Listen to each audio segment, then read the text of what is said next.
years and years and years. Like, it was knocking the power out, it was knocking the internet out, it was knocking everything out, it was knocking me out. So it meant like that there was just nothing I could do. I couldn't even get a message out to you guys. I was able to get one out on Twitter to let people know on Twitter, but even that took ages to send. But it's passed now. So it seemed to be like on top of us at one point, like proper window shaking, all that sort of stuff. I mean, we don't have like hurricanes or anything like that. So, I mean, it's nothing on the scale of America, but certainly by English standards, I would say it's probably as bad as I've seen in a good few years. But power is back. Internet is back. Storm has, touch wood, seemingly gone past us, and hopefully now we can just dial into what should be a really fun event, man. So excited for this. We're obviously at Wembley Stadium. We've got 96,000 pretty much empty seats at the moment, to be honest. We've got our first fight of the evening. This is Chamberlain against Padley.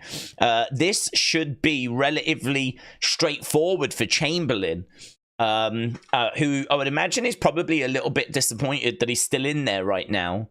But yeah, I hope everyone's well. Hello to the chat. Hopefully people can see us and that we are coming across. Can't wait, and I hope that United win today, said Kieran. Yeah, that starts in an hour, doesn't it? I think we've got about an hour to go. And for the United game, I haven't kept up with the scores. I've, just been trying to follow the cricket, but even that's been cutting out and everything. So I think England aren't doing too brilliant at the cricket. But we're not here for the cricket. We're not here for the football. We are most definitely here for the boxing. And as we said, big fight coming up in our main event tonight.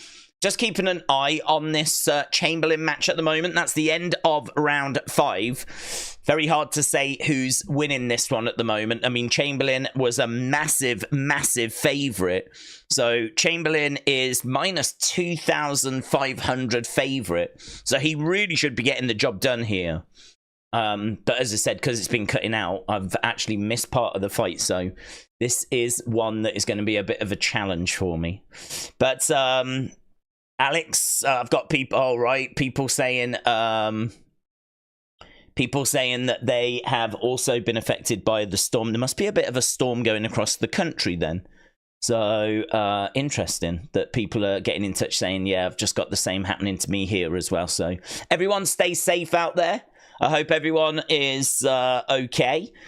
It's nothing massive. I mean, by American standards, this is like a flipping sneeze. Like with the crazy hurricanes that you have to put up with and tornadoes. I mean, let's not get this twisted. It ain't anything flipping on your level.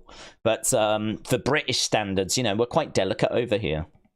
By our standards, it was basically the end of the world. So, yeah, we're done. We've come through. AB Jobson said, I just can't get enough of Mark Chamberlain at minus 2,500. He's got a cryptic sprawl. Chamberlain must climb the adversary.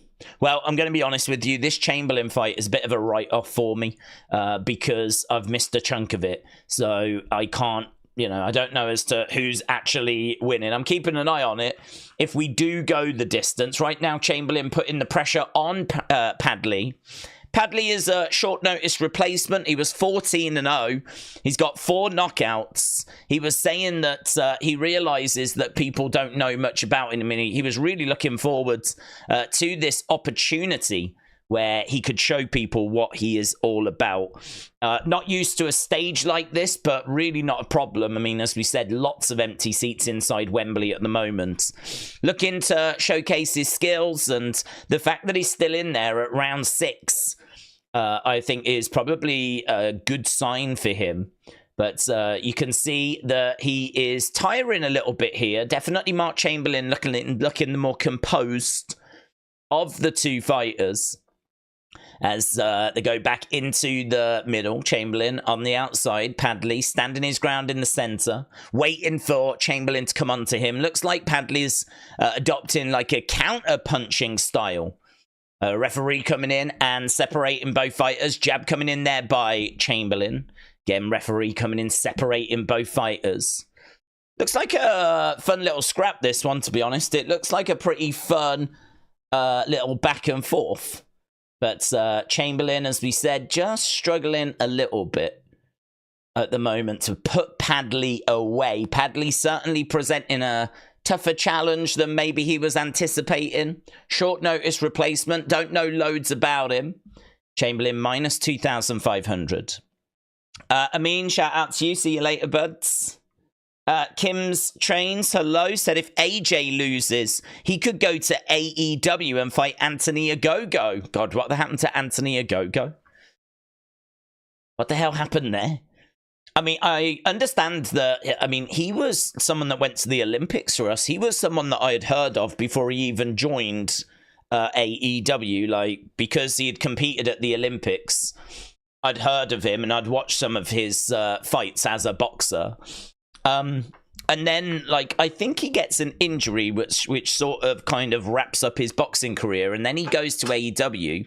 Looked like he was on the verge of doing something good, and then had maybe the worst feud in the history of AEW. That feud with Cody Rhodes, of all people.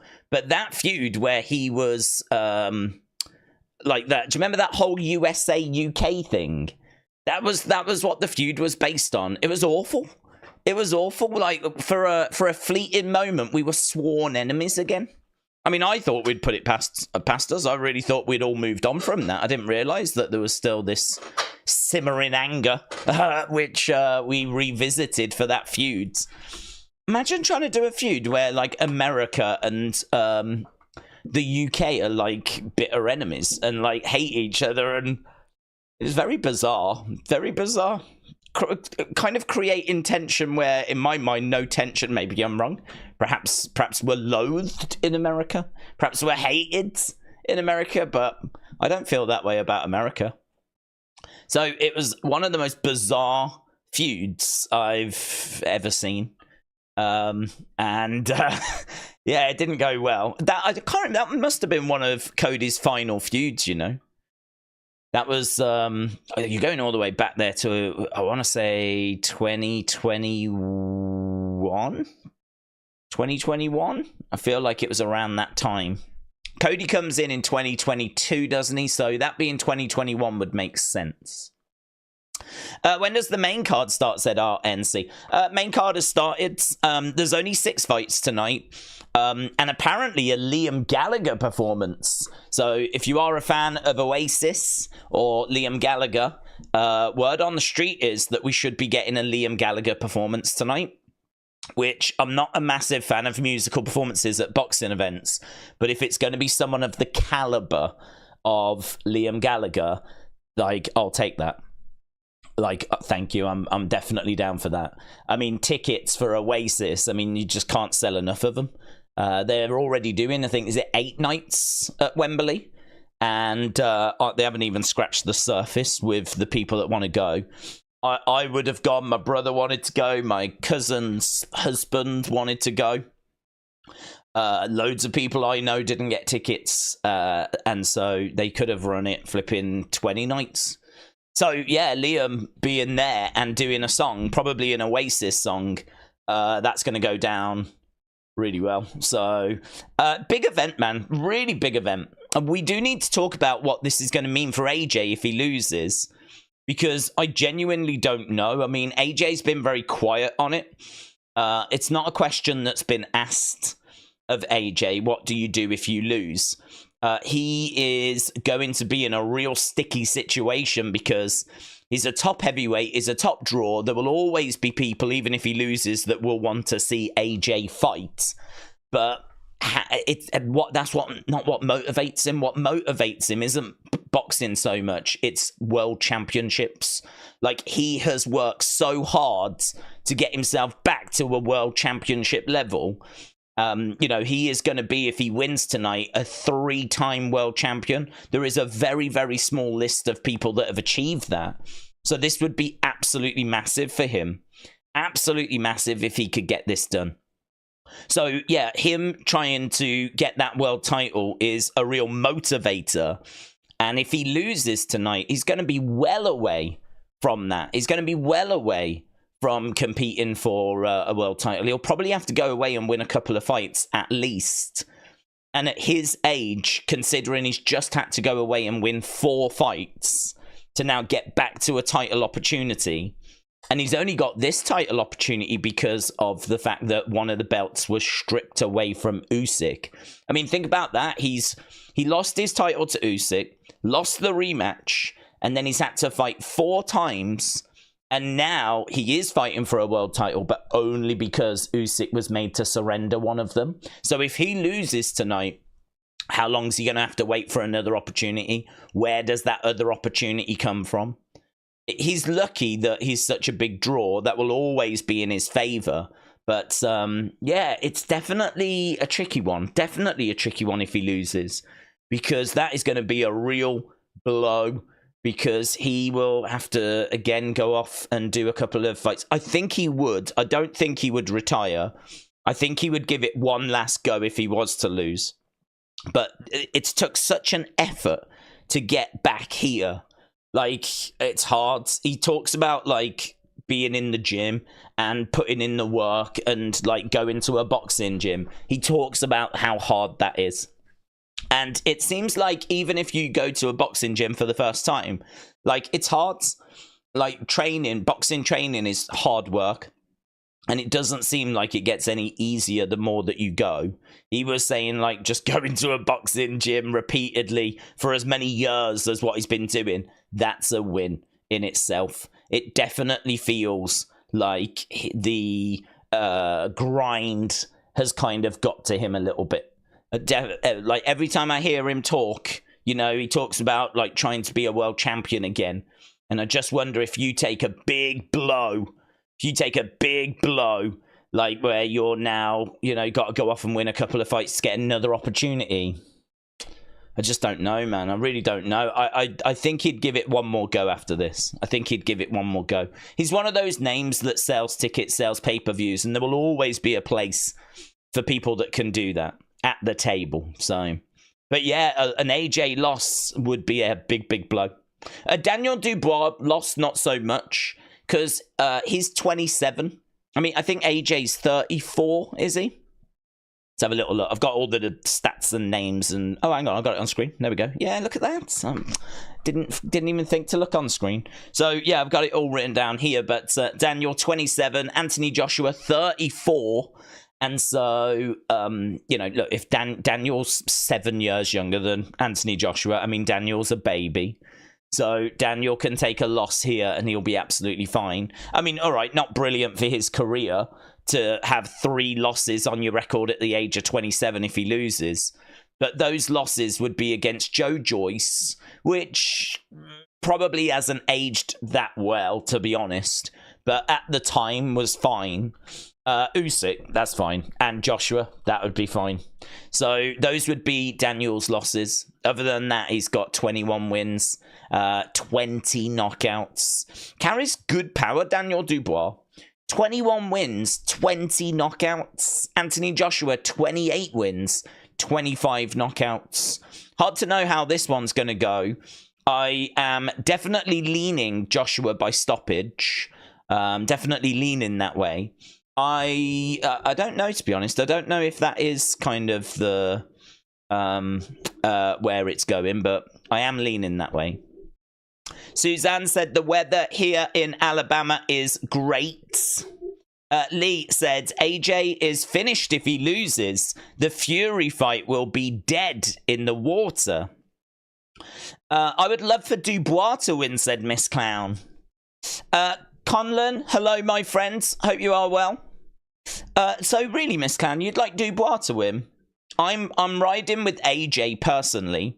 The reason why I'm riding with AJ is, oh, hello, we've got a vehicle. We've got Ali Turkey Sheikh, whatever his name is.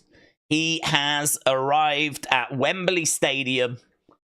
His Excellency Turkey Ala Sheikh, chairman of the boards of the General Entertainment. He was at the Sphere like the other week. This is going to be a bit of a step down.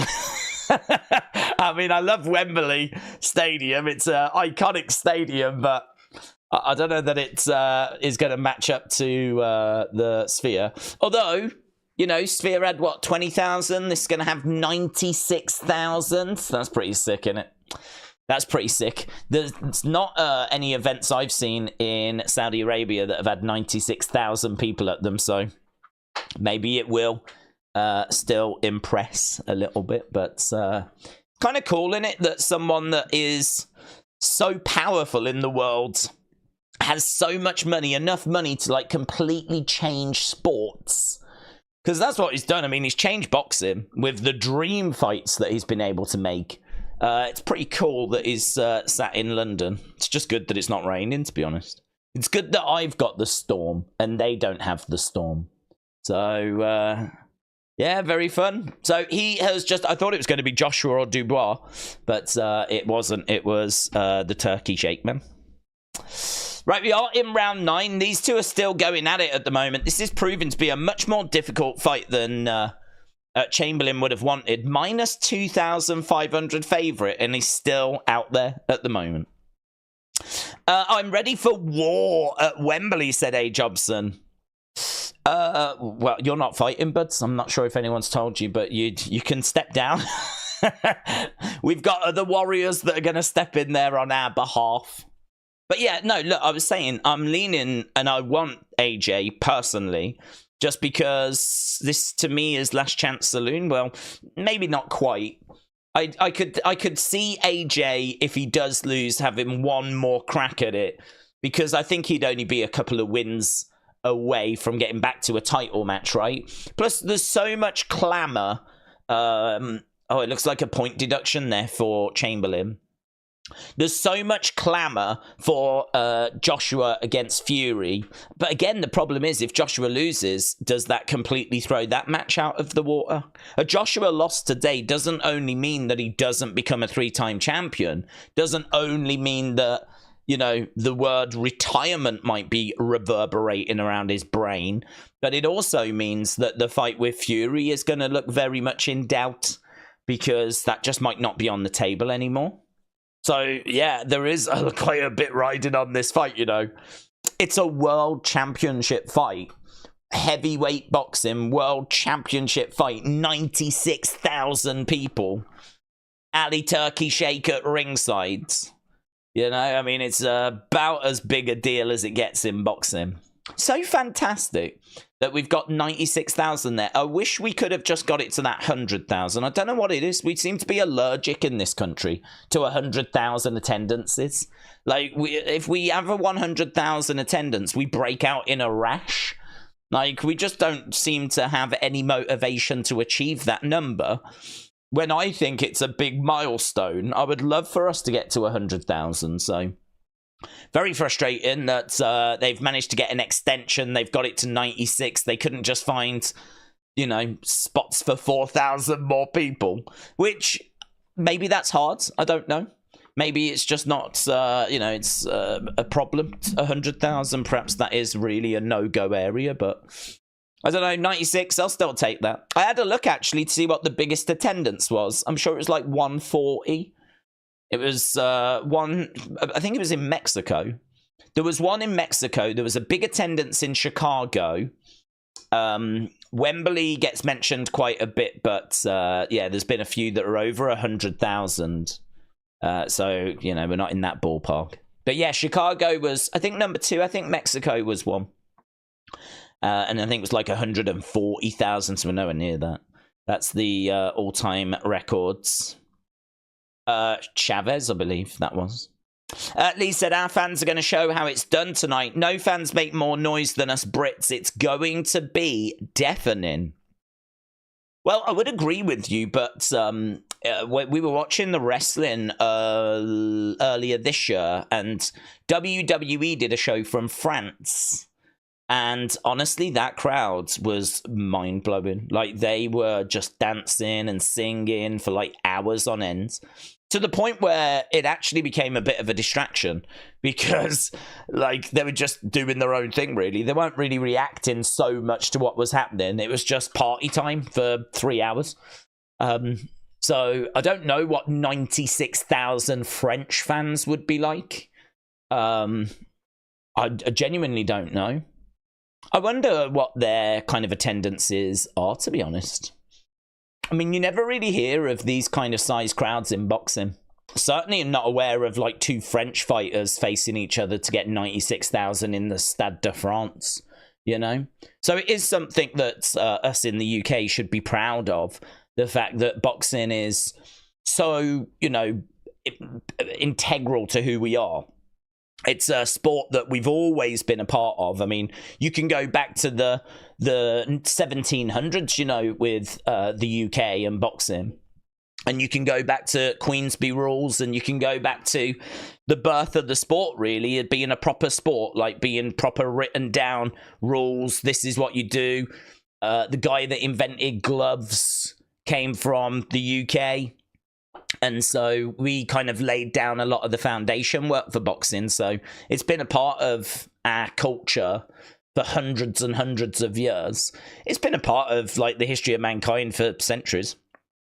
I mean, fighting is the oldest sport, isn't it? They say wrestling, and I've got to think that includes striking, is kind of what our cavemen were doing, you know?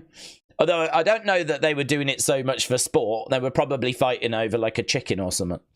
But yeah, I mean, it's something that we're very good at. It's something that's in our history. It's something that we're able to put on a show where 96,000 can come along and enjoy what is going to be one hell of a main event. I mean, it really is going to be something special. These are two heavyweights that are really going to go at each other. So, you know, AJ is a lot more confident with his fighting style now. Before he was a little bit trigger shy.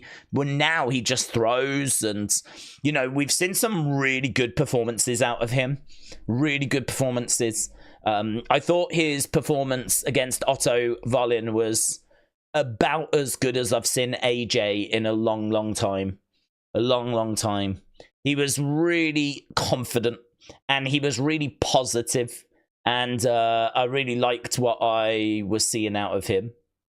Talking of seeing, we're in round 10 here, and I can tell you that Chamberlain is definitely struggling. He's got a busted eye. He's had a point deducted. Padley is causing him a lot of trouble here.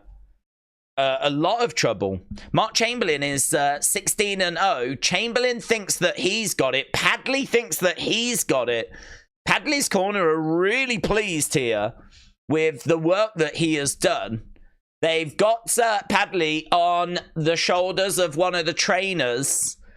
I'm telling you, I mean, both of these guys were undefeated, but no one was expecting Padley to get anything out of this.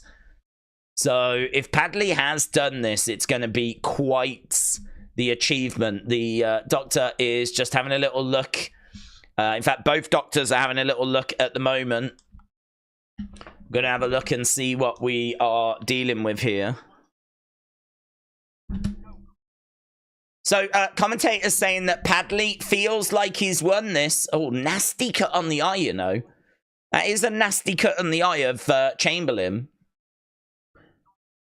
Corner just coming over, having a word with Chamberlain. This would be a big blow for Mark Chamberlain, who is Turkey Ali Sheikh's one of his favourite fighters. Yeah, Josh Padley might be getting a life-changing result here. Short notice replacement. Someone that shouldn't be on this stage, to be honest. Someone that came in as a plus 1,000 underdog. Here we go. Who are they going to go with here? Is it going to be Chamberlain? Is it going to be Padley? 10 rounds, super lightweight. Here we go. Getting the decision.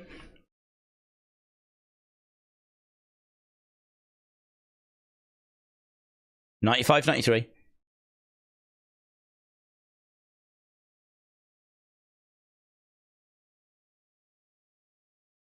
Okay, it's unanimous. Here we go. Wow. Josh Padley has beaten Mark Chamberlain. Wow. Wow. That is a massive shock. That is a massive shock. Mark Chamberlain minus 2,500. Josh Padley at plus 1,000. Padley has beaten Chamberlain comprehensively. Not even by a round. A lot of the other judges had it 96-92. Wow. That is a real shock. That is a real shock. Undefeated. Good body shots.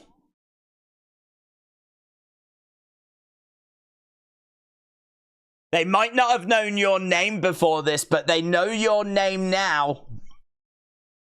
Sum up what you're feeling. So Padley said, everyone wrote me off apart from my team.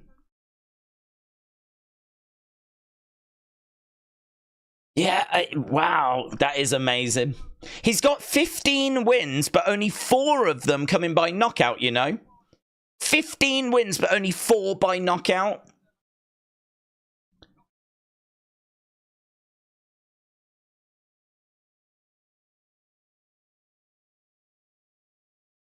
So he had to move up in weight as well, and he was like, I'm actually probably a super featherweight rather than a super lightweight. But, yeah, wow, what a result. Lee said the whole card has got some great fights. Miss Clown, shout out to you. Right, Kian said, Days, I hope you're doing well, having a good stream. How's your day been? Stressful, buds. I've had a stressful day. About a stressful day because of the flipping storm that hit. And what was annoying was everything was fine. So I actually got up an hour before the stream, had something to eat, had a coffee. I was watching a little bit of the cricket. Everything was fine. And then, of course, you get to like 10 minutes before the stream's about to start. And all of a sudden, you know, the sky's gone dark. Thunder starts. And you're like, what's this? Where's this come from? And so then like, but it was like proper... and like windows kind of rattling, sort of like it was close. It was really, really close. So like all of a sudden then the power started to go and you're like, what the hell's this? It's like the end of the world had arrived. So we was unfortunately delayed by half an hour, which actually, all things considered, you know, I was really starting to worry that it was going to take a while. I mean, the great thing is, because this card is so long, like, we're not expecting the ring walks for another, like, 5 hours for the main event. So, you know, we ain't struggling for time. I was confident we would still be able to stream, but I just didn't know when we'd be able to start.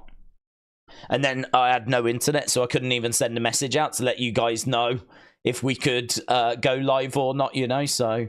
Very frustrating, but thankfully dealt with it, done, on we go. We're live now. We've just managed to catch the end of that first fight. We've had an upset win for Padley and some really good fights coming up on this cards. I mean, honestly, the whole thing is pretty solid.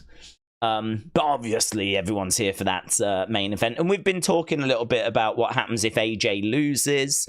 We've been talking a little bit about Dubois. Dubois, I think, can take a loss, to be honest. Dubois losing, I don't think would really be any problems because at the age of 27, he can go off, get a couple of wins that he needs to get, and then find his way back. So he would be fine. But... Joshua would be the concern if Joshua lost. So, yeah, so far, so good. Kian, we're live, and that's all you can ask for. I enjoyed SmackDown. I gave it a 7.5. I thought the Cody Roman segment was okay. I enjoyed the Unseen, and the Kevin Owens heel turn is coming soon. Yeah, a really good, actually, opinions video. So we always review the shows for WWE, and yeah, we've got a second channel where they live, and I tried to get the review up quicker last night.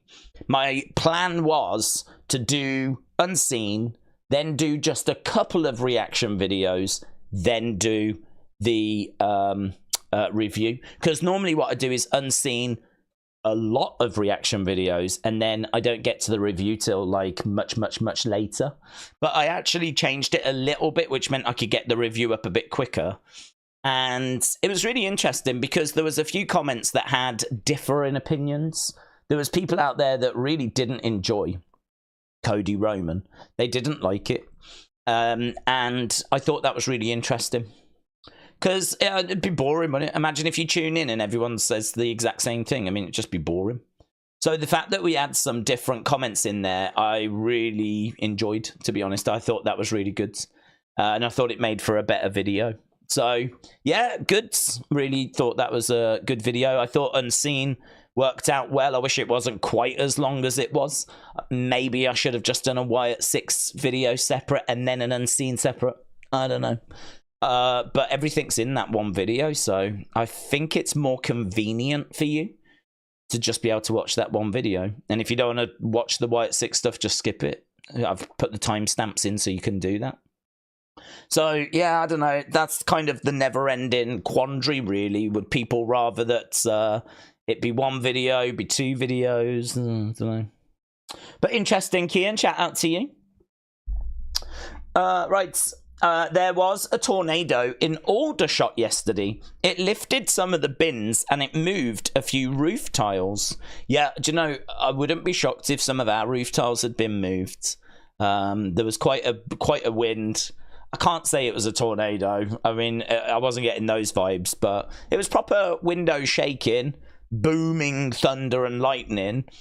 Good strong breeze, you know, you're kind of looking at the trees swaying as you look out the window. But I wouldn't have said it was like a hurricane or a tornado. I mean, that's a bit too dramatic. So interesting that there was one in Aldershot, though. Andy said, I enjoyed watching the Wrestling Escape Pod. It's my favourite channel. Oh my God, no one's ever said that.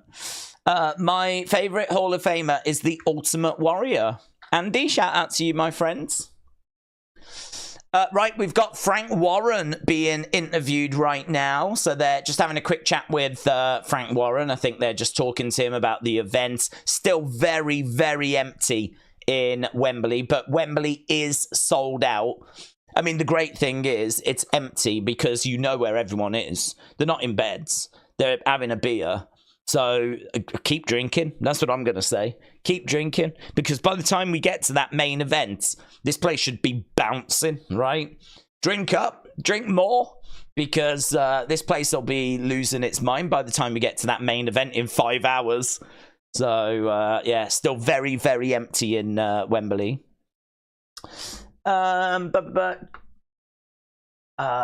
Days, I think that Xavier will turn on Kofi at Bad Blood. He could do. He could do. James said, I'm going to be a bit busy watching the United game. Yeah, that starts in about half an hour, doesn't it? So I can understand that. We've started nice and early to cover the early games. And obviously just kind of answer any questions that people have got. And kind of get our teeth into... what we're building towards. I mean, I think this Anthony Joshua Dubois fight is really exciting for British boxing. Genuinely think this is the fight that we've needed for quite a while, actually. Because this is 2 top British heavyweights going against each other. It's one step down from Joshua Fury. I mean, this is, if we can't do Joshua Fury, then I'd say this is about as good as it gets. Fury Dubois or Joshua Dubois is about as good as it gets in the heavyweight division for 2 Brits going up against each other. Obviously, the fight is Fury Joshua. I mean, if this has done 96,000, what the flip would that fight do? I mean, there just isn't a stadium that we have. This is our biggest stadium, Wembley, and we've filled it. I mean, it's maxed out. I don't know that you can actually physically fit many more people in. I mean, I'm looking at the floor layout right now, and it's going to be hard to squeeze more seats into it, actually, now that I'm looking at it. I would love for it to reach 100,000, but I'm looking at the floor and how kind of packed it is with seats. And honestly, I don't know that you could physically fit another 4,000 seats in there. So I don't know. I mean, that would... This is the frustration of not having a bigger stadium, to be honest. If we had a bigger stadium, we'd sell it out. If we had 100,000, 110,000, we'd sell it out. No problems whatsoever. Maybe for this as well. I mean, this is sold out at 96. So, yeah, it's very, very exciting. And it's something, you know, big nights at Wembley that sell out. That's something that you want to see. That's something that I want to see. Here's Davis. So, it looks like we're going to be going over to our next fight. So, we are going over to Davis against Josh Kelly. So this one is potentially 12 rounds. Davis is undefeated, is a late replacement, believes he'll get the knockout, is a good fighter, is a dark horse. He is skillful, but a little inexperienced. He's got 13 wins, 6 knockouts, no defeats, and he is predicting a finish. This was meant to be Liam Smith, who is a world-renowned fighter, but unfortunately fell ill last week, and so is out of the fight. So Davis replaces, which is a shame. This isn't as captivating, but still not bad for a second fight. Josh Kelly is 15 wins, 1 loss. He's got 5 KOs, I believe. No, 8 KOs, sorry. He is improving. He is very hit and move. He claims that Davis doesn't have the volume, doesn't have the power. The thing is, Kelly has had a full camp. Kelly is fully prepared for this. And that might be enough to give him the edge. He hasn't faced the strongest opposition, though. So Davis against Kelly, it is a little bit of unknown because, as we said, this is another kind of late replacement. But it's a good replacement. And it's going to make for quite an intriguing fight, this one. So Davis-Kelly is our second fight on the cards. And we're going to change over this text on screen. So fight number 2. Davis versus Kelly. We do just have the ring walks at the moment. Davis has made his way down. As we are continuing to work our way, as we said, towards that main big event of Joshua and Dubois. There we go. Sonny said, I'm trying to do some tarot readings, but it seems that people are only interested in the free readings. Yeah, you will get that. I mean, I think you'll do a lot of free readings, but to be honest, it's about kind of... I really think the way to go about it is to, you know, focus on one aspect. And like, you know, because people have got lots of concerns. There might be concerns about their love life. There might be concerns about finance. There might be concerns about, I don't know, well-being. There might be concerns about just what the future holds. I mean, I'd be really tempted to try and dial into just one specific area. And then, you know, see if they would be interested in exploring the other areas for... You know, I'll do all the other areas. I'll do the other 4 areas. I don't know how many key areas they are. I mean, you know more than I do. But, you know, I can do 1 for free. But if you want the full package, I don't know, $5, whatever it might be. I don't know. And I could kind of understand people thinking and contemplating, do I want to do that or not? The truth is that it's just not something that everyone's into. I think it's something that does have like a limited appeal, you know? So finding people that would be interested in it will be a bit tricky. But I think people would be willing to dip their toe in and, you know, okay, let's have a little look at it, you know? So I'd still take doing the free ones as a win, to be honest. I think you're still getting people engaging and giving it a go. And that's a positive in it. Because they might think about it and then they might end up coming back. So... yeah, I would take it as a dub. A big dub, actually. Right, Kelly has made his way down. A. Jobson said, I think this could be Davis's coming out party. I wouldn't be surprised to see him on another Saudi card if he can beat Kelly. Sam said, are Oasis reforming before the fight? I don't believe so. I mean, Liam Gallagher is expected. I heard a rumor that Liam was involved, and then I went onto the Sky Sports website, and it literally had written there that it was Liam Gallagher playing. I mean, they didn't even hide it on the Sky Sports website. It just said Liam Gallagher playing. So I don't know if that was... I've not seen that actually announced. But they've come out and said that it's happening. And the rumours were that Liam Gallagher was going to be playing. But nothing about Oasis. Nothing about Noel being there. But who knows? You know, he could come walking out on stage, couldn't he? Or what I'm hoping, which would be pretty sick if they did... imagine if they announce an album today. Imagine if Liam comes out and he makes an announcement that not only have we got the tour next year, but there's an album on the way. Do you know, I've seen some artwork for an Oasis cover. I saw it on TikTok, probably fake,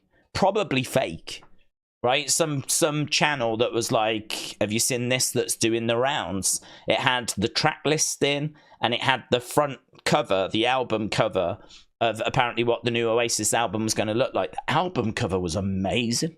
I flipping loved it. It was this black and white image of this guy, and he was sat in a chair, like a chair in an alleyway, and there was there was quite a bit going on, quite a bit in the photo to kind of look at. He was in this like black and white sort of alleyway with a chair. And there was like paperwork around, and there was just like, it was a really interesting image. And I thought that I was like, man, if I don't even care if that's not the front cover of an album, right? Because apparently they have worked on an album, but that needs to be the front cover of the album. Like, if I could find it again, I would show it you. It looked awesome. I thought it looked brilliant. So, I don't know, man. Noel did say that he was writing an acoustic album. And earlier this year, about April, he said he was scrapping it because he's going to make a rock album this year. And then all of a sudden, Oasis have now announced that they've reformed. And Noel has scrapped his acoustic album so he can write a rock album. And there's no word of that rock album. So there's a lot of very excited Oasis fans that are wondering if we are on the verge of an Oasis album. Right, but we can park that for a second because right now we have got our next fight. Sexy Red was their first choice, but she wasn't available. Sexy Red should always be the first choice, yes. Right, here we go. We got Josh Kelly, Ishmael Davis. This is in the middleweight division. And this can go 12 rounds. So we won't be like crazy looking at this like a hawk. We'll have it on in the background. We'll keep an eye on it. But Kelly is someone that has got represented us at the Olympics. He's got the Olympic logo tattooed on his body, and you can see that Wembley is starting to fill up now. Definitely getting more people coming in. Liam tweeted a set for boxing yesterday. Oh, did he? A set? What? He's doing a few tracks. I wasn't expecting that. Let's have a little look at that. I haven't seen this. Liam. Couple of shots coming in there by Kelly. Oh, happy birthday to me. Yeah, I just went to Liam's page and all these balloons kind of went, it's his birthday today. It's his birthday today. He said, set list for the boxing, rock and roll star, supersonic, cigarettes and alcohol, tune in or get tuned in. So, well, there we go.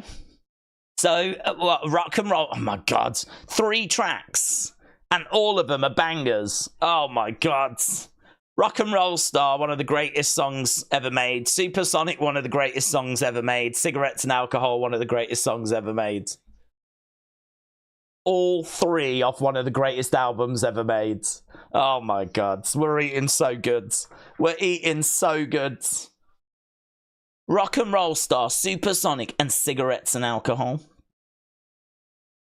I remember when I was a kid, Cigarettes and Alcohol was the first Oasis track I heard. It was on a Now album, and it was the first track I heard, and I really didn't like it. It was too mature for me. You know, it was too adult for me. Too much aggression, and I was like, I was young, and I was like, oh. But fast forward, like, I mean, literally probably about 12 months. Probably about 12 months. And I was loving Oasis. To be honest, though, their second album is nowhere near as aggressive. You know, the first one is a proper, in-your-face, real good rock album. Second one's got, like, Don't Look Back in Anger and Wonderwall and Champagne Supernova. You know, the second album is a lot more mellow, a lot slower in pace. So I found that a lot more accessible when I was young. But now that I've grown up, like, first album definitely maybe is one of the greatest albums ever made. I mean, it's better than What's the Story in my mind.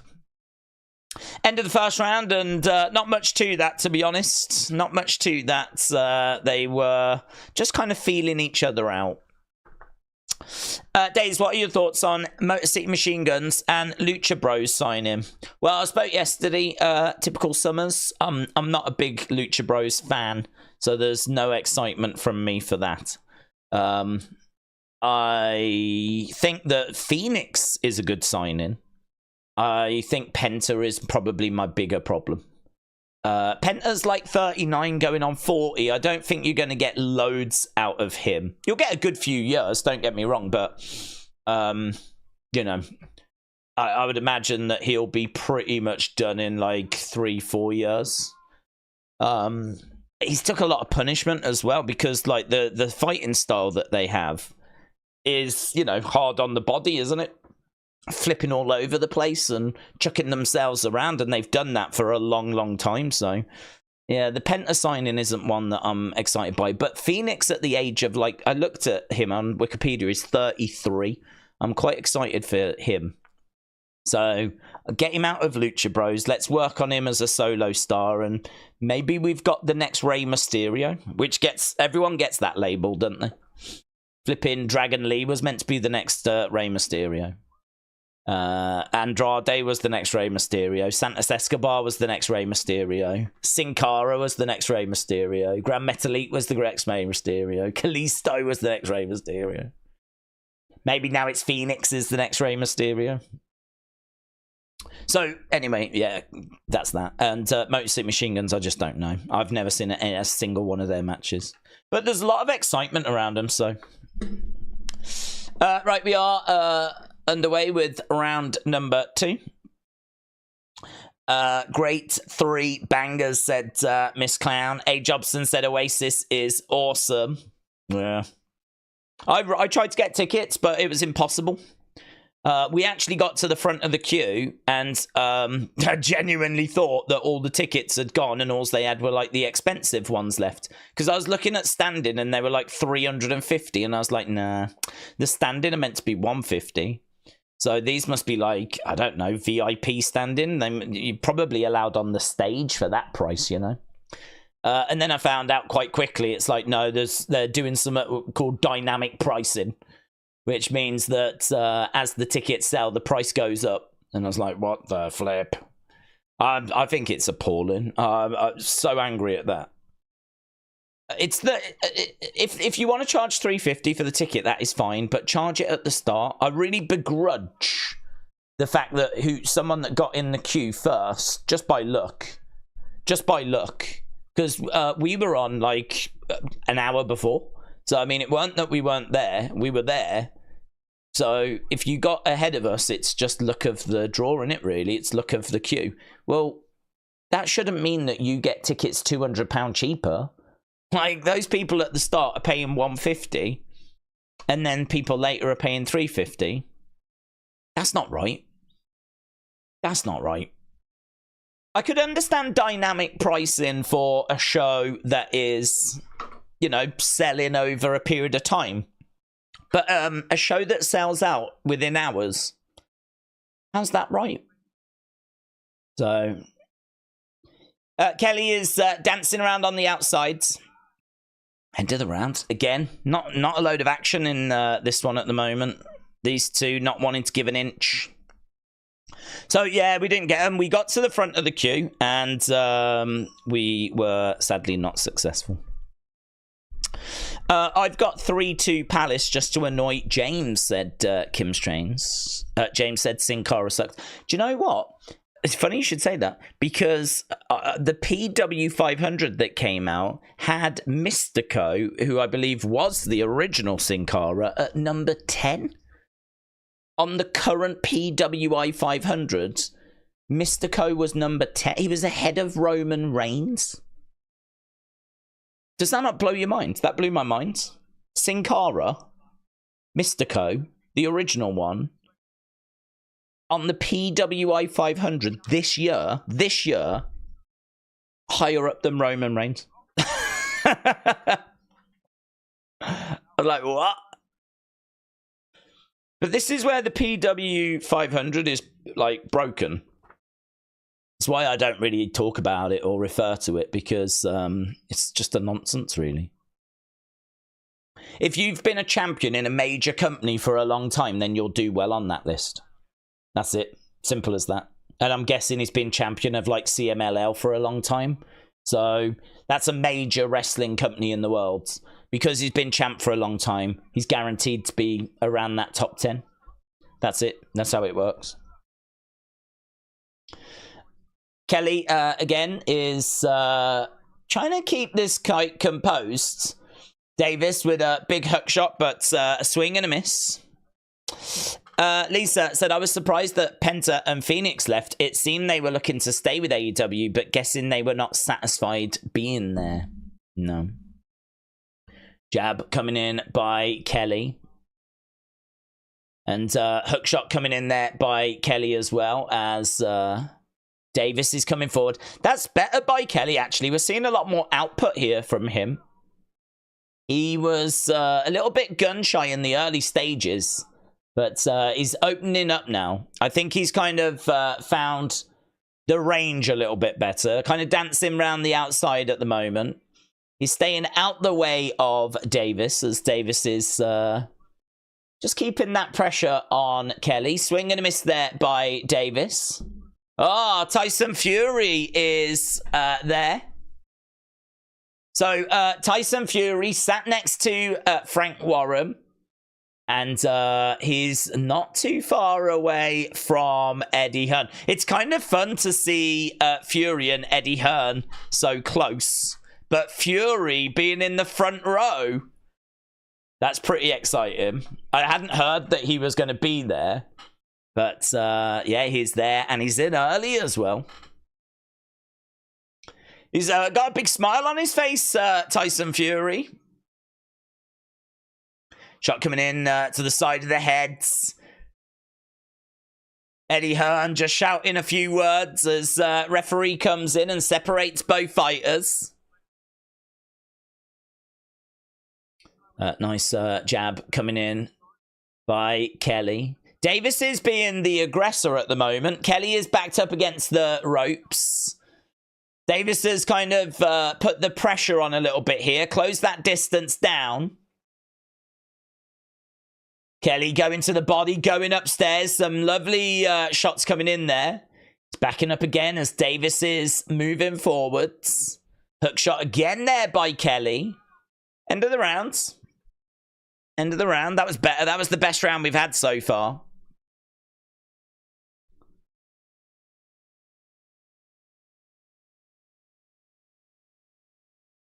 Just listening to what they're saying to Kelly at the moment. Not much advice coming from the corner. Just well done. Be patient. He's making mistakes. So that's what they're saying. But what are the thoughts on Daniel Garcia possibly signing? I heard Tony Khan say some bad things about the Lucha Bros to taint their careers. I'm like, how disrespectful. Well, I don't know. I can only say that I've seen quite a bit of the Lucha Bros, and I've never been a fan. In regards to Garcia, if they want him, then you know I'm sure he'll be available. And I think he's a talent. I think he's a talent.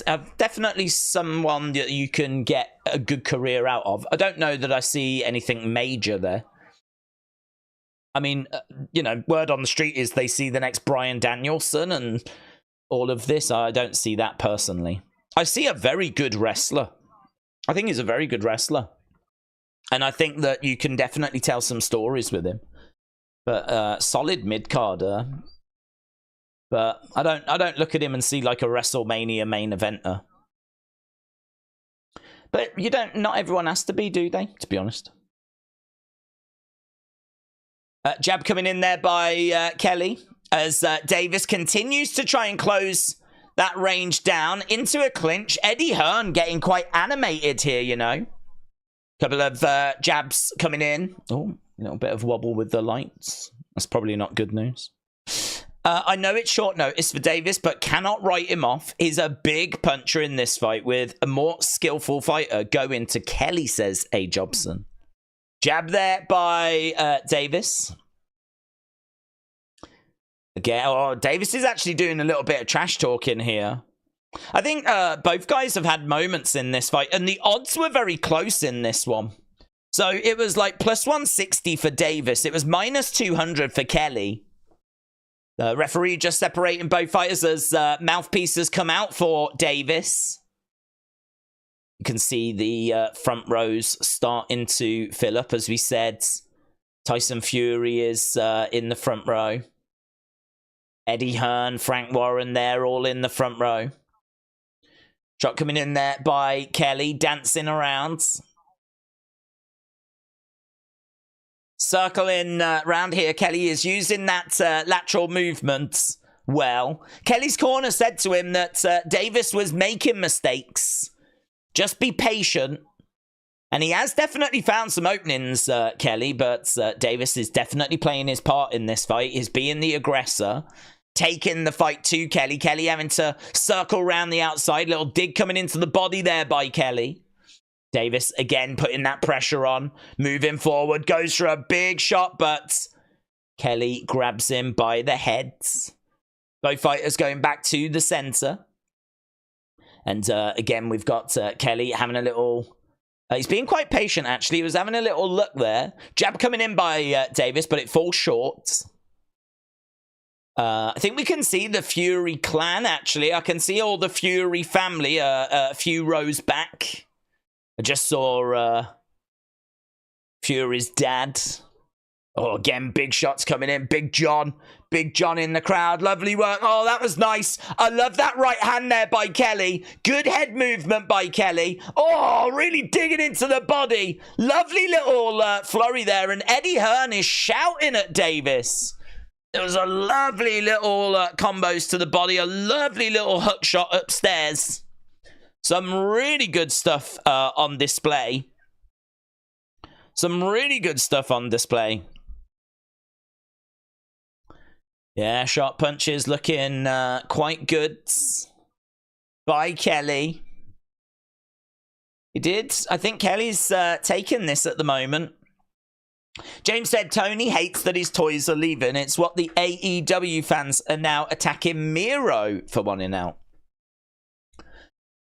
Well, I mean, to be honest, Miro's just not being used. I mean, I don't know why people would be down on him wanting to go. Okay, so shots thrown. Kelly is up. He's landed 20 more shots. I like those fight stats. I wish we got them after every round, to be honest. This is where I think MMA has got a real advantage over boxing. MMA, you can get those live stats of like significant strikes, total strikes. I feel really lost without that data. You can look and have a feel, and it definitely feels like Kelly is winning this. And the numbers back that up there, but it would be lovely to have it on screen throughout, wouldn't it? Right now, Kelly is driving Davis back against the ropes. Referee is coming in, separating both fighters. This, of course, can go 12 rounds, this one. Not loads of fights tonight, you know. We're not drowning in fights. Only 6 fights. This is our second of the evening. So we've still got a way to go, of course. You know, main event not expected for another 4.5 hours. So we've got a little way to go, but... yeah, lovely. Nice little jab coming in there. That was good. Another little shot coming in. Good footwork here by Kelly. Kelly staying on the outside. Eddie Hearn cheering on Davis and quite happy with what he's seeing at the moment. Well, in this round at least, as Davis continues to put that pressure on. Smile on the face of Davis. So, Davis keeping covered up. We got a nice jab coming in. Another little jab coming in. Good little reset there by Davis as he's trying to find a way forward. But every time he's edging forwards, it's just it's a shot to the body, a jab to the body by Kelly. Kelly getting backed up in the corner. Good lateral movement, though. Moves out of there, circling around. Davis again moving forward. Throws out a jab into the clinch. Little dig to the body there by... Davis. Davis again coming forward as Kelly goes back on his feet using his footwork, circling around on the outsides. Throws out a jab. Davis having to keep covered up, trying to come forward. That was good. So Davis just like lunged forward with a jab. Kelly was able to slip it, throw in a hook shot. Look, it was really good. Nice little exchange here by both guys as Kelly again on his bike. Circling around the outsides. Really good reflexes by Kelly, you know. Really quick. Davis throws and Kelly is just not there. Davis is like punching where Kelly was rather than where he is going to be. Very evasive. Nice footwork. Nice head movement. And he's got him measured, hasn't he? He's got him kind of worked out. Oh, and again, almost getting caught there, Kelly, but lets the hands go. That looked good.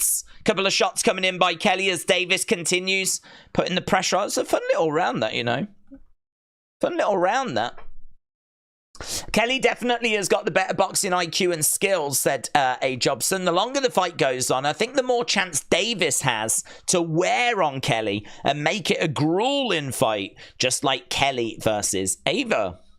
Sonny says, please consider buying my second book. The paperback version is recommended. The Soul Within, a collection of poems. Original, shout out to you. Typical Summers has got Kelly winning this.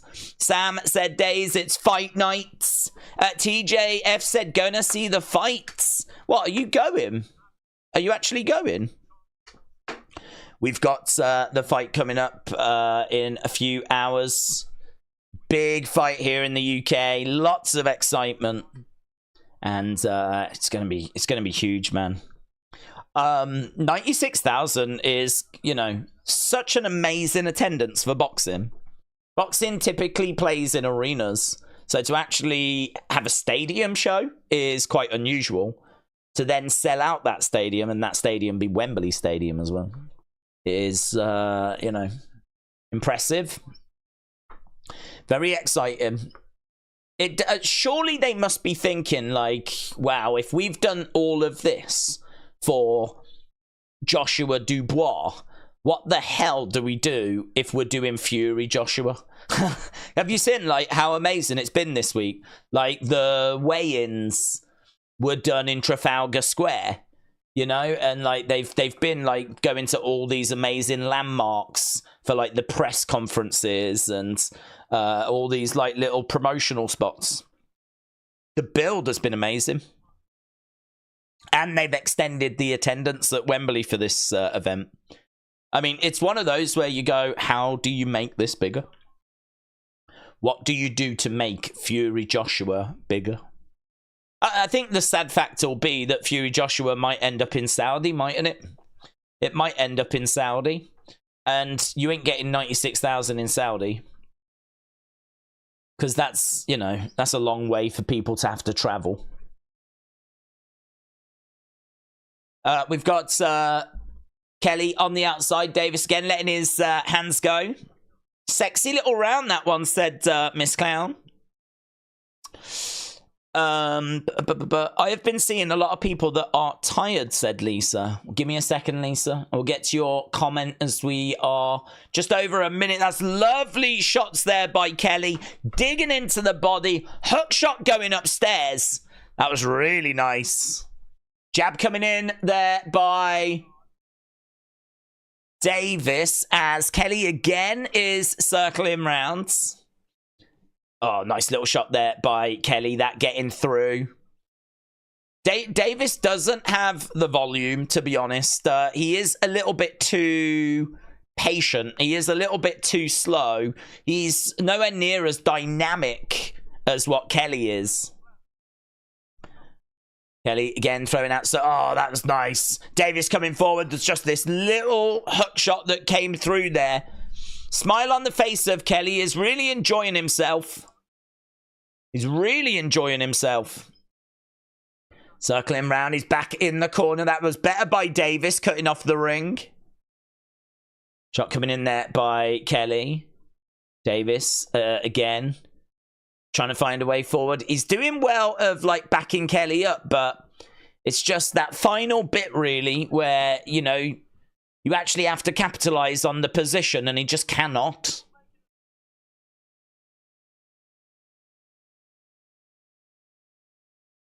Yeah, Steve Bunce is saying it's going exactly as he thought it would. He's just a little bit disappointed with Davis.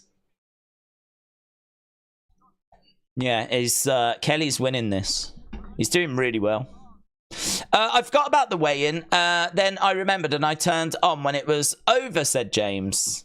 I just always watch it on... they've given... the commentators have given Kelly every single round so far. Yeah, I think... I never watch it live. I always just watch it on catch-up on YouTube and... you know, you don't really get much from the weigh-ins, of course. But it was all right. I mean, there's a little bit of, I don't know, not really much between Joshua and Dubois. It felt like Joshua was trying to make something more out of, like, between them. Like, there's been a few times that, you know, he's kind of had to put his foot down because Dubois has kind of gone, come on then, let's go. And, you know, Joshua, you would have expected him, or I would have expected the old Joshua to have sort of laughed it off and been like, listen, we'll sort it on Saturday type situation, you know. But actually, he's, you know, there's been times during this where he's like, come on then. Don't call me out and not expect me to answer that. And he's showing a lot more aggression now. Which is strange, to be honest. It's not the Joshua that we've been used to seeing. But maybe this is all part of a rebuild. Perhaps this is all part of that warrior mentality. Perhaps, like, you know, he was a bit too passive in his real life. And it was kind of seeping into the ring. I don't know. But that's not the way I would have expected Joshua to have reacted in the past. Now he's a lot more, don't call me out. If you want to go now, we'll go now. And it's like, well, someone woke up on the wrong side of bed. But yeah, he's dialed in, very focused. He's putting in a lot of work and there's no messing around here. Like, this is... Don't disrespect him. Jab coming in by Kelly. Davis, again, coming forward. Little dig coming into the body. And again, trying to find a way of putting the pressure on Kelly. But Kelly is just absorbing this pressure. He's just eating this pressure up. Jab coming in there by Davis. And again, moving forward. But Davis just is not offering much here. I'm not sure quite what his game plan is. I'm not sure quite what he is expecting.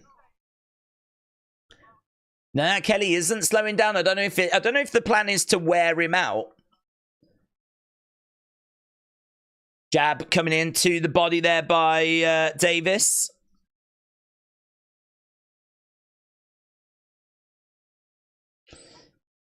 Davis again putting that pressure on and jabbing into the body. They clinch up. We've got 20-odd seconds left of round number 7. And again, he moves out the way there, Kelly. He's very evasive. Excellent footwork.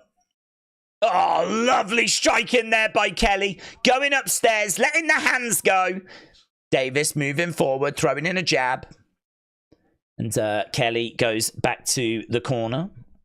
Right, Lisa said, I've seen a lot of people that are tired of Khan's booking. It wouldn't be surprising if they get 400,000 or 500,000 views by next year in that time. Well, I mean, there is a problem with decreasing viewership, of course. I don't know. I mean, I feel like there is a fan base there that's for the longest time held at about the 800,000 range, but has definitely eroded. But then, you know, TV stations are seeing their viewership eroding.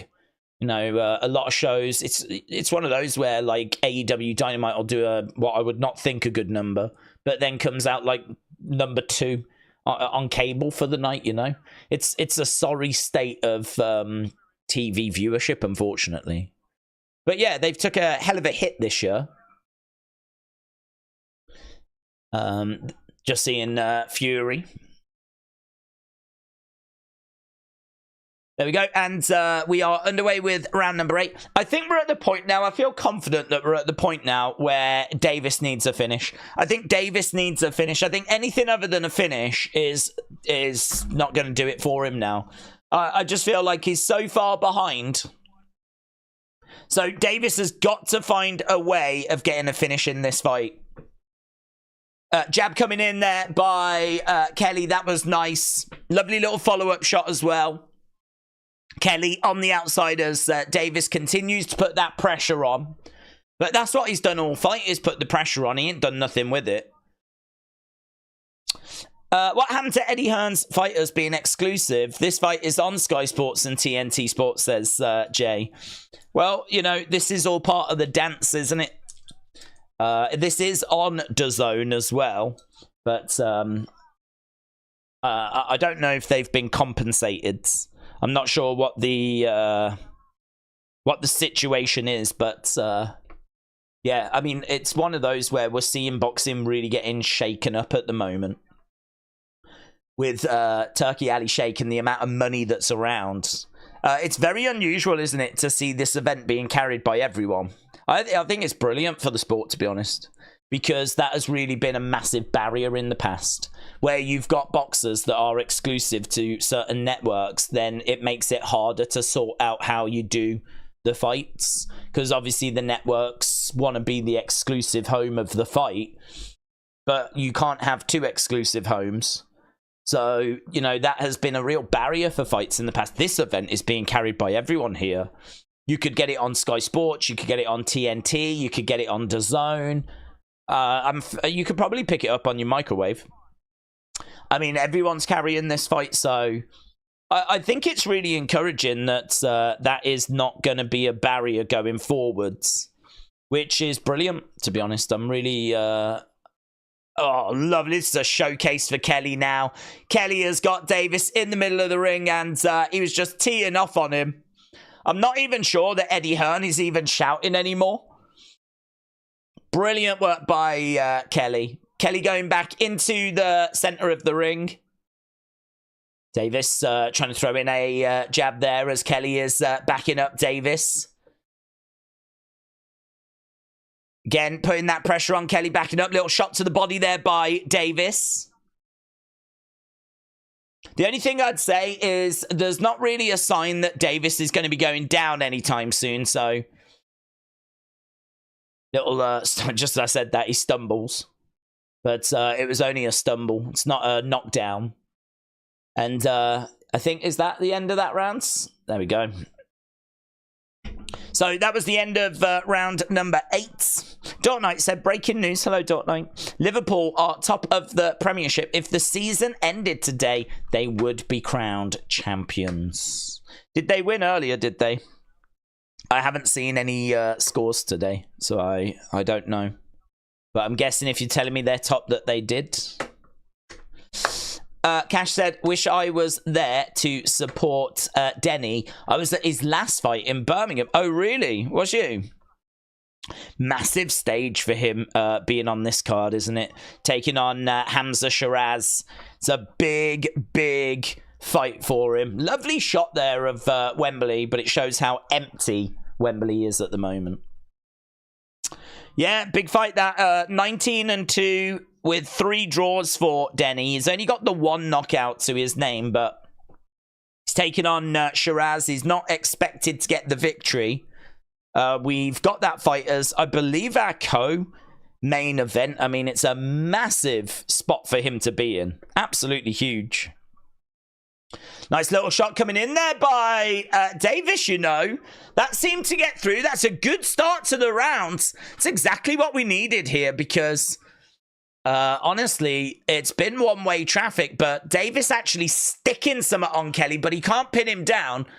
Kelly using that footwork up against the ropes, circling rounds as Davis throws in a shot to the midsection. But I think the opportunity might have passed him by now as Kelly backs up in the corner. That's a lovely right hand. Lovely little shot there by Kelly. Nice head movement. Again, circling round as there's a shot that comes in there by Kelly. So we've got Davis moving forward, throwing in a jab, but full short. Kelly, easy to defend. He had the Philly shell defense there. The old Philly shell, the old Floyd Mayweather defense. As we have got Davis coming forward. Lovely hook shot, just misses by Davis, but it was quite explosive. Jab coming in, and again, as we said, we're at the point where this needs to be a finish. But again, backing up as Davis is moving forward. Kelly looking for that hook shot. No joy. Davis, again, trying to move forward. Kelly throwing out a right hand. Yeah, he is way behind. Commentators saying that Davis is way behind and he really does need something here. Lovely. Oh, lovely shots to the body and upstairs by Kelly. Good start to the round by Davis, but Kelly has... Oh, shot gets through. Actually knocked Kelly's gum shield there. I tell you what, if Davis can have a good final 40 seconds, he might take the round. It's not going to be enough. But is it a sign that this one is starting to change in direction a little bit? Oh, he gets jabbed to the face there by Kelly. Into a clinch. Nice little dig to the body there by Davis as they're in the clinch. Might just be seeing Kelly starting to tire a little bit. Davis again putting that pressure on. We are in the final 10 seconds of this round. And again, keeping it tight. There we go. End of the round. Right, boom. That was that done. Reports are that Tony has put AEW in an air fryer in a hope that it will cook, but they are unfounded, said Dortney. This year has been their worst year, said Lisa. Yeah. I think, though, to be honest with you, I think that it's a result of their last year. I think their year last year was really poor, and I mean, I can only speak for myself, but by January, I was like, nah, I'm not going to do another year of AEW after 2023. After like, you know, what I saw in 2023. So, you know, we ended up stepping away. And honestly, I've been really pleased with that decision. But seemingly that was a decision that other people took as well. So, I don't know, it's up to them, innit? If they can get it sorted, I'm sure they can bring people back. Right, here we go. Round number 10. Richard said, Davis and Kelly seem to be getting along pretty well. They're going to grab beers for Sunday lunch.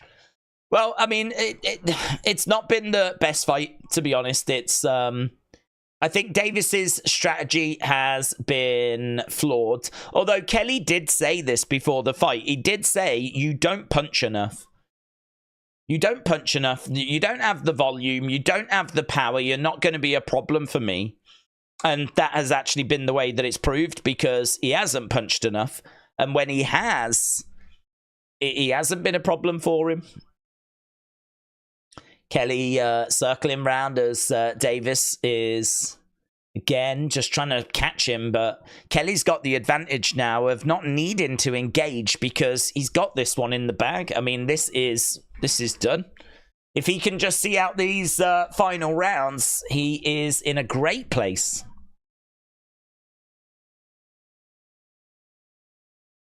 I feel like SmackDown at 3 hours will be better than 2, says Tom.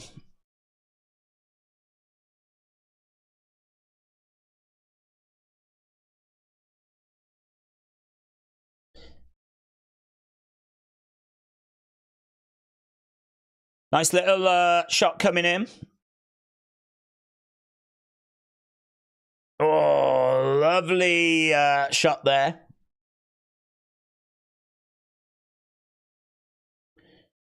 Jab coming into the body.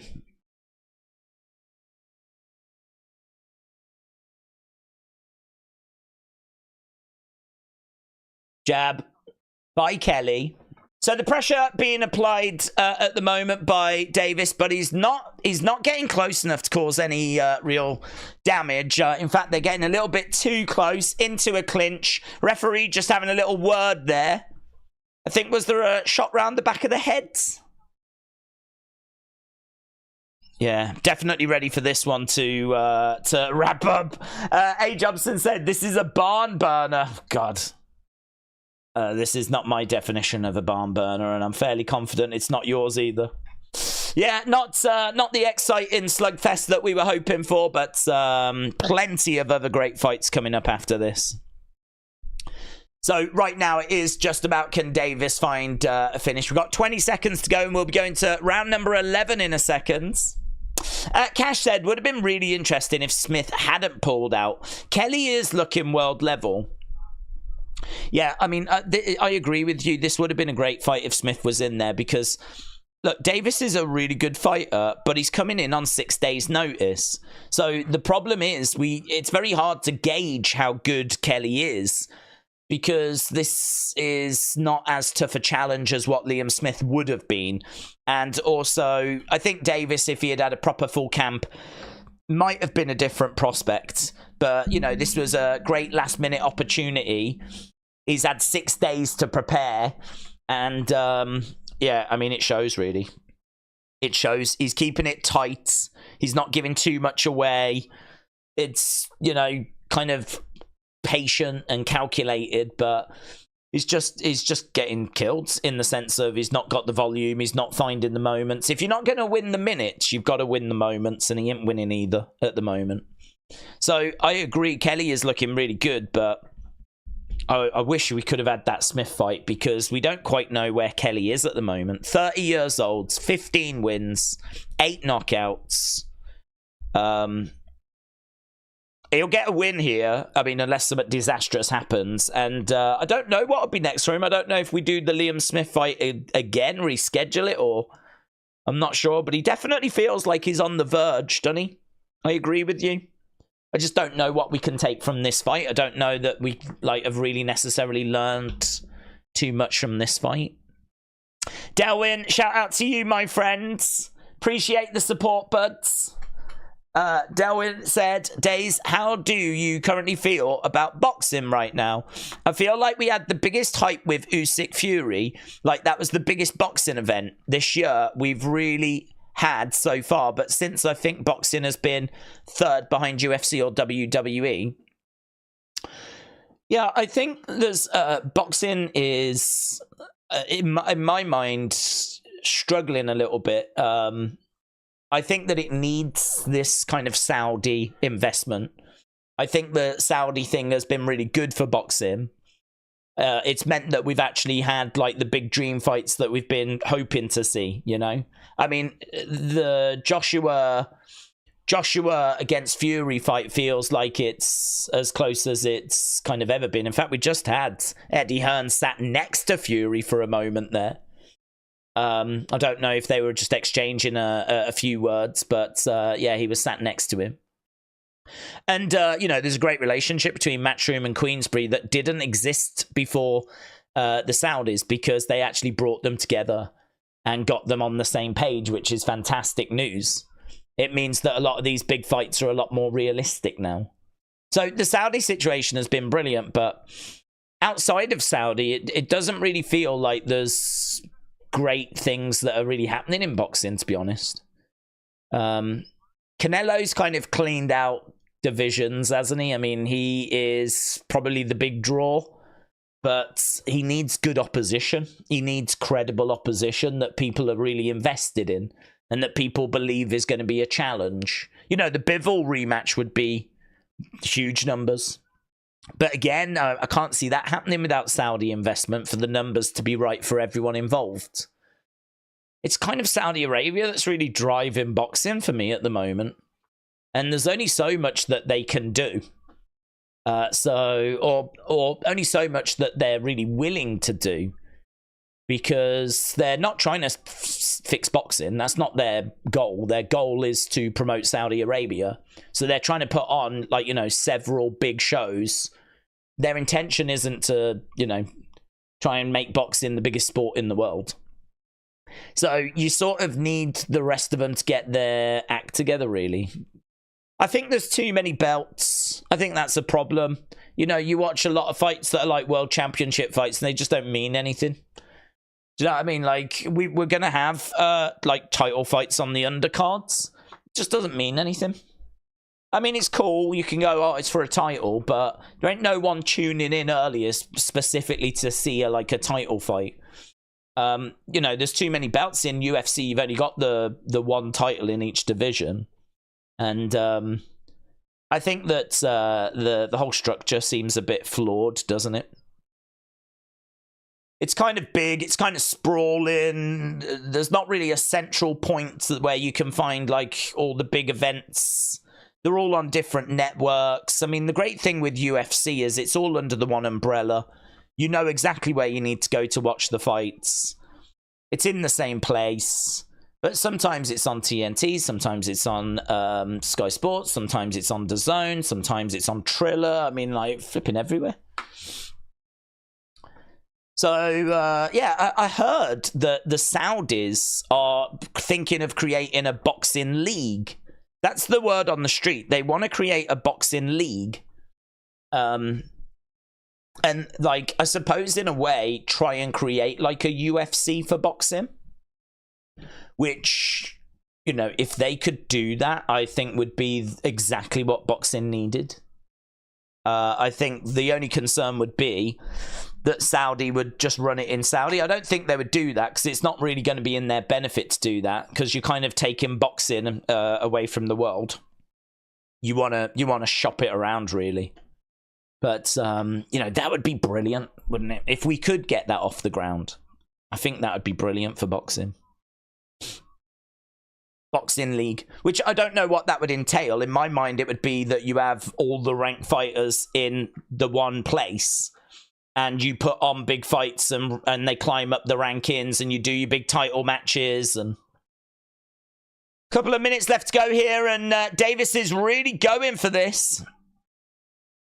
So, Darwin, shout out to you, my friend. Yeah, I agree with you. Davis is swinging away. I think boxing has struggled a little bit, but the one thing I'll say about boxing is when it is time for a big event, I don't think anyone does it better.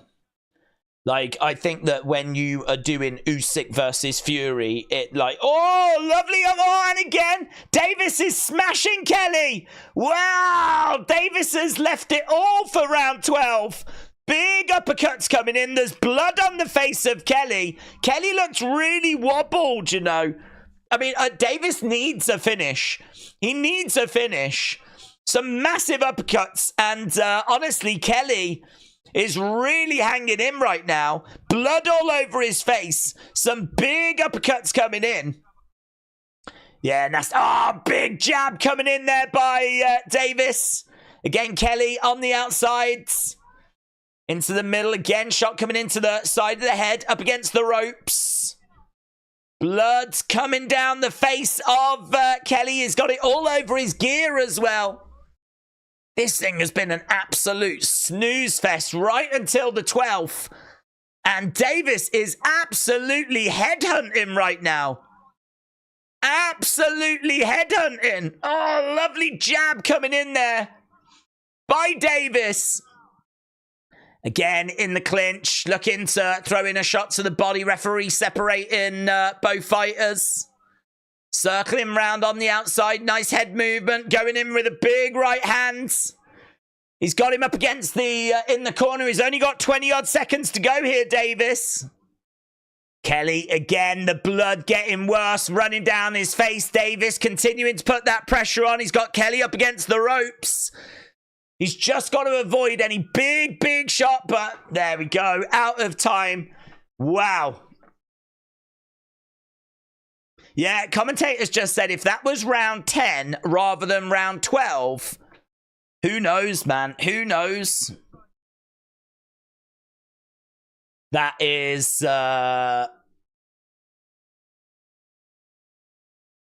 amazing. That was a really fun end to the fight, you know. Here's us going, this is boring, this is a snooze fest. I mean, it has been. It's been awful. But, yeah, that was really good. That was really good. Kelly looks more like Tommy Fury's brother than Tyson does, said Cash. Tom said that 12 rounds was too long. 12 rounders should just be saved for main events. I don't disagree, actually. I think 10 rounds would have been absolutely fine for that. That's another thing that could really get tidied up. I mean, UFC do 3 rounds apart from main events or title matches.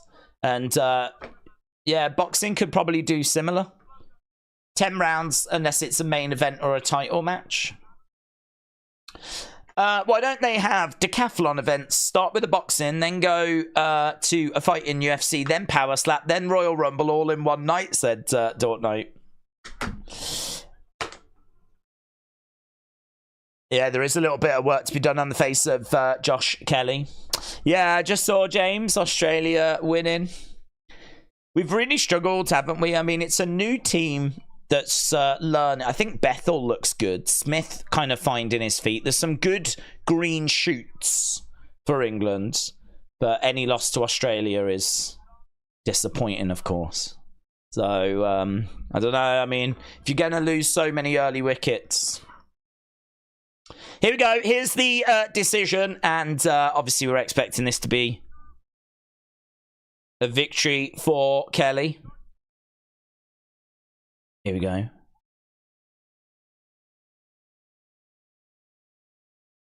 Huh? A draw? 114, 114.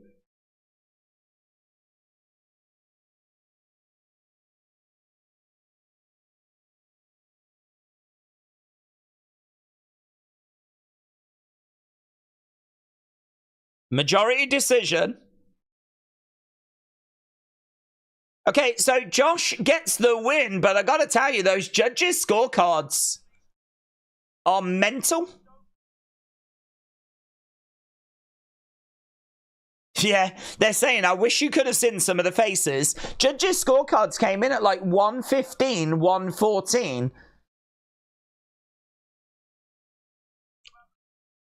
That's mental. Those scorecards are mental. 115, 115. They saw it really close. I thought it was clear, but Kelly gets it anyway. It doesn't really matter. Just having a look outside Wembley. You can see all the people milling around outside. I think most will be in the concourse at the moment at the bars. Yeah, they've just gone back to the pundits talking about how surprised they are by those scorecards. But, yeah, there we go. I want days to tick my tock, said Miss Clown. Hello, Miss Clown. Hope you're well. Hope everyone is well. Cash said, those are the worst scorecards I have ever heard in my life.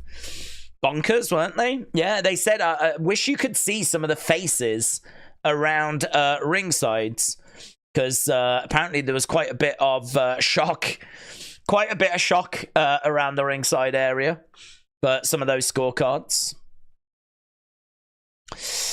But might be the worst scorecards I've ever seen. After 12 rounds, no one can win, said Tom. Well, one of the judges did have it as a draw, yes, which, again, was quite the surprise. Dort Knight, hello. Shout out to you. Spartan, hello. Hope you're doing well.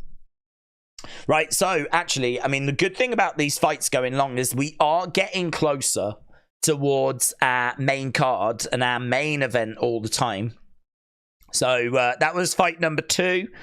Coming up next should be a really fun fight. I've got high hopes for this next one. This, I believe, is going to be Cacace against Josh Warrington. And honestly, both of these are so fired up. I really enjoyed their weigh-in, actually, which is a weird thing to say. But, yeah, I really enjoyed their weigh-in.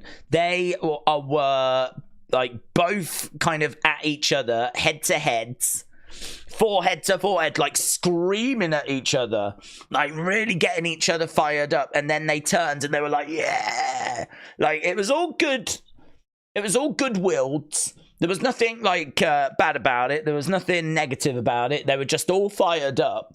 And they just both seem to be up for this. They seem to both be relishing the fight. Like, they were saying, like, just excited, just want to get in there, just want to get going, you know.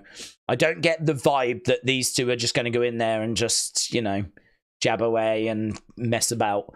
I think we're going to be seeing them really giving it a good go. So I've got high hopes for this next one. Cacace is 22-1. This is for the IBO Super Featherweight title. He is on a 6-fight win streak. He beat Cordina back in May and is on really good form. Heavy-handed. He was a good amateur fighter. Solid chin. He's only got the 8 knockouts out of 22 wins, which is not a great percentage. Josh Warrington, 31 wins. And of those 31 wins, unfortunately, he's only got 8 knockouts as well. So not thinking that there'll be a finish here. This one, I think, will probably go the distance. He's actually on a 2-fight losing streak. He's moving up in weight for this. People are wondering if he is past his best. But he did lose his last fight, but he looked quite good during it. He's going to be a tough fight for anyone, Josh Warrington.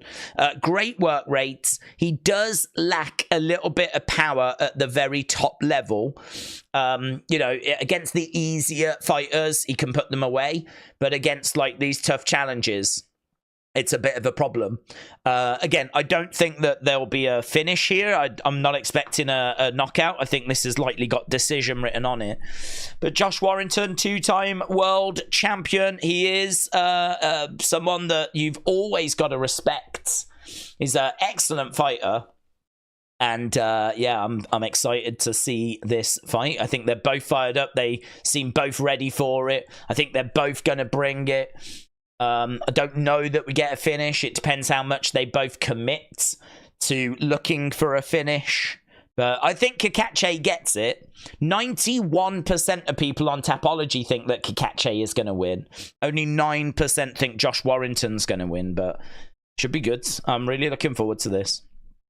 Cacace's 35. I don't think it really matters because Warrington's 33. So I don't think it really matters, but 35 in the super featherweight division.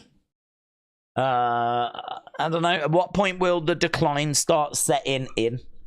We already think that Josh Warrington has took a bit too much damage. I don't know. What about if Cacace gets pushed and this thing does go long? I'm excited, man. Let's see how this plays out. Next fight coming up, 3rd fight of the evening. Cacace taking on Josh Warrington. A fight that I have definitely got circled as being one not to miss. Who thinks that Roman and Cody teaming up? Their team name should be Roman Roads, says Kim's Trains. IBF haven't sanctioned the fight for the belt. Warrington isn't ranked, and he's coming in off 2 losses. The IBF situation is weird, isn't it, Cash? That is so frustrating. The IBO title, I've heard, is on the line. But the IBF title, you're right, they've not sanctioned it. Even though he is the champion, and it's... I don't know. This is where boxing can just... gets in its own way sometimes. I mean, it doesn't really matter. I mean, to be honest, you know, it's good that there is a title on the line, but it doesn't really matter. I just think, like, it's a banging fight, really. Should just be a lot of fun. I'm hoping that it's going to have more action than that last one, so... And I tell you, they're doing a really good job of not faffing around in between the fights.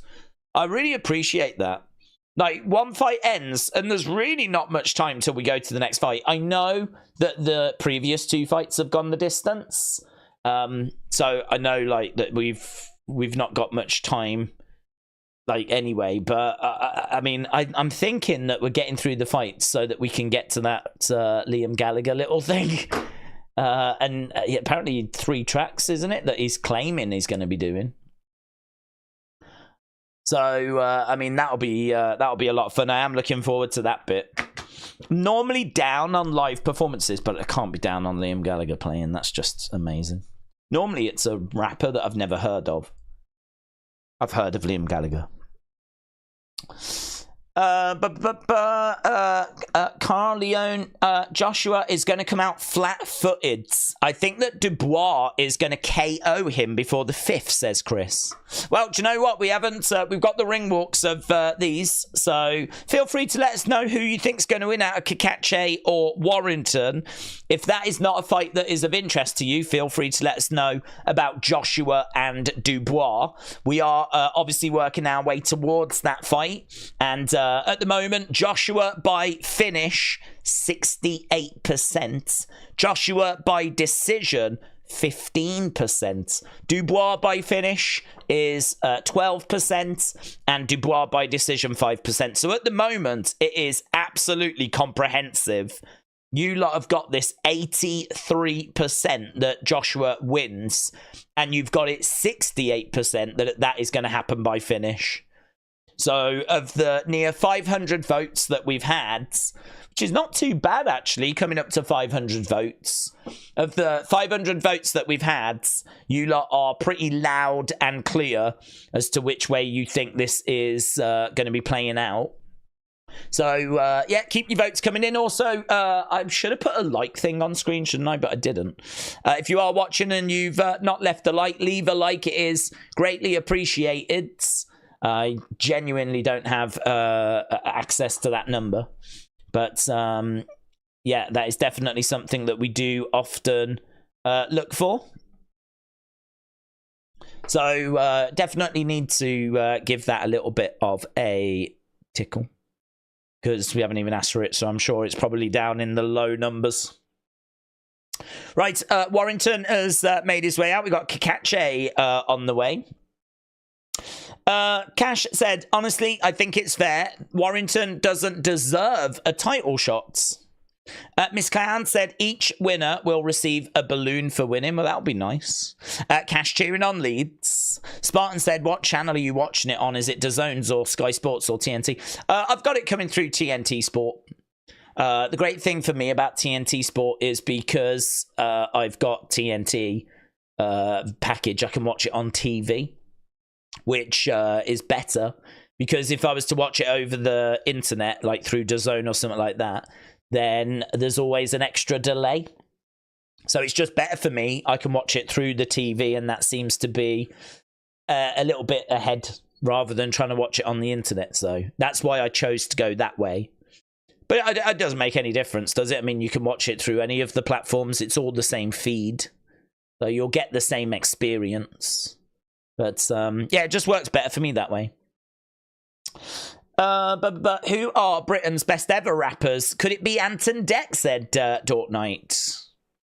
Yeah, it's a good question, that. Britain's best ever rappers. I always think of, like, London Posse, who, I don't know if you ever heard their album from, like, I don't know if it was the late 80s or the early 90s. I think it might have been early 90s. Brilliant album. One of those kind of, I'm not sure how big it was at the time, but it's kind of regarded as a bit of a lost classic now, London Posse. So that was, I always think of them. Obviously, you know, you might think of people like Roots Maneuver, Dizzy Rascal, Dave, those kind of names.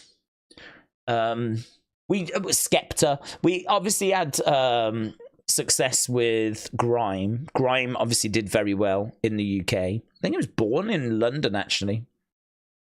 And drill music as well has been quite successful. But there's a lot of like rappers now which I've never even flipping heard of.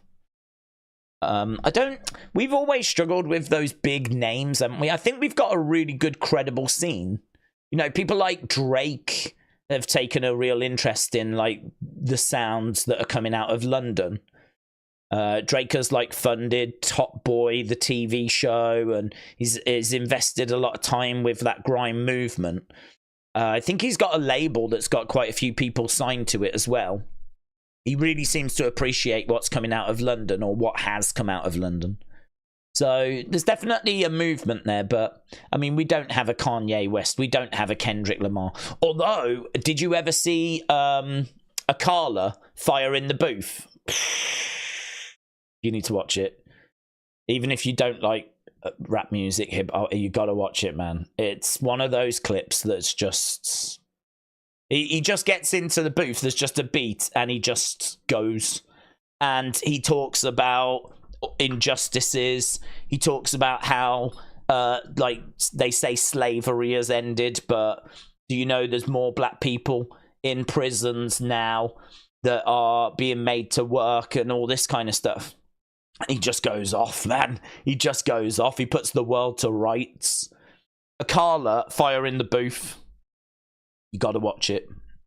I mean, it's one of those where, you know, there's loads of like reaction channels, and they listen to different music, and then they're like, wow. I've seen reaction channels reacting to Akala, Fire in the Booth, and they're like, there's like America, you know, these like Americans react. And there's like these guys that clearly like know their hip hop, and they listen to Akala and they're just like mind blown.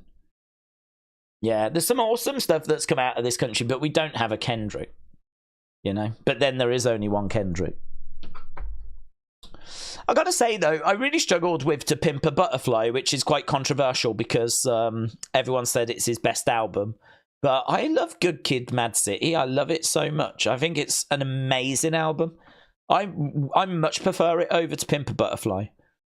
But I feel like with To Pimp a Butterfly, I'm just not getting it. I feel like everyone's talking about how it's this amazing album, and I've listened to it, and I think it's good, but I just find like Good Kid, Mad City to grab me more. I don't know. I think it's one of those, Pimp a Butterfly, where you got to keep listening to it, and I think it just becomes more and more rewarding, to be honest. I think it's a very satisfying album, one that you might listen to a few times and it's all right, but the more you listen, the more you get it. It's quite a few albums like that, actually. The more you listen, the more you get rewarded. I think To Pimp a Butterfly might be like that. We are still waiting for this, by the way. I know that we're talking about different things, but we do have both of these fighters stepping into the middle. And they are face-to-face. These two were all... Oh, look at it. They're pushing each other. They are proper fired up, and we should have that first round about to get underway here. I wonder which musical artist has referenced wrestling the most. Oh, I don't know. Wrestling doesn't tend to get referenced too much, does it?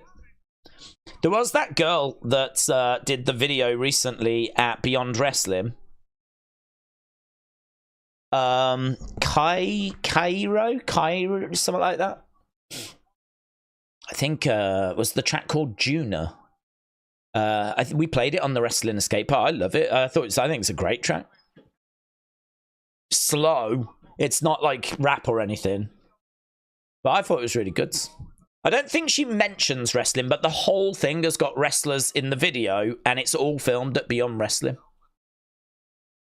And she's actually there watching like one of the shows, and she's got one of the wrestlers' shirts on. Okay, here we go. So we are underway, and as we said, this should be fun. We got Cacace in the center. We've got Warrington on the outside, and they are like engaging here. Oh, look at that, really digging into the body by Warrington as soon as he gets in close. Again, circling round on the outside, trying to find a way forwards. Hey, we got that big Jake Paul fight still to come on this year against Mike Tyson. That was a lovely right hand there by Cacace. Again, Warrington circling around as there's a little dig into the body there by Cacace. Warrington, I like that. Steps forward, lets the hands go. Oh, and again. Yeah. Again, trying to find a way forward. There's a lovely hook that comes in. Little dig into the body as well. And they separate both fighters. Josh up against the ropes. Lots of activity in this one, you know. Oh, lovely. Oh, lovely. Hook shot. Follows it with an uppercut. Then gets a straight in there as well. Lovely work there by Cacace. We thought that these two would go, and they are going. Warrington is getting some success to the body, but Cacace with a big left hand upstairs. Jab coming in there by Cacace. Warrington comes back with a jab of his own. Nice shot coming in there by Warrington. Hook shot just falls short. Oh, lovely. Right hand there by Cacace. Warrington keeping it quite tight. Throws in a jab. Trying to move forward. Another big shot coming in there by Cacace. Up against the ropes at the moment. And no joy. Referee having a word. Cacace in the center. We got about 10 seconds left to go in this round. Lovely right hand there by Cacace. Warrington over by the ropes. Throwing in a body shot. Lovely. Digging into the body there by Warrington. And a really close round. Really close round. Hard to say who took that one, to be honest, because both enjoyed moments. Think I would be leaning Cacace. He was definitely being more the aggressor, but Warrington had a real flurry of shots that got through.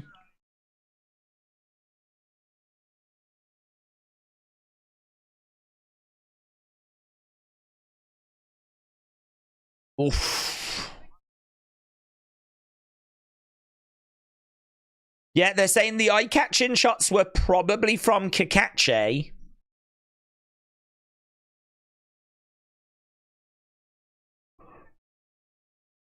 Yeah, I've got Cacace edging it, and the commentator does as well. Right, should be getting underway with round number 2. Cash said Cacace hits like a middleweight.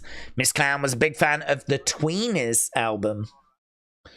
You have to fight for your right to party is my jam, said Nathan. Yeah, Beastie Boys. Love the Beastie Boys. I've never really been able to like dig too far into their discography. I've listened to the albums and I love their like hits collection. But you know, listening to some of the kind of albums as a whole, like Paul's Boutique. There's bits in there that I probably should revisit, to be honest. But overall, I really love the Beastie Boys. Tribe Called Quest as well. Kind of around a similar time. A bit more groovy. Low End Theory. Brilliant album. Referee coming in, separating both fighters. Lovely straight shots coming in. Don't Be a Menace. Do you know, I've never seen that film. Never seen Don't Be a Menace. Lovely right hook shot there by Cacace. Sounded like a flipping gunshot. Jab coming straight down the centre, but on the guard. Warrington, though, just eating those as they're landing on the guard, throwing in a couple of straights back. Bouncing around in the middle. Jab coming in there by Cacace. Nice footwork there by Warrington. Backing up a little bit. Body shot. That was a lovely counter shot there by Warrington. Little dig coming into the body and going upstairs as well. Real flurry of shots here. Lovely shots by Warrington. Bang, bang, bang. Straight to the body. Look at this. Great work. Great work. Again, on the outside, we've got another big shot coming in. Lovely little dig into the body there by Warrington. Warrington looking good. Little bit of a deep breath there by Cacace. Digging in. I love how they do, like, really get those shots into the body. I mean, they must hurt, man. They must really hurt. Oh, my God. He's getting some real success here, Warrington. Those body shots are opening everything up. Went to the sides. Big reaction by Cacace. Followed it up with an uppercut. Really good work by Warrington. I've got him winning this round at the moment. I think he lost the first, but for me, this will be 1-1 if we can get through. Again, oh, look at it. Bang, bang, bang. Straight into the body. Trying to go upstairs there, Warrington. Oh, good round. Good fight so far. Really fun. Exactly what we needed this to be. Much better. Much better. Nathan said, my second jam is What Is Love by Hathaway. I love rap and rave as a teenager. What is love? Baby, don't hurt me. Yeah, man. All of that kind of 90s dance. You know. Amazing.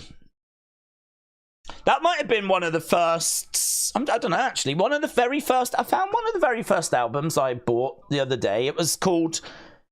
That's what I call Dance 1993. And I found it.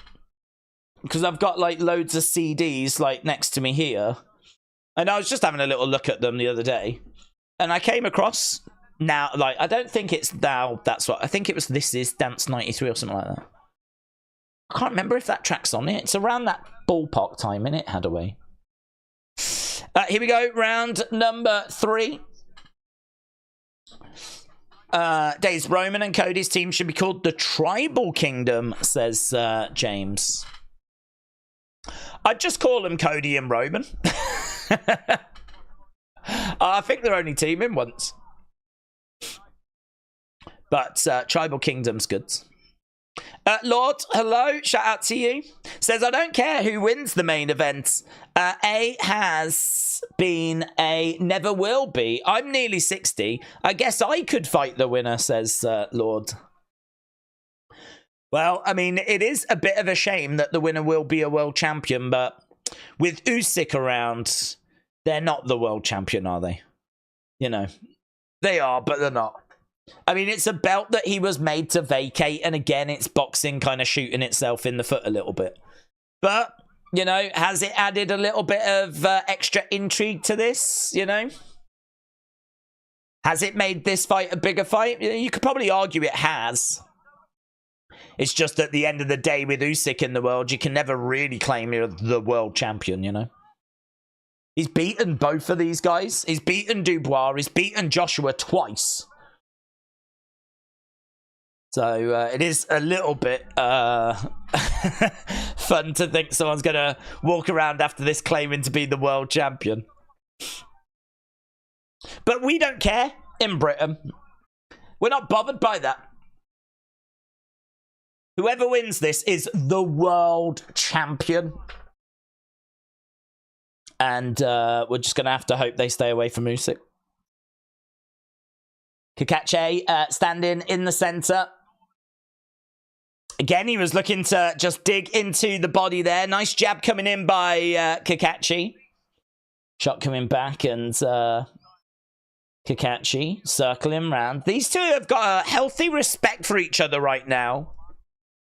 Not as much output in this third round as what we'd seen in the first two, but there's Warrington going to the body. Little hook shot going upstairs there by Warrington into a clinch. Referee coming in, separating both fighters. Cacace in the middle. Look at this by Warrington. Really just standing on those shots, digging his feet in, swinging away. Yeah, he does. And he really unleashes a flurry, a barrage. Nice little single jab coming in there by Cacace. Oh, this is better by Cacace. Throwing in a couple of singles, getting an uppercut in as well, into the clinch. Both guys having moments in this round. I've got it 1-1 going into this round. Yeah, tricky round to score that one. I think both had moments.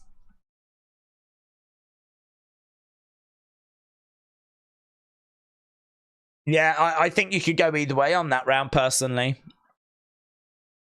They're just saying not much in it in this round. Ministry of Sound comps were my jam, and the Gatecrasher comps. Well, do you know, I must have about 10, 12 of the annuals, the Ministry of Sound annuals, which is like the collection of the best dance tracks of the year. I've got loads of them. I made an effort to pick it up pretty much every year because I used to work in a music store, and I can tell you that that album was every year perfect when it came out to play on a Saturday. I mean, it was everything that you would want. It was just good tracks that people knew. It was upbeat. It was good vibes. Used to just play the hell out of it every Saturday. I mean, you'd play it during the week, but really, come lunchtime on a Saturday, that's like, you know, when people are out and they're shopping and it's peak. And so you'd want something that had a bit of, like, you know, you wouldn't be putting on an acoustic slow album at that point. You want something that's got a bit of go to it. So you'd reach for, you know, a dance album, normally a compilation. And if Ministry Anthem was out, it was always one of the best sellers. And so you hear it that much, you just kind of like, I need to buy this album. Because there's a couple of tracks that I'm loving here. And so year after year, I just ended up picking it up. So I think I must have about 11 or 12 of them now. I agree. You can't go wrong with the Ministry albums. Really good. I don't know if you get them in America. But over here, just brilliant collections of like popular dance tracks. Oh, lovely work there by Cacace. Going to the body. Oh, and upstairs. Lovely shot. Warrington in trouble. Cacace definitely getting the better of this round. He's got Warrington up against the ropes, digging into the body.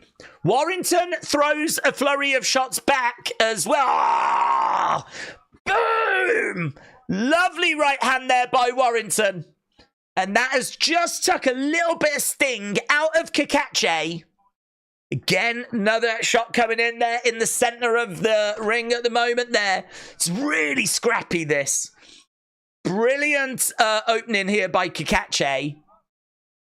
Warrington, though, responding well with some big shots. And this one has just settled down again now. This is kind of how the rounds have been going. One person will get a real moment, then the next person will get a moment. And it does make it a lot harder then to know who's took the round. But there's some lovely shots there by Warrington. Jab coming in by Cacace. Thought this would be a good fight, and it really is. Best fight we've seen so far by a mile.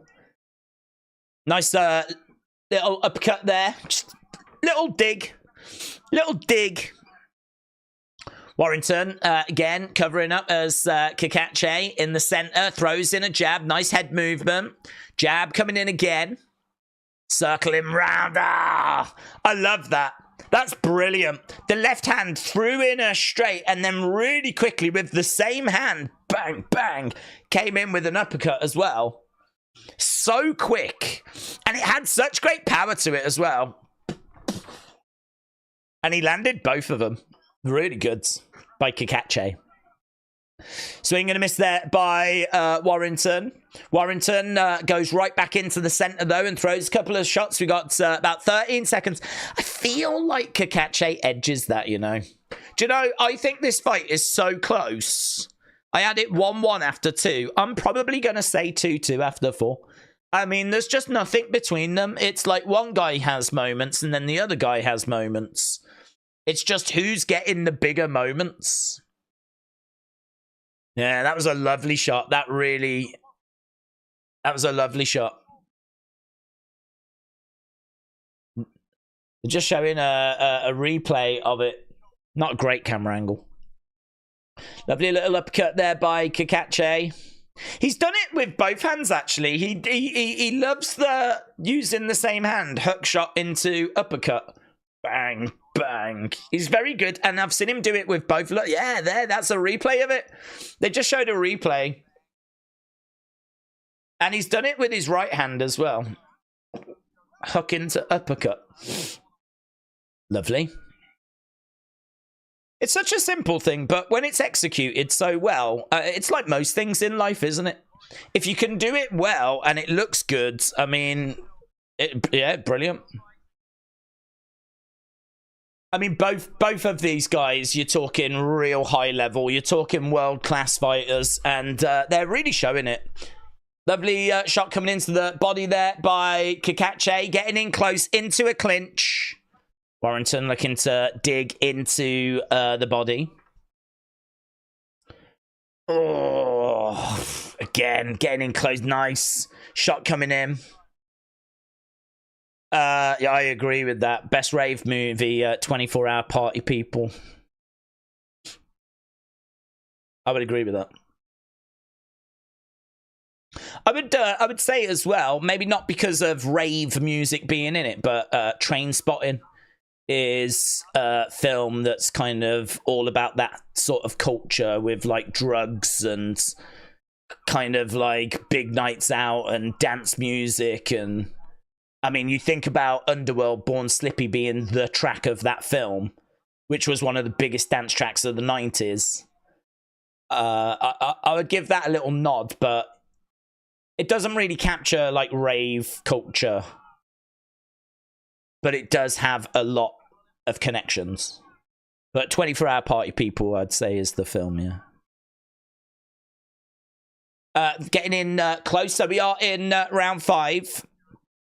Crystal Palace have made a bright start to the second half, said Dort Knight.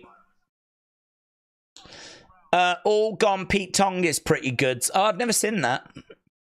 That was a bit of like a comedy type film, wasn't it? Like a silly comedy film. At least that's how the cover appeared. I think I might have seen a trailer. Again, we've got Warrington moving forward. Tries to throw in a hook shot, but good head movement there by Cacace. Warrington, again, circling round, trying to find a way forward. Oh, that was better. He's got Cacace up against the ropes. Warrington just getting a little bit of success. He's getting fleeting moments, but not enough sustained success. Referee coming in, separating both fighters. And again, oh, big hook shot. That's Rock Warrington. Yeah, Cacace chucks him across the ring. He's got his lead hand out as a rangefinder. And Warrington definitely felt that. Definitely felt that. Referee coming in, separating both fighters. Smile on the face of Warrington. Cacace is moving forward. Again, little dig into the body.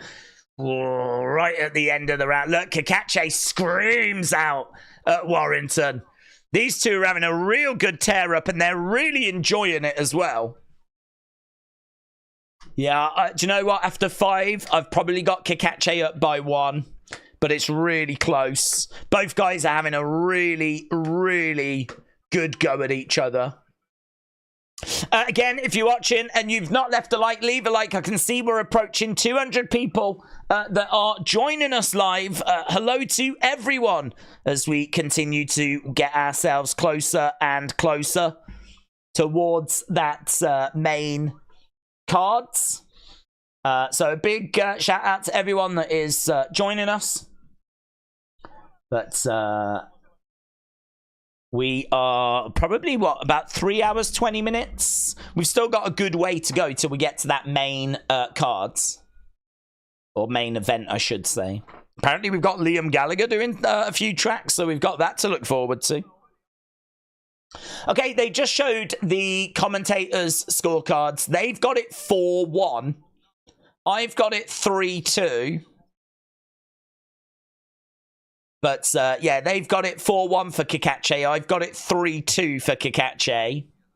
I think this is close. I think Josh Warrington's done really well. Oh, that's a lovely shot coming in there by Cacace. Cacace is expected to win this. As we said on Tapology, 91% of people had Cacace winning. Oh, that's a lovely right hand there by Warrington, though. Cacace throwing out a straight right. So, Cacace minus 250, Warrington plus 200. Cacace is in the centre. Jab coming in, swing and a miss there by Cacace into a clinch there by Josh Warrington. Unloading in the body. Jab coming in there by Cacace. Oh, Warrington again. He's had real success when he's gone to the body. Real success. And he does keep going there as well. Wembley, you can see filling up in the background. Jab coming in there by Cacace. Landed it. Warrington again. Jabs back. He gets his shot in. You can see that Cacace is a little bit worried about those body shots. He's got his hands quite low. A couple of jabs coming in. Lovely little uppercut as well. That's the advantage of having your hands low. You can just swing them up into the uppercut. Again, nice little body shot coming in there by Cacace. Warrington has got Cacace up against the ropes. Referee coming in, separate him. So Warrington gets the odd moment, but oh, just like that. Just like that. But Cacace, it really feels like he has the better moments. Or more moments. See, right now, he's just jabbing away at Warrington. Warrington clinching up. But this is really good by Warrington, because then he throws to the body and he goes upstairs. Cacace trying to weather a little bit of a storm here. He's trying to throw a couple of shots back. Warrington's still well in this fight. I do think he's down. It's arguable as to how down he is. But nice. Oh, is that back of the heads? Cacace doesn't complain about that. Looks back of the head to me. That looks back of the head to me. Referee coming in, separate. Yeah.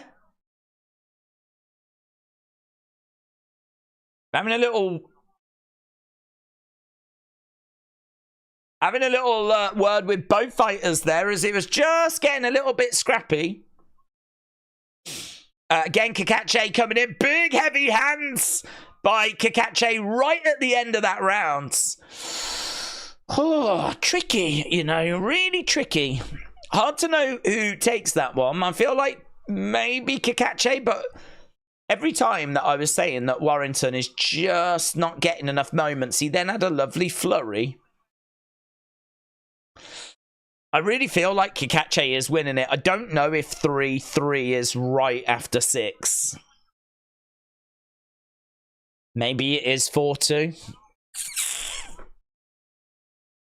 Maybe it is 4-2. It's really tricky. I really think Cacace is edging the fight.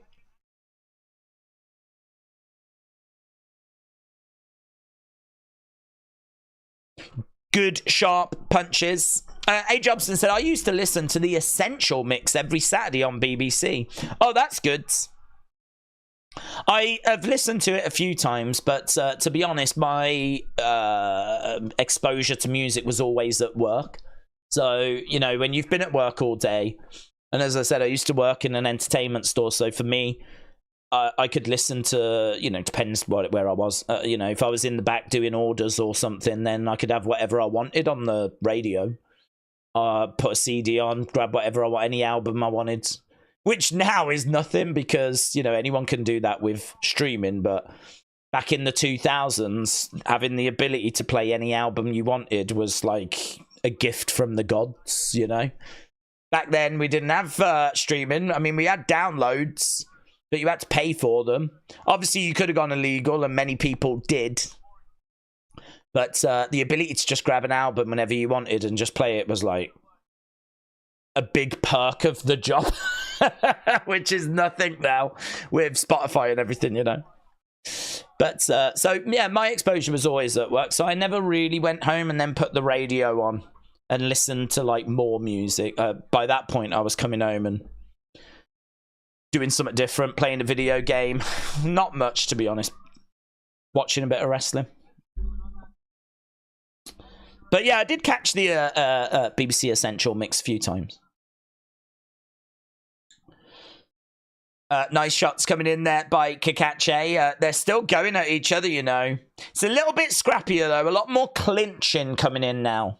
Oof. It's got him over by the ropes. Ah! Big uppercut by Cacace.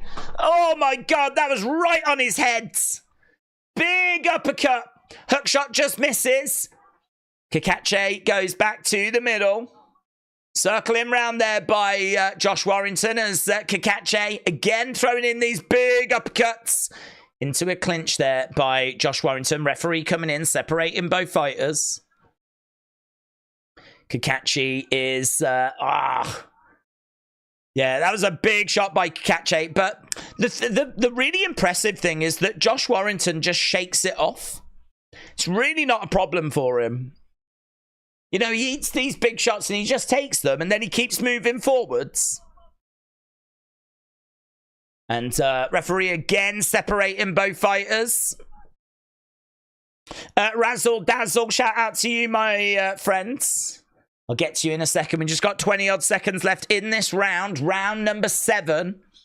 Starting to see them slow a little bit. Seeing a lot more clinching now. Weren't seeing that in the early stages. This thing can go 12 rounds. Again, digging into the body. Lovely work there by Warrington. Cacace's corner getting quite animated. And hook shot coming in. And again. And there we go. End of the round.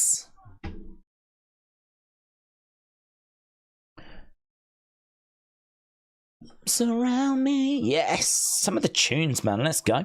Razzle Dazzle said, Days, I'm on my way to the boxing at the moment. Absolutely buzzing.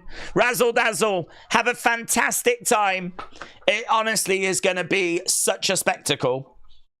I didn't realise that so many people in our community were actually going to this event, but I shouldn't be that surprised, really. We cover boxing a lot. And, you know, this is a monster event. 96,000. If you're into your boxing, this is, and you're in England, this is definitely on your radar. And so I shouldn't be too surprised, but have a great time, dude. So, Razzle Dazzle, shout out to you. Here we have got Cacace coming back out. Nice little, he went for a big shot into a clinch already. We're into round number 8. And referee coming in, separating both. Pete Tong is still going strong. He's a UK legend, said A. Jobson. Here we go. We've got Cacace in the middle. We got Warrington just staying a little bit out of range right now. Covering up, couple of shots coming in there by Cacace. Referee coming in, separating both fighters. Again, we've got Cacace. He is keeping an eye on Warrington. Couple of shots coming in. Hook shot coming in there by Warrington, but can't land it. Shot coming back there by Cacace. Yeah, I tell you, it's a lot scrappier this now. Lots scrappier. We got a lot of clinching and whatnot. Little hook shot coming. Lovely straight left. Digging into the body there by Warrington.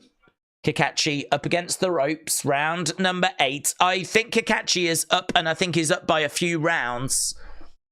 I think we could be looking at something like 6 rounds to 4, maybe 7 rounds to 3 after this. Not much to separate them in this one, but Cacace is,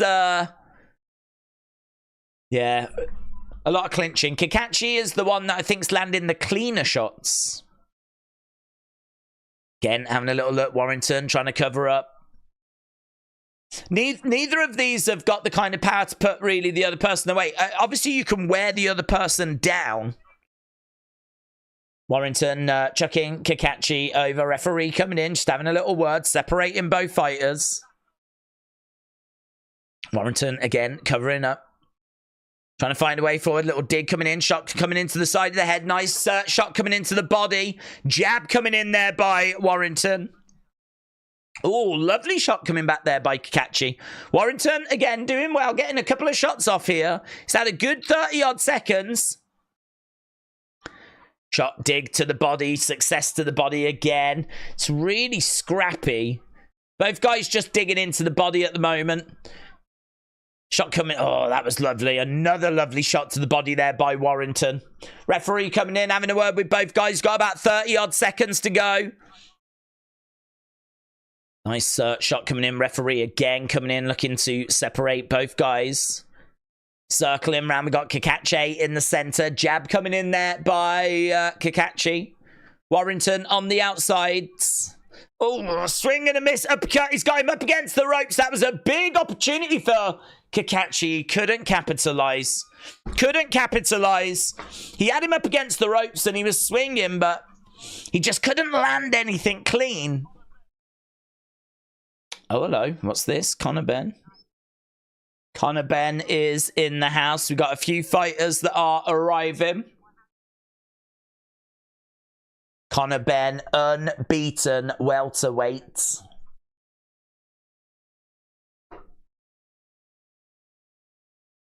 Right. Sonny said, do you want to get another one-card tarot pull? Go on then, Sonny. Let's see what we end up with.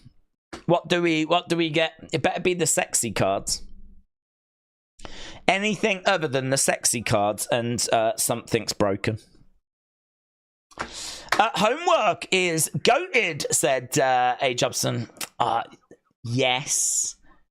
I see your homework. I raise you discovery. Which is also goated. A lot of people like Ram, which was their last album. I like it. I don't think it holds a candle, though, to Homework or Discovery. Do you know, I was gutted that they didn't show up at the Paris Olympics. I know, like, they ended and they did this big kind of finale. I don't know if you saw the video when their helmets exploded. But, I thought, you know, Paris, France, Olympics. One more time. We're going to celebrate. Do you know what I mean? Come on. It's just screaming for Daft Punk. But they didn't. So, screw them. Jab coming in there by Cacace. I don't think this fight is beyond anyone's reach. I don't think we're at the point where Warrington can't win. I do think he needs to get some rounds, though. Cacace is still pouring it on. Fury is still ringside. Sat next to Eddie Hearn. Nice shots coming in. Dig coming into the body there by Cacace. Warrington, again, trying to find a way forwards. I'd like to see Eddie Hearn having a little chat with Fury, but they don't seem to be engaging. No Frank... Oh, there's Frank Warren. I wondered where Frank Warren was. Yeah, they're just sat next to each other, not saying anything, really. I can understand Eddie watching this. Nice shot coming in there by Warrington. Cacace backing up a little bit. Into a clinch. Warrington driving Cacace back against the ropes. Oh, heavy shots there by Warrington. He's really going after that body. Referee coming in, separating both fighters. You can see Wembley filling up. Still a long way to go. I reckon we're about 35%, maybe 40% from what I can see. Referee again coming in, a lot scrappier now, a lot more clinches. Nice little uppercuts, body shots by Warrington. We're in close. He's getting more volume off at the moment, Warrington. Referee coming in, separating both guys. Warrington is getting some of his best work in that clinch. And I think he knows it as well. And I think he is trying to get in close to really work the body, and but some good work there by Cacace. Again, both fighters being separated. Round 9. Oh, nice little shot coming into the body there by Warrington. Oof. Big right hand there by Cacace. End of the round. I would love to see the commentators' scorecards. I don't get the feeling that this is like Cacace. I think Warrington is definitely picking up some rounds. I just don't know that he's closed that gap. Don't know what you think. What are you seeing? Oh, hello, big cheer from the crowds. Tyson Fury was just shown on the big screen and there was a big cheer.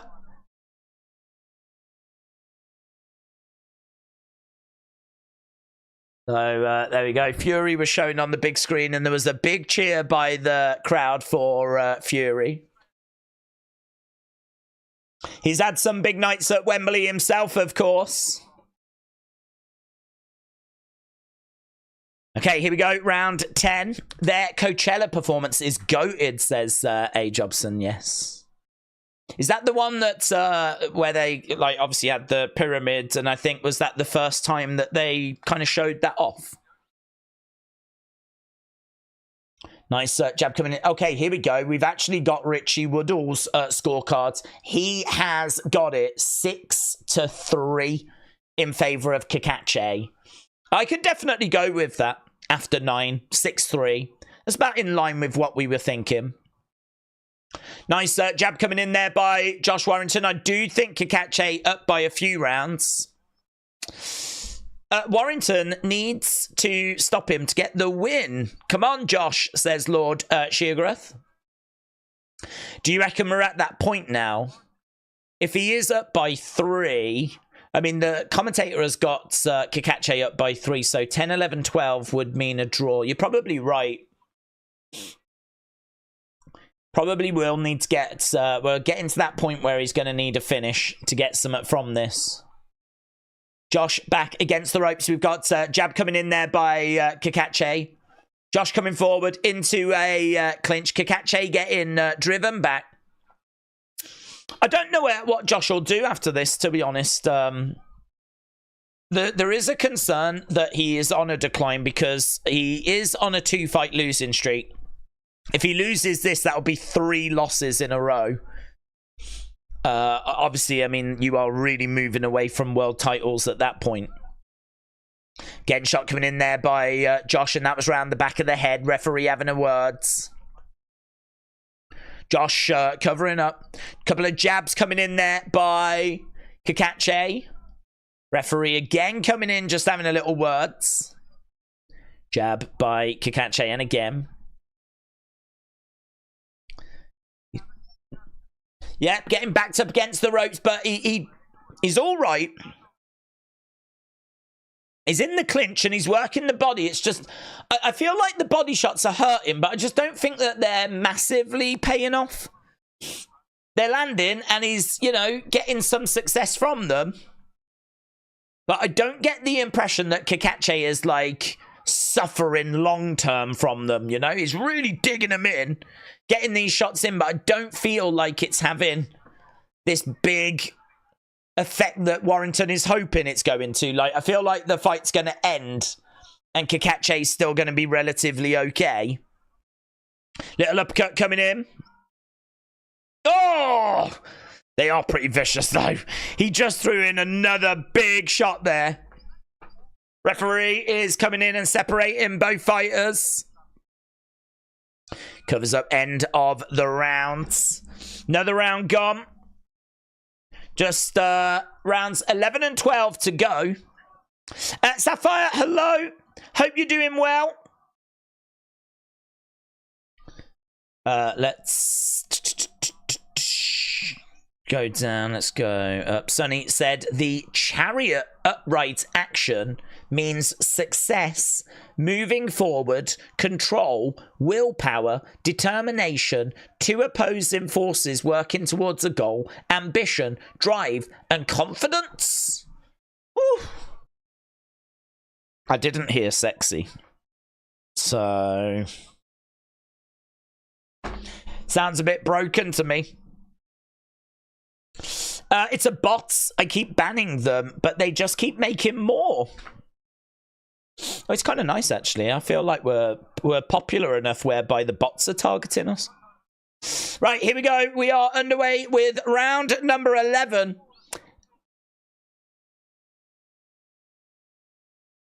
Both corners are quite calm at the moment. 2 rounds to go, Warrington. Both fighters are still in this fight. And we know, listen, the judges, I mean, God only knows. The judges have been seeing anything. Nice, keeping it quite tight here, Josh Warrington. I mean, he's got so much experience. He's going to be able to weather this fight, go all 12 rounds. Lovely jab there. Warrington again, resetting himself, moving around. There's a big strike coming inside of the body shot there by Warrington. Referee separating both guys. Couple of shots coming in. Little uppercut there. Great work at the moment here by Josh Warrington. Cacace not really being able to do a great deal at the moment. Just clinching up. Warrington again keeping it tight. Couple of shots. Oh, that was good by Cacace though. A lot of them shots just hitting the guard, but there was one that got through there. So that was good by Cacace. We've already had nearly half of this round. I thought Warrington had done quite well to keep Cacace quiet, but Cacace just having a little moment. Again, Warrington putting the pressure on Cacace. Cacace trying to throw in some counter shots. And again, but into the clinch.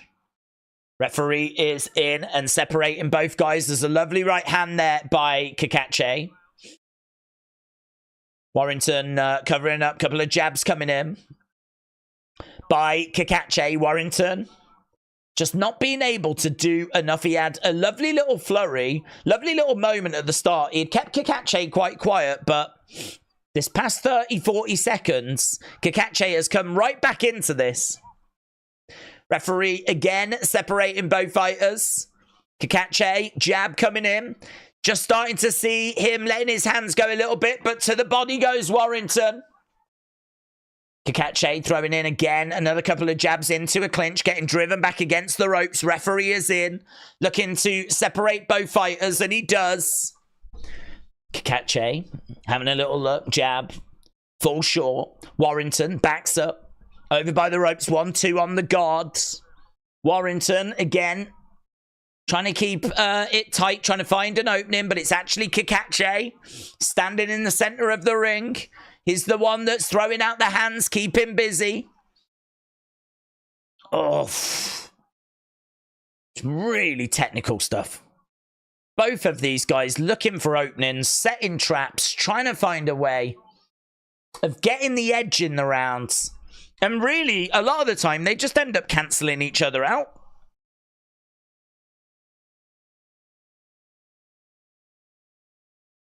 So, throughout the fight, Josh Warrington has thrown 512 shots, Cacace 650. Warrington has landed 99, Cacace 116. High impact shots landed, 23 by Cacace, only 11 by Josh Warrington. The numbers are definitely in Cacace's favour with 1 round left to go. And it definitely feels like if Warrington is going to win this, he's going to need to find a finish. The only thing I would say is that we felt that way in the last fight, and the results came out and they were so close. I can tell you Richie Woodall has got Cacace up by 3 with 1 round left to go. So here we go. Final rounds. Definitely feels like Josh Warrington needs this round at the very least. Needs to win this round. That still will likely not be enough. Can he find a finish in round 12? Warrington again keeping it quite tight. Cacace. Yeah, there have been some really close rounds. It's a good point. Referee separating both fighters. Nice little body shots coming in. Cacace comes in. He goes back against the ropes. Referee again separating both fighters. Shot coming into the side of the body, side of the heads. And again, referee having a look. There's a dude in the crowd that's shouting his head. Oof. Cacace had a little slip there as he disembarked. Little body shot there by Warrington.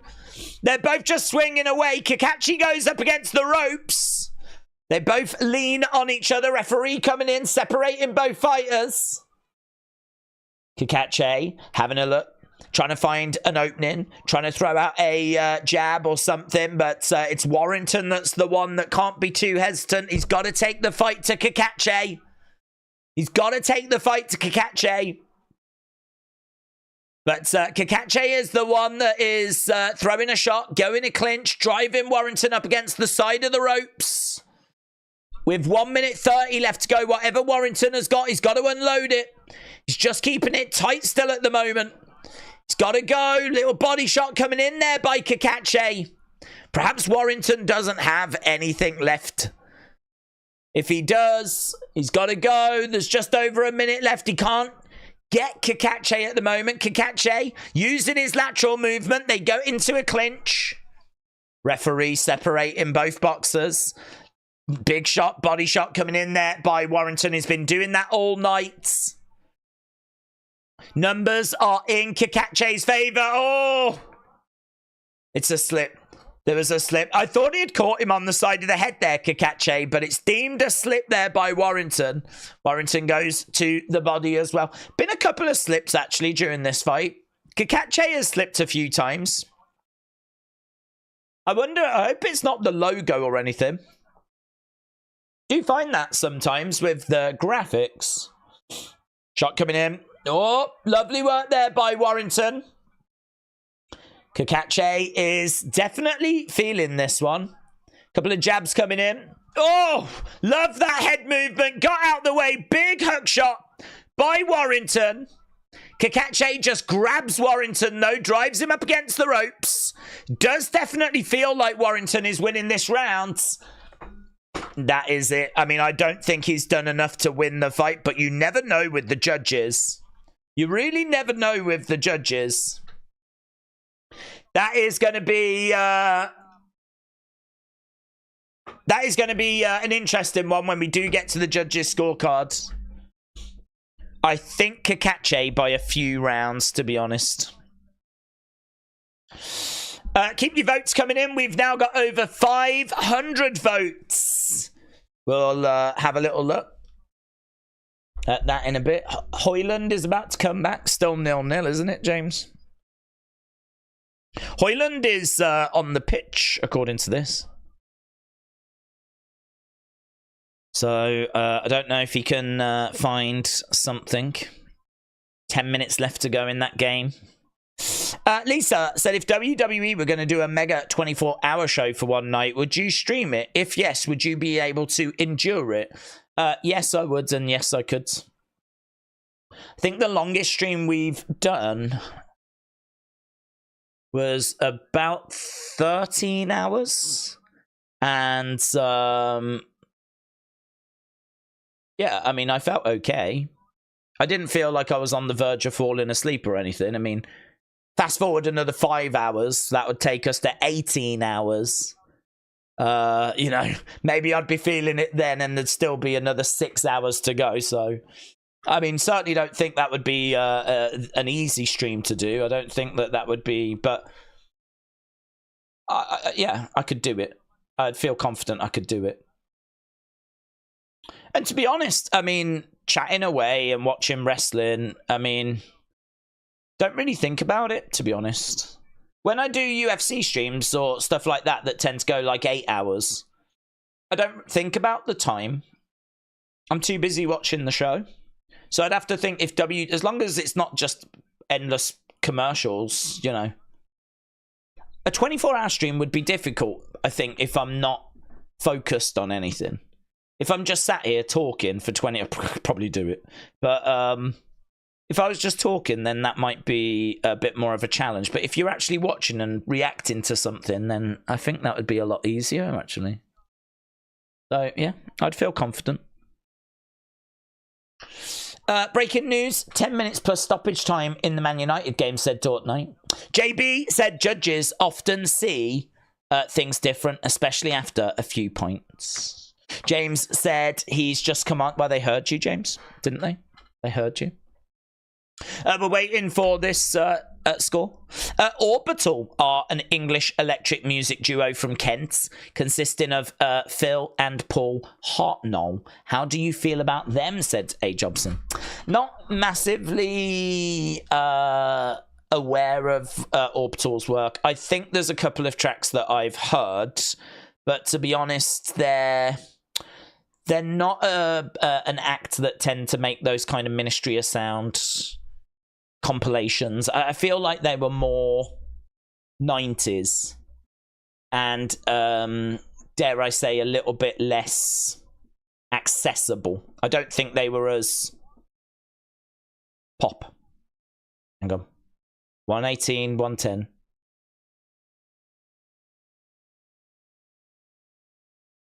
117, 111. It's quite wide. It's quite wide, to be honest. It's got to be Cacace. Yeah, it is. So 118, 110, 117, 111, 117, 111. It's a unanimous decision victory for Anthony Cacace, and it was actually even wider than we thought. So one of the scorecards had him by 8 rounds.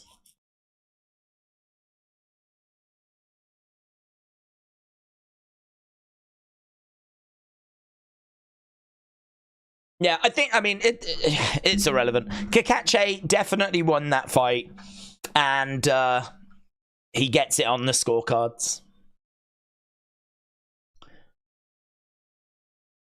Yeah, Wembley is filling up, starting to look, and it's starting to get a bit darker as well, which always makes it look a bit better.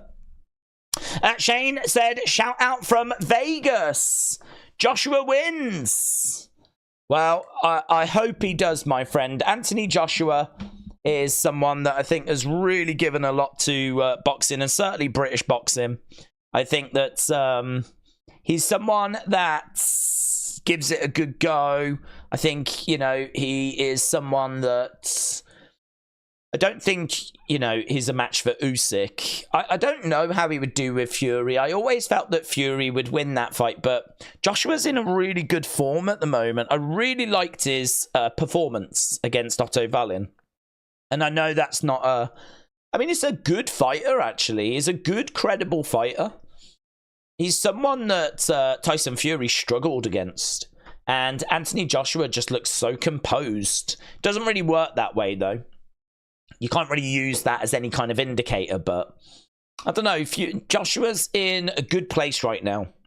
And if you look at Fury, he had a bad performance against Ngannou. Joshua absolutely, you know, destroyed Ngannou. And not only that, but Joshua looked really good against Otto Wallin. And Fury struggled against Otto Wallin. So you look at the Otto Wallin, you look at the Ngannou fights, and all of a sudden, like, Joshua now, in my mind, feels like he's a lot more competitive against Fury. I still think Fury would open as the favourite. I think if we were to get betting odds for Fury Joshua, I think Fury would open as a slight favourite over Joshua. I think the money would come in on Joshua, though, because I think people would quite fancy... Well, it depends how tonight goes.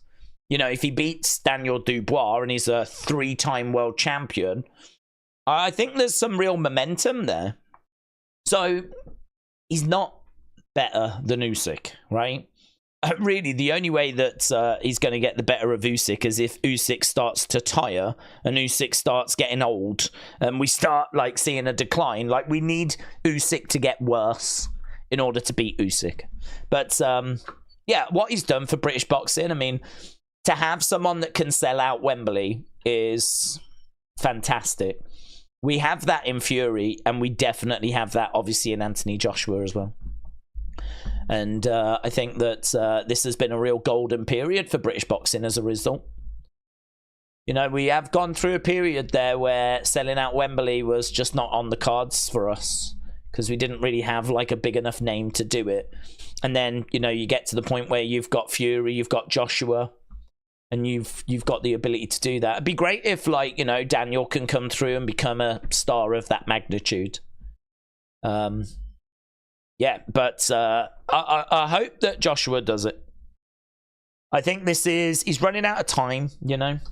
If it's not going to happen now, then I don't know that it's going to happen for him. This feels like his best opportunity to become a 3-time world champion.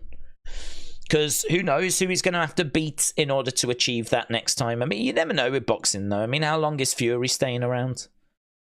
How long is Usyk staying around? He's already made noises about potentially going back to cruiserweight. So if he goes back, I mean, God only knows where that leaves the heavyweight division. It'll be a mad scramble, won't it? It's very interesting, the heavyweight division. Very interesting. Lisa said, would you say that Triple Travels is your best friends? You guys are funny. Well, I think he is my best friend on YouTube. I mean, it's hard to say someone's your best friend when they live in a different country, you know? But it's, I mean, the sad truth of my life is that I've worked in, like, all over the UK. And so I've spent, like, a year here, a year there, 2 years here, a year there. I've lived and worked in Birmingham. I've lived and worked in Ipswich. I've lived and worked in Milton Keynes. I've lived and worked in Southampton. I've worked in 3 different shops in Birmingham. So that means that, like, you know, it's not the same place all the time. You're moving around. I've worked at the warehouse. You know, I've really worked in quite a few different, and I've helped out in loads of different stores as well. So the sad truth of that is that, like, you make friends and, like, you have nights out and you have really good time, and then you leave the area and you sort of start all over again. So I could go to different places in England and meet up with people, but it's kind of also one of those where it's like there's not really anyone, like, down the road that I can call, you know? So it's a bit weird like that, really. But when I kind of get my own, like, place, then, you know, I'm sure that will be a bit more of a base for me. I mean, right now I'm in the middle of the countryside, so it's not ideal. So I don't know. I don't know who I would call my best friend. I mean, I'm not like a 5-year-old girl, so I kind of feel like, I don't know. Best friends is something I think you have at school, isn't it? Is it? I don't really feel like I've had best friends throughout my life. I've had friends. I've never really felt the need to go, do you know what? You're my best friend. Out of all of my friends, you're my best. I haven't felt the need for that. So I've made a lot of friends, and I've still got a lot of friends. But I don't know who I would label as my best friend, my bestest friend in the whole wide world. The one that I'd tell my deepest, darkest secrets to. There might be a vacancy, I don't know. I don't know. James said Days was a strippergram. It was good money. It really was good money. Right, this is... now, what am I doing? This isn't the fight. I'm flipping lying to you. I'm too distracted. I'm trying to figure out who my bestest friend in the whole world is. And it means that as a result, I'm lying to you and giving you fake information. So this is Buatsi. Buatsi versus Hutchinson. This should be really good, you know. I'm really up for this fight because these two really do not like each other. I believe this is for the WBO interim light heavyweight title. So, I mean, listen, as belts go, this is about as big as it gets. A WBO interim light heavyweight champ. Let's go.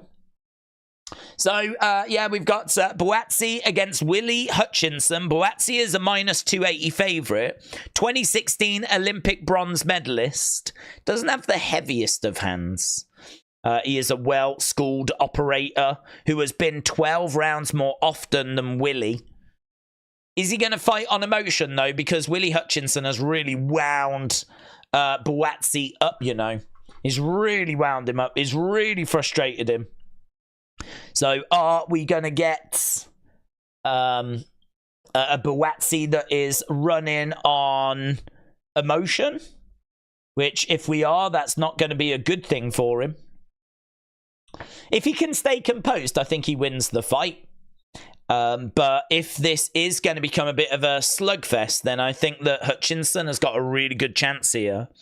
He's very confident. He's a counter-puncher. He was victorious in the 5v5, you know, the Matchroom against Queensbury event. Hutchinson competed in that and he won. He's a slick mover. He's got good punch variation. He likes to hit and move. Both are in really good form. Both have got really good amateur records. Both are really good fighters. So this is going to be a lot of fun. Again, no waiting around. We've literally gone from one fight to the next fight to next. All these fights have gone the distance, though, so far tonight. It'd be lovely to see a finish. I can't even remember what a flipping finish looks like. So it would be lovely to see a finish. But not at the moment. James said 4 minutes added on. It's still 0-0. This game is stressing me out. Cash said the WBO International Silver Treble Double Whammy Belt. It's box office. Oh, it's as big as it gets, but it's as big. It's the only reason I'm watching. It's the reason why I bought this pay-per-view. I trust Joshua Buatsi at -230. He has got a luxurious Tai Otoshi. Buatsi shall warp the senses. So Al said, what time is Joshua? Well, apparently the ring walks are meant to be in about like 2.5 hours. So we've still got a little way to go. But before then, we are expecting this fight, the co-main event, and a little Liam Gallagher performance, which is going to be very welcome. So I am looking forward to that. Disappointed that we didn't... I mean, I didn't hear any mention of that at the press event or anything. I mean, they've been really quiet about the fact that Liam Gallagher's going to play here. But Liam hasn't. I mean, he's come out on social media and announced what the set list is going to be, so... lovely. According to him, rock and roll star, supersonic, cigarettes and alcohol. I mean, to be honest, short of playing Live Forever, it's about as good as it gets, isn't it? I do like a little bit of Columbia, though. It's if you've not heard Definitely Maybe, it's one hell of an album. One hell of an album. Days is streaming similar to sitting on a flight in a sense where you sit and you prepare yourself for the time. Is streaming similar to sitting on a flight? Yeah, I would say that's a pretty good comparison. I mean, I always tend to go to the bathroom before I start, and I do the same when I'm about to go on a flight. I mean, I'm not a fan of airplane toilets. I don't think anyone is. You know, they're not the biggest of spaces, are they? And ideally, if I can get on a flight and it's... I mean, to be honest, I don't tend to go to the bathroom when I go to America. Pretty good. That's normally like 8 hours. So I'm pretty good at like going before getting on a plane and then just sitting there watching a... I don't really watch films. I watched Traitors when I went to Florida earlier this year. Loved it. Flipping loved it. I hadn't seen it before. So I was watching that, the TV show. And I just worked my way through that whole series. Loved it. The co-main event. So we are just getting the winner being announced here. This was Denny. Here we go, the official. So round number 2.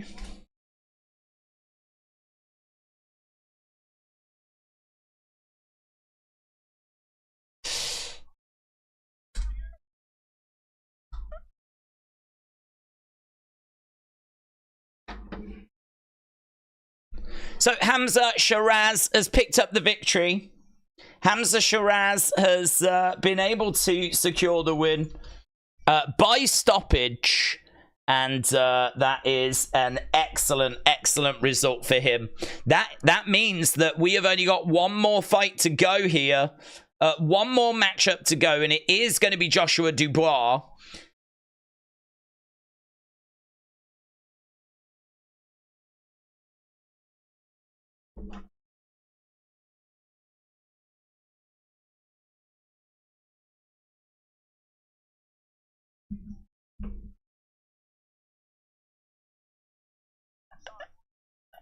Anthony Joshua apparently has still not arrived, they were just saying. So that is quite a surprise. Word coming in that he is not there. So we've just had the result for the co-main event. So it was a stoppage win for Hamza Sheeraz. over Denny. And I was just listening to what they were saying there about Liam Gallagher is going to be coming up next. Yeah, new European champion. They're just interviewing Tyler Denny. So keep your votes coming in. Obviously, we are working our way towards this main event. And this main event is getting closer and closer. We got 1 hour, 20 minutes left to go until we get to the main event. And honestly, a lot of excitement because there's no more boxing. It's just the Liam Gallagher concert. I don't know quite how you would word it, but Liam Gallagher is going to be performing. Apparently he's going to be doing 3 tracks. And yeah, I think that's coming up next, of course. But word is no Anthony Joshua. Welcome back, said Lucy. Lucy, shout out to you. Yeah, shout out to everyone that's joining us. Big apologies. We suffered a power outage. All the power went. Everything got shut down. Everything was gone. And then literally since that moment, I've been working non-stop to try and get things back. It was really looking like things weren't going to come back. None of my routers work. I'm actually using my mobile phone as a hotspot. So my computer is connected to my mobile phone and we're actually streaming through 5G on my mobile. So I've tried everything. I've reset everything. I've restarted everything. I've done everything. And we just weren't getting anywhere. But yeah, I mean, look, we're back. We can do the Liam Gallagher thing. We can do the main event. I mean, really, that's all we're looking for. So we'll just take whatever we can here. We'll take whatever we can tonight. It's been one of those nights, unfortunately. But it doesn't matter. It's still been eventful. Wembley is looking beautiful. And we have not missed the main event. And honestly, the numbers are looking really good. So in regards to, like, you know, the upload speed. So we should be all right from here on out. Touch wood. So, but Days, A. Jobson, shout out to you. Amin said, Days, are you going to do Wrestling Escape Pod tomorrow? Yes, that is the plan. I feel for Tyler. It was a complete mismatch, said Cash. He's a European level fighter. He's a world level guy. Well, you know, I feel sorry for him as well. He is a good fighter. He did go into that as a firm underdog, though. 96% thought that Sheeraz would get the job done. And, you know, Sheeraz was a minus 650 favorite, as you said. Mismatch. Just one of those situations, really. I suppose the way to look at it is a great opportunity and it just wasn't meant to be, so it is what it is. But Joshua Dubois is our focus. It is the only fight that's left. And Joshua, as we said, fantastic fighter. Someone that is a 2-time world champion, 4 wins since losing to Usyk, 28 wins, 25 knockouts. He really should be controlling the action, using his jab to set up shots and control the distance. He's got a good high guard, clinches on the inside. He can fade in later rounds, but I don't know. I don't know how long this is going. This fight definitely has got finish written all over it. Like, these are 2 big hitters. And, yeah, this is going to be a lot of fun. As we said, Liam Gallagher coming up first. But AJ is my pick to get the victory in that main event. And actually, we haven't looked for a while. We are approaching nearly 1,000 votes. So if you are watching and you've not left a like, leave a like. It is greatly appreciated. And also, if you have not voted, please vote. We are hopefully going to reach 1,000 votes at least tonight. No expectation with the likes, obviously, with all the disruption and everything. I don't think this is one we can look to get 1,000 on. But again, if you've not left a like, leave a like. It's greatly appreciated. We are awaiting Liam Gallagher. And actually, they've done a brilliant job of just going from fight to fight to fight to fight. Like, there's been no kind of messing around in between the fights. 9:25 for Liam Gallagher, apparently.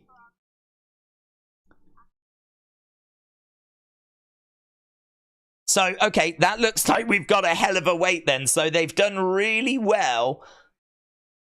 Yeah, they've done really well, I think, with getting, like, you know, the fights to go from one fight to the next fight. But they're just saying Liam Gallagher, 9:25. So that means that we're a good 40 minutes away. Well, that's all right, actually. That's going to allow us to get composed. And that's going to allow us to get our teeth into talking about the main event, which is why we're here. We're here for Joshua Dubois. And as we said, look, Daniel Dubois, 2 wins since he lost to Usyk. Good wins as well, especially that last victory that he managed to secure against Hrgovic. He's got a great engine, full of confidence, might even have the power advantage. This is a really tough fight for him. He is the former WBA regular champion. He is someone that is the current IBF heavyweight champion, of course. He is easy to hit. He is very hittable. His defense is very poor. That is the big opportunity for Joshua, is to like really work on going after Dubois' head and targeting the head, because he is very hittable. But Dubois is someone that has got a good chin. He can take punishment. He's been in there and he's been hit plenty of times, and he still finds a way to secure victories. His losses are against Joe Joyce and Usyk. The Usyk loss, there's no shame in that. AJ's got 2 of those. And Dubois has lost against Usyk. The other one, Joe Joyce, maybe hasn't aged as well, to be honest. But, yeah, listen, this is a good fighter. This is someone that's got 21 wins and 20 knockouts. That gives you a good idea of his power. He's someone that has got, he's hittable, but he can take it. He's got a decent chin. And there's only a couple of guys, one being the best heavyweight in the world right now, and the other being Joe Joyce, who you go back a few years ago was a real problem in this division. He's just sort of lost his way a bit now, Joe Joyce, unfortunately. But yeah, Joe Joyce was definitely someone that looked like he was going to go on to cause a few problems, and it never quite worked out. So that defeat probably hasn't aged as well. But still, at the time, not a bad loss for Daniel Dubois. Anthony Joshua has arrived. So, Anthony Joshua arriving right now. Joshua's been here. He knows what he's doing. He knows that he's got plenty of time to get ready. I don't think he's too eager to be sitting around. We know that AJ has got plenty of experience on this stage. And he is just arriving. They are showing AJ arriving on the screens. Daniel arrived quite a while ago. But AJ arriving now, making his way backstage. Walking through the corridors, is looking cool, calm, collected. Is looking composed. He's looking relaxed. He's just walking through all the graphics on the doors and the walls backstage. Absolutely everything has got the graphics up for this fight. The imagery of AJ and Daniel is absolutely everywhere there. So, yeah, very cool. It's very dark in London as well. We've got plenty of lights, spotlights and things around. And as we said, we're just building our way towards that Liam Gallagher concert. William said, Days, I'm a big fan of your streams. Keep up the work. Thank you, my friends. Wait, Joshua has just arrived, said Tom. He has. Let's go, Joshua, said William. Frost said, how long till it starts? Well, we are looking probably a good... well, listen, if Liam is going to play at 9:25, I reckon he's going to go for 3 songs, apparently. He's not just doing 1 song, he's doing 3 songs. I mean, that's going to take up probably a good 20 minutes. That's going to take us to about 10 to 10. I reckon ring walks, you can pencil them in for just after 10, maybe 5 past 10, 10 past 10. I reckon the fight's going to be getting underway around about that kind of 10:30 mark. you know, maybe 25 past, something like that. So I reckon we've still got about 2 hours, probably not quite that. Hour and a half. There's no other fights, just the Liam Gallagher concert. So yeah, we are but I'm all right with that. Liam Gallagher, this is going to be awesome. I'm super excited to see and I want to know if there's going to be an announcement. I want to know if he's going to announce anything. I don't know if he's just going to, like, is Noel going to be there? Is Noel going to join him, or is it just going to be Liam on his own? Or, you know, imagine if Noel comes walking out. That would be a big headline. Imagine if they announce an album. That would be a massive headline. This definitely feels like Wembley. Little cameo appearance. It's a great opportunity to do something, you know? So it'd be a good place to announce a new album, wouldn't it? It's a bit, it's a little bit, not quite, but a little bit like Super Bowl halftime show, you know? It's kind of like a little cameo appearance. You might as well use it to do something. So I'd love an album to be announced.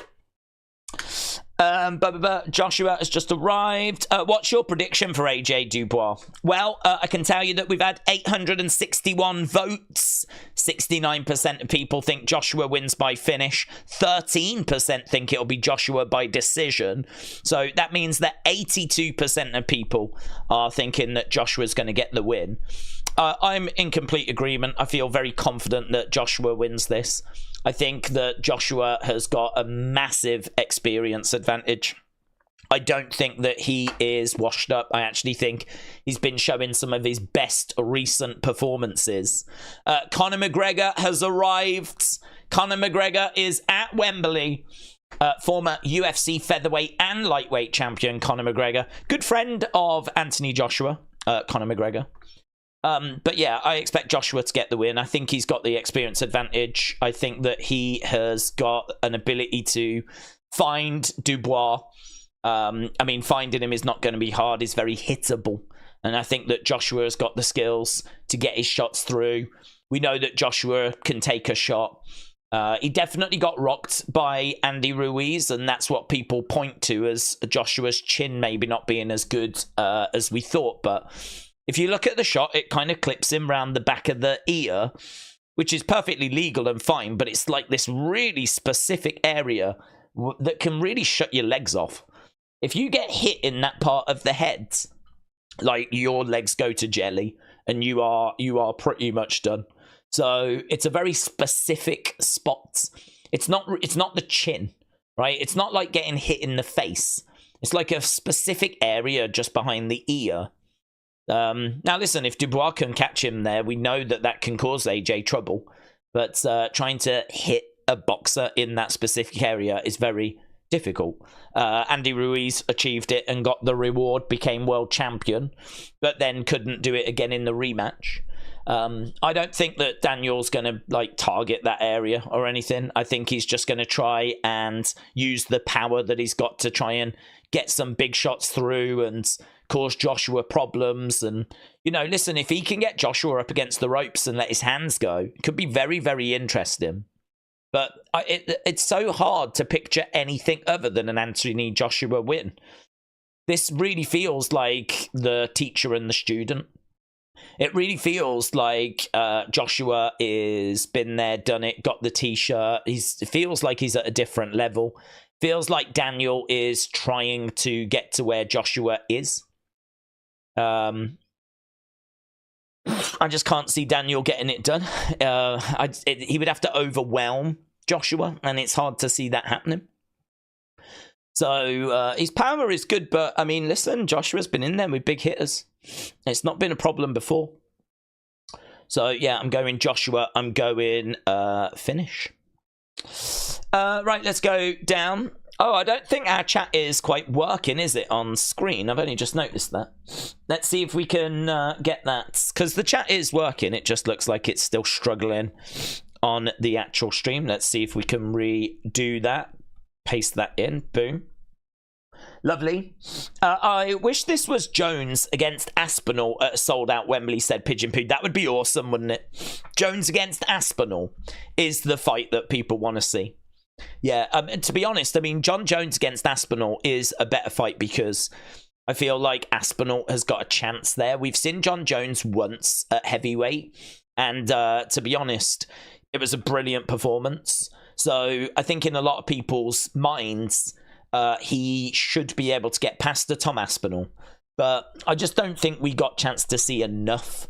I don't think questions were really asked of Jon Jones. Cyril Gane just, it was a little bit like getting checkmates mates with like playing chess and you only do a couple of moves. I don't know if you've ever done that. I went to a chess club, right? Not only once, because I didn't even know we did it at our school. And I just happened to be walking past the classroom and there was a load of people in there. So I stuck my head in and there was a load of people playing like chess. And this one guy was like, do you want a game? He saw me in the doorway and he was like, do you want a game? And I was like, I don't really know what I'm doing, but I'll give it a go. So I went in. He was someone I knew from my year. And I sat down, made a couple of moves, and he was like, checkmate. And he did me.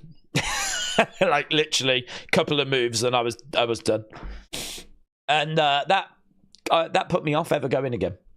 I mean, not that I ever would have gone again, but that is kind of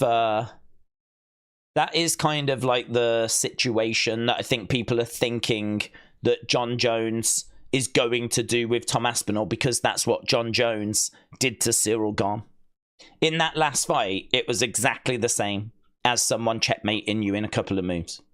Jon Jones knew how to neutralize Cyril Gane and did it quickly and got the victory.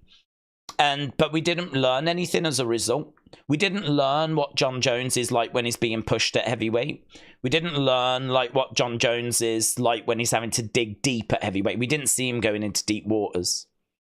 So I kind of feel like that fight against Tom Aspinall is a really great fight, because I think Tom Aspinall is a better fighter than Cyril Gane. I think that he's more well-rounded. I think he's better on the ground. I think everything's better. I think he's better on the feet. I think he's better on the ground. I think he is, outside of Stipe, I think he is the best challenge you can have at heavyweight right now. And what a fight that would be. I think it'd be so good to see that fight. I mean, apparently, Jon Jones is talking of just being done after Stipe, so I don't know that we ever get it. But I agree, that would be awesome to see. But to be honest, if I could choose anything, it would be Fury against Joshua. Fury-Joshua would be the fight I would choose tonight out of anything. There's Connor. Connor with a big smile on his face. He's got a cigar. He's like, yeah. So, yeah, that would be the fight that I would choose if I could choose anything. But Jones against Aspinall is definitely the big fight I want to see in MMA. But not everyone's a UFC fan. Pitcher Pew said Aspinall's just too big. He's strong, he's hungry. I love John, but he's on his way out now. He's still the GOAT, though. Pigeon Poo, shout out to you. A. Jobson said, I just realised instead of just having this be for a vacant IB belt, they have promoted Dubois to champion since he was interim. It doesn't really matter. I just thought this was for a vacant belt. No, they did, yeah, he is the champion, but fair play to Daniel. He has said that he knows that he needs to win this to legitimize himself as champion. So, you know, fair play. He's not going around like, you know, with the big I am. He's being very clear about knowing that he's got to win this. We're just seeing them at Leicester Square. So they've been everywhere. We've been to Trafalgar Square in front of Nelson's column, where we did the weigh-ins. They're here at... I'm not sure. I can't remember what this bit was for. I don't know if this was just a bit of a press thing. But they've been at Leicester Square. They've been all over the place. Like, they've really done a tour of some of the big, like, landmarks and the big places in London. Leicester Square, of course, is where we do a lot of film premieres in the UK. And Trafalgar Square, of course, is where Nelson's column is. So, yeah, they've done a pretty good job of just kind of, like, getting around and, like, really... getting in front of some of the big London landmarks. That was... I never saw that. I don't know. Was that actually at Buckingham Palace? I'd never seen that. I don't know what that was.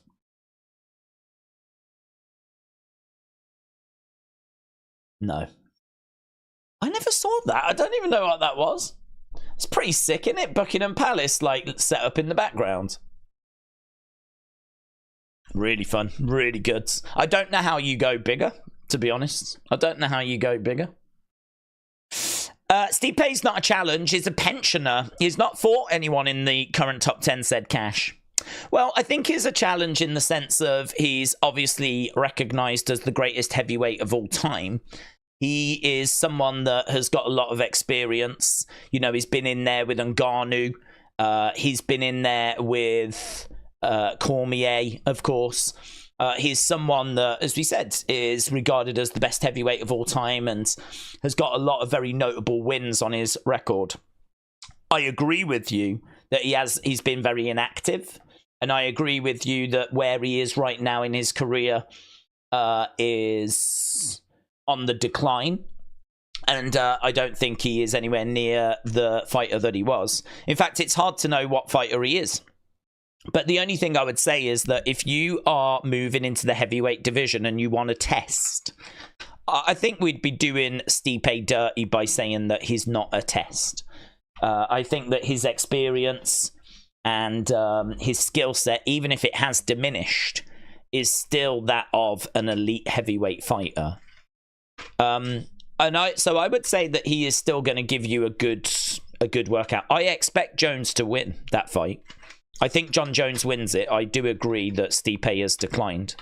But I don't know. I mean, I don't think at heavyweight there's that many tests for John Jones, to be honest. I think if you look at the heavyweight division, it's actually a bit thin.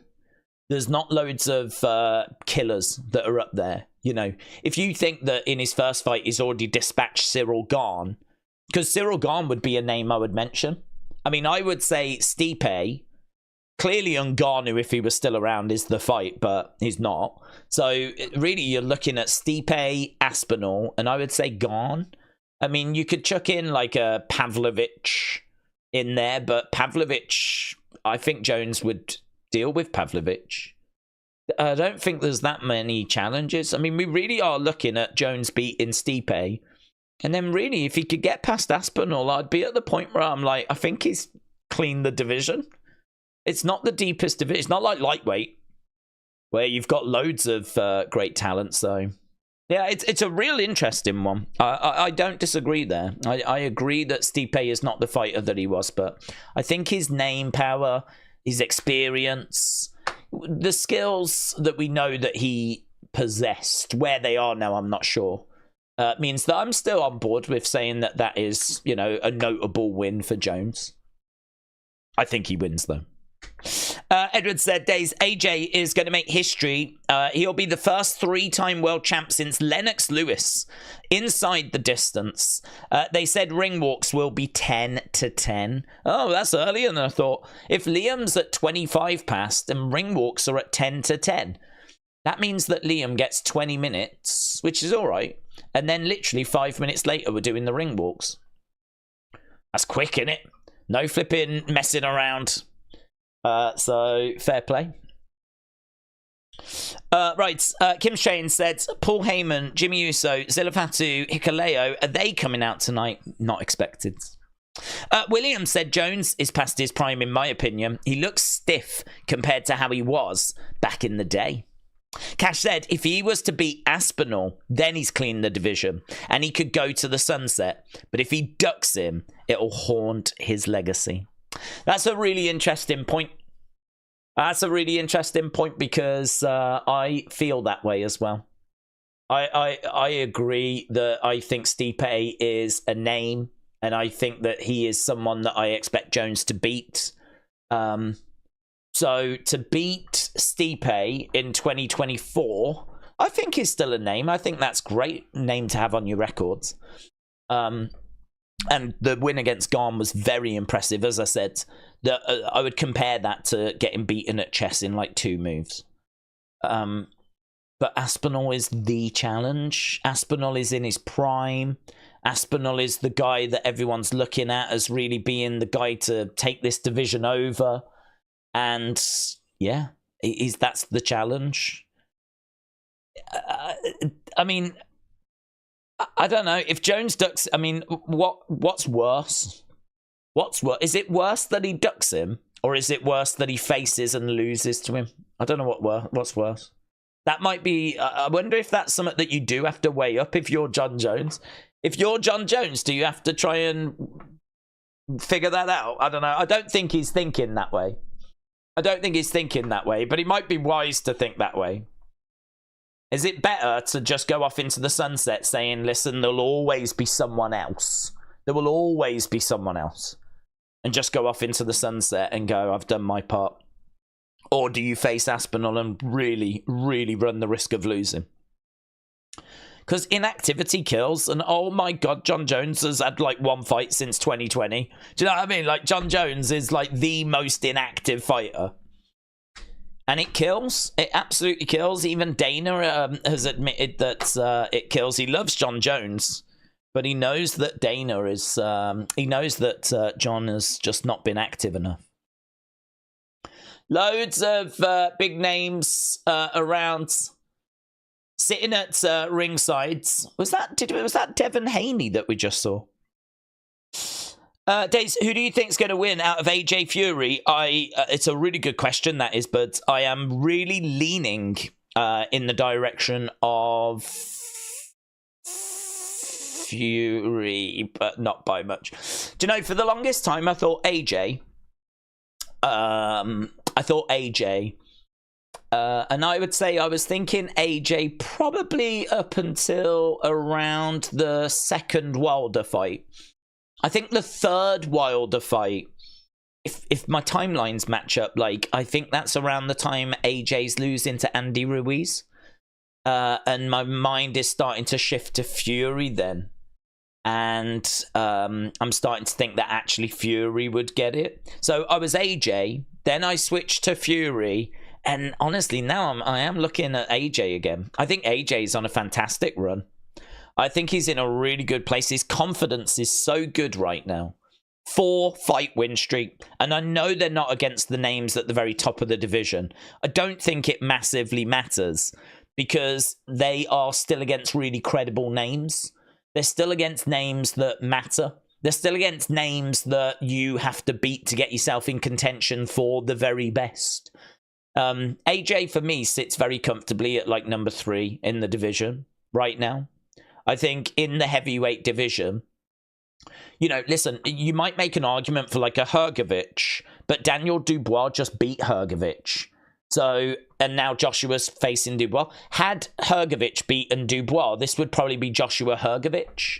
So, for me, Daniel Dubois is level to Hrgovic. He beat him. And now we've got AJ taking on Dubois. So, really, outside of Fury and outside of Usyk, I don't think there's anyone ahead of Joshua in the heavyweight division. The question is, can he come through this tonight to just sort of cement that? And then I believe the winner of this will face, or should face, the winner of Usyk Fury. And at that point, you know, we are very much looking at finding out who is the king of the heavyweight division. Because if Usyk beats Fury again, he will have beaten him twice. There won't be any doubt that Usyk is the better fighter, right? And he's already beaten Joshua twice. So, to be honest, there won't be any doubt that the king is Usyk. And there's not much doubt about that right now, right? The king is Usyk. But Usyk has got a fight against Fury coming up that he's got to get through. And that's not going to be easy. Fury could win that. I think Usyk wins it, but Fury could win it.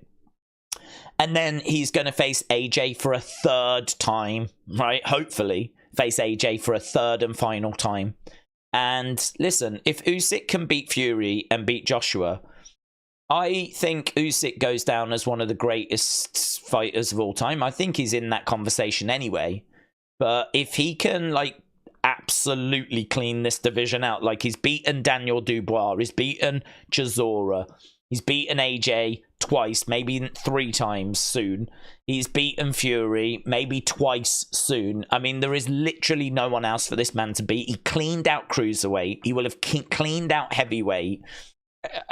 This is why Usyk's so loved by the British public. You can't help but love him because he doesn't shy away from anyone. He doesn't take any backward step. He is so good. He is such an amazing technical boxer. He's everything we wish that we had here in Britain. He's everything that we wished that we wish he was English. So I love Usyk. And what a lovely guy as well. He always comes across as quite fun and a little bit, eccentric. And we always appreciate that.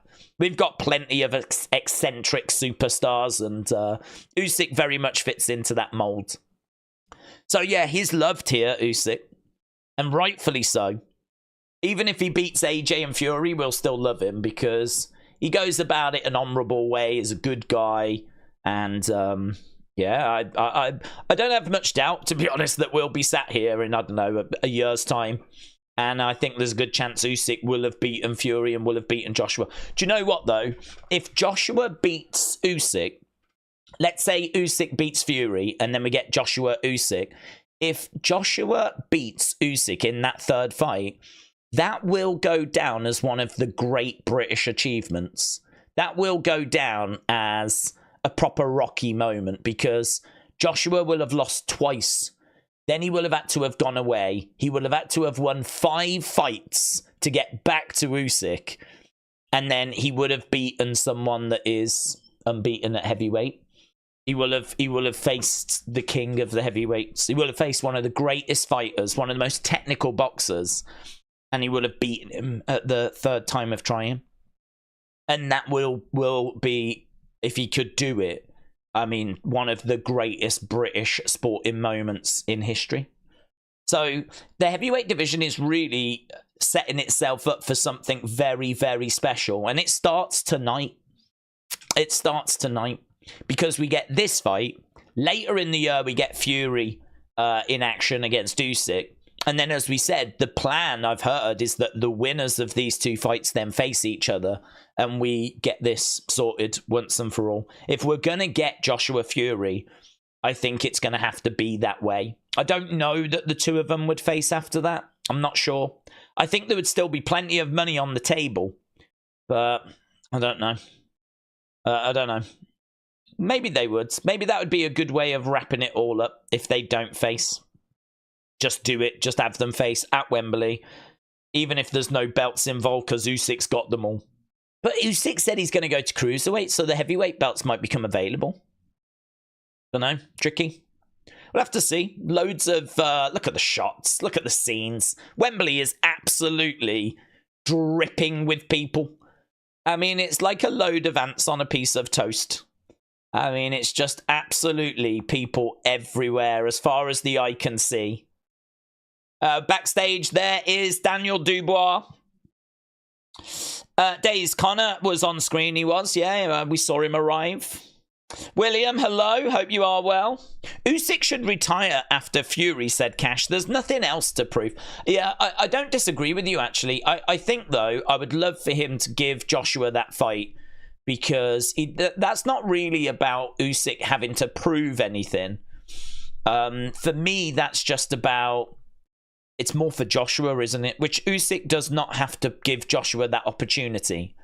But I think it would be... I think Usyk does really love the challenge. I don't get the impression that Usyk is scared of losing. I get the impression that this is why we love Usyk. Like, he goes about it the right way. He trains himself stupid.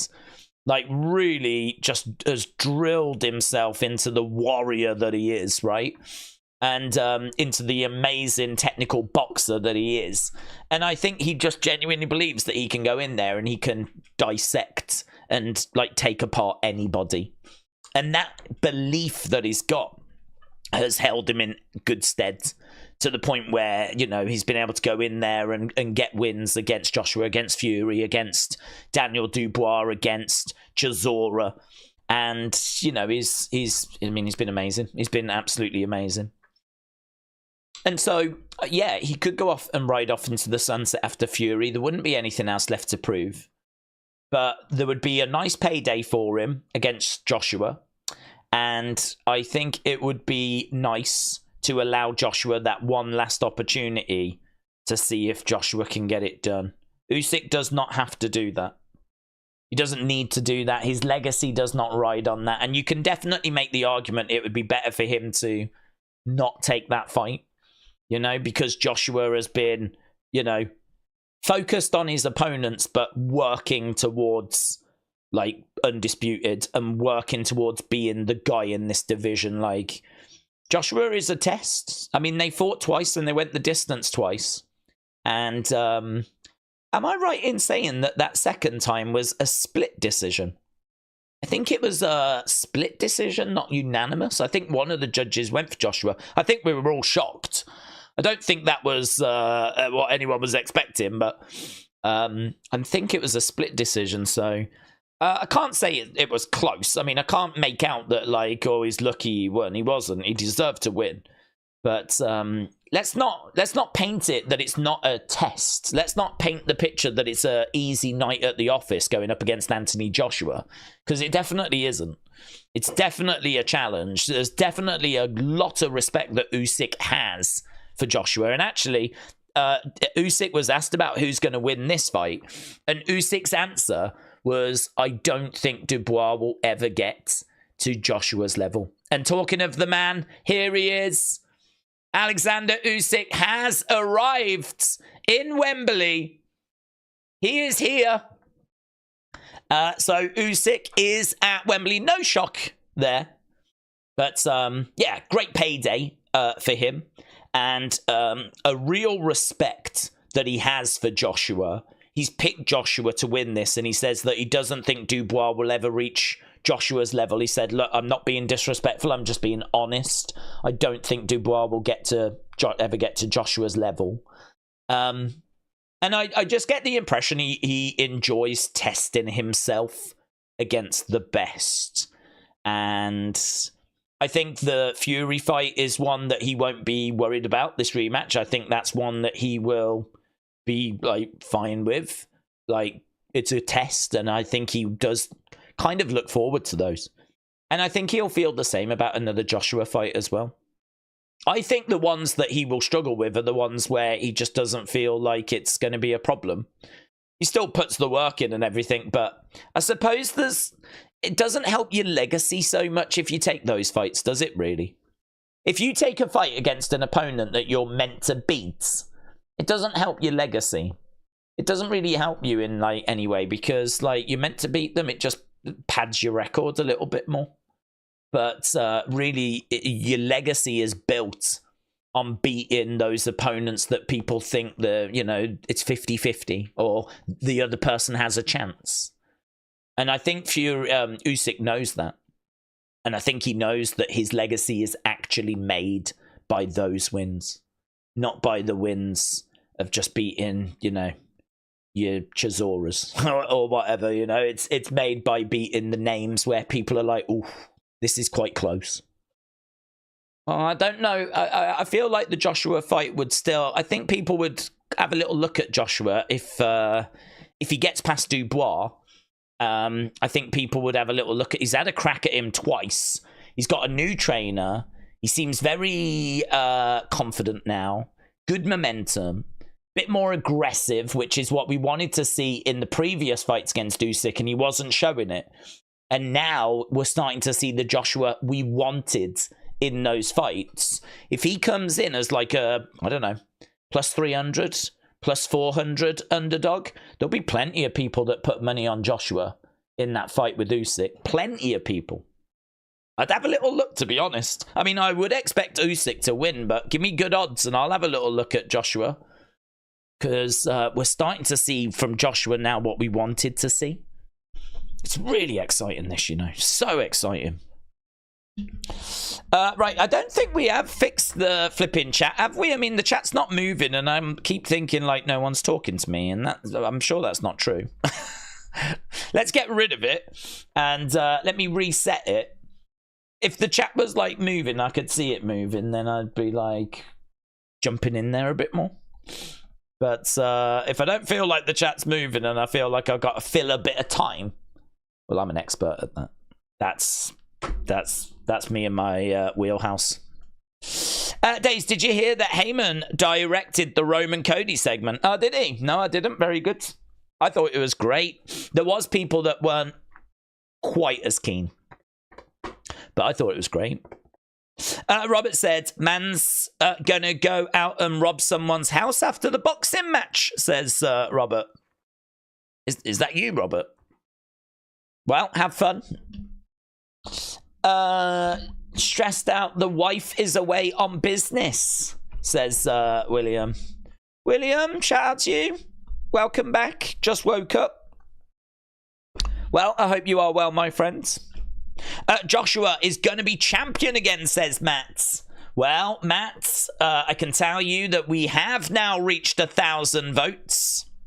And I can tell you that 81% of people agree we are potentially on the verge of getting a 3-time world champion. It just doesn't quite hit the same, unfortunately.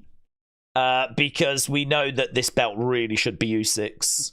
It's just the politics of boxing that means that Usyk had to forfeit it, which is a bit of a shame, really. But I'm pleased for Joshua if he does become a 3-time champion. Undeniable the work that he's put in to achieve that.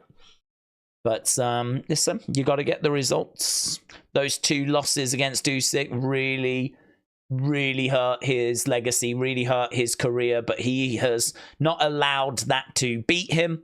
He has knuckled down and he's managed to get back to the dance, and this is the dance. 96,000 people at Wembley waiting for our main event, but we should be getting a little something from Liam Gallagher first. Just got a little video package looking at Wembley and the history of Wembley. Hey, did you know, I didn't know this, that there used to be another stadium in London called White City Stadium, something like this? I'd never even heard of it. It closed in the 1980s, and one of boxing's biggest ever fights took place there. At this White City, apparently there's some like FA Cup finals that took place there as well. I'd never heard of it. I've never even heard of this flipping stadium. It's called White City Stadium. Closed in like 85 or something, and opened in like 1908. They held like the Olympics there and FA Cup finals, some of them, not all of them, just a few. There, apparently Queen's Park Rangers played there for a little bit, like a season or something. And there was like athletics that was done there, and one of the biggest ever boxing events took place there. I forget who fought, but yeah, apparently there was another stadium in London called White City Stadium. We do have another one actually that's quite big called Twickenham. That's where the rugby's held. Wembley is bigger though. Twickenham, I think, is 80,000. Wembley is 90,000, and we have got Fury and Usyk. Look, Fury's got his arm on the shoulder of Usyk. There's all smiles. There's Liam. Liam Gallagher has arrived.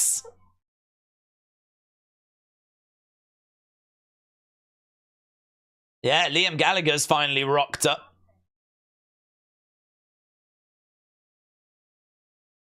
All right, about 3 minutes. There we go. Look, Liam. He's just got out the car and he's like, yeah.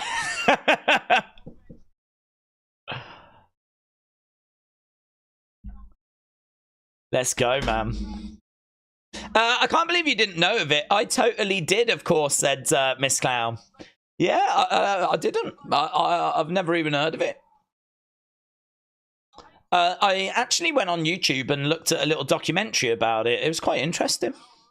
It's fact, we don't even talk about it. I've never even heard it mentioned. So it's not like Wembley has always been the stadium. It's the national stadium. I mean, people around the world know of Wembley. But yeah, it was kind of fun to find out that there was another stadium that it was big as well. Held 65,000. But it was like you could get a lot more in, and certainly if it was boxing, you know, I mean, you're getting like 80-odd thousand plus. Like, it's a good size. White City Stadium is close to Loftus Road. It's now a business park, said Kim's Chains. Oh. Oh.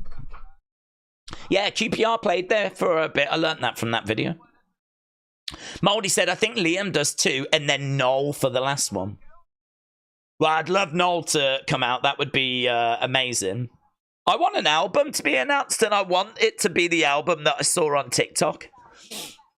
Because, honestly, the flipping front cover that I saw was so great. It was amazing. Right, big cheer.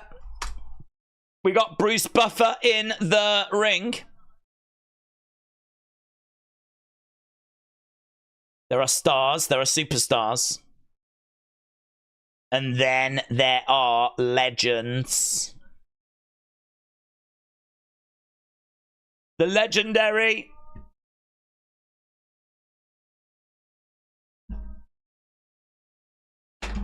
Liam Gallagher. Where are they set up? I don't even know where the stage is. Dun, dun, dun, dun, dun, dun, dun. Yes. Let's go. Let's flipping go.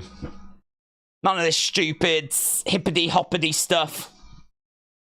I live my life in the city.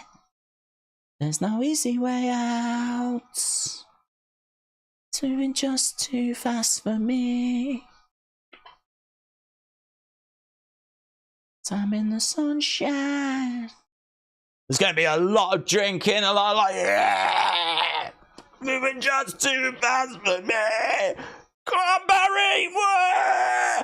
Live my life on the stars that shine. People say it's just a waste of time. They may say I should in my head. That to me was just a day in bed. Whoa! Yeah. My dreams are real. Are you concerned about the way I feel tonight? I'm a rock and roll. Let's go. Let's go. This looks phenomenal, said Pigeon Poo.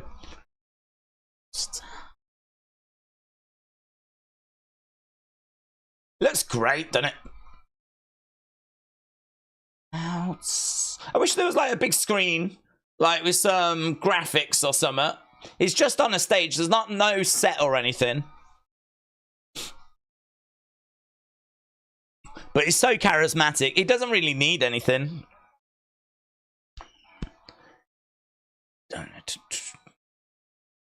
Live my life for the stars that shine. Waste of time. Yeah, this is the closest I'm getting to Oasis in Wembley.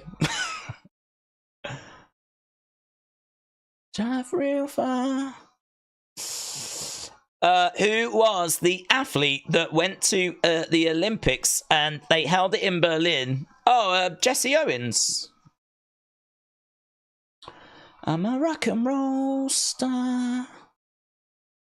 Yeah, he was a black athlete, wasn't he, who went to the Berlin Olympics in, like, what, 36? Something like that? War broke out in 39, and, like, they all had to kind of applaud him because he won. And then didn't he stand on the podium and do, like, the fist salute, you know, the black power salute? Very powerful. I mean, it didn't stop a war, but, you know.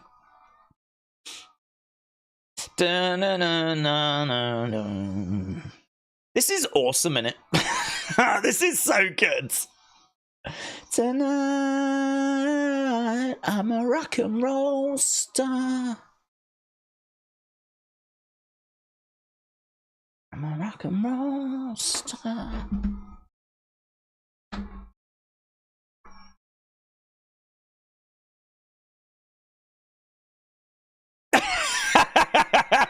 Yeah, you know. Oh, James loved that bit. He loves bad language. Oh, that was his favourite bit. Dun, dun, dun, dun, dun. Let's go. Honestly, if you was in that crowd with 96,000 people drunk, you'd be having the flipping time of your life right now. It's just rock and roll. I can hear the crowd singing it, actually, you know, singing along. That's rock and roll. Yeah, 8 nights at Wembley. Next year, Oasis. They're going to America as well.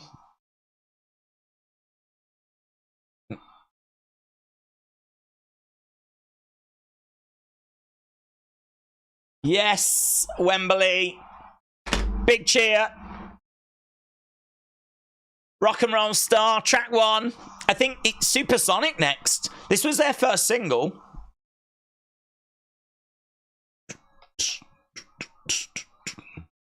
I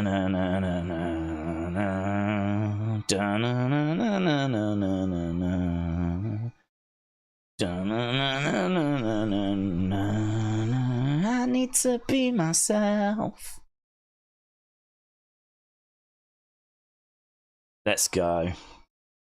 William, shout out to you. What a legend Liam is, said Cash. So charismatic. Mid gin and tonic. You could have it all, but how much do you want it? Make me laugh. Give me your autograph. He's got the words in front of him on a screen, you know. There's a little prompter coming up. Old age, that is, boomer. Is that Boneheads? I heard Bonehead plays with Liam, you know. That might be Boneheads. Who was in Oasis, but isn't in Oasis anymore. For tomorrow, my best said to take you home. It's in a car, you're all alone. Feelings under a waterfall. Nobody can see him.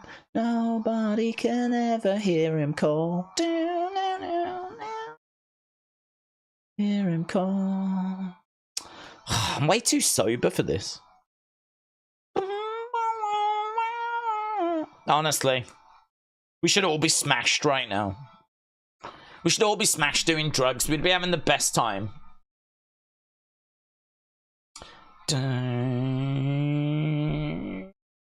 You need to be yourself. It's a sick way in it for like just getting ready for a big fight. Just get like Liam Gallagher out there to do a couple of massive Oasis songs, and then we go into Joshua Dubois. Oh God, we're eating so good.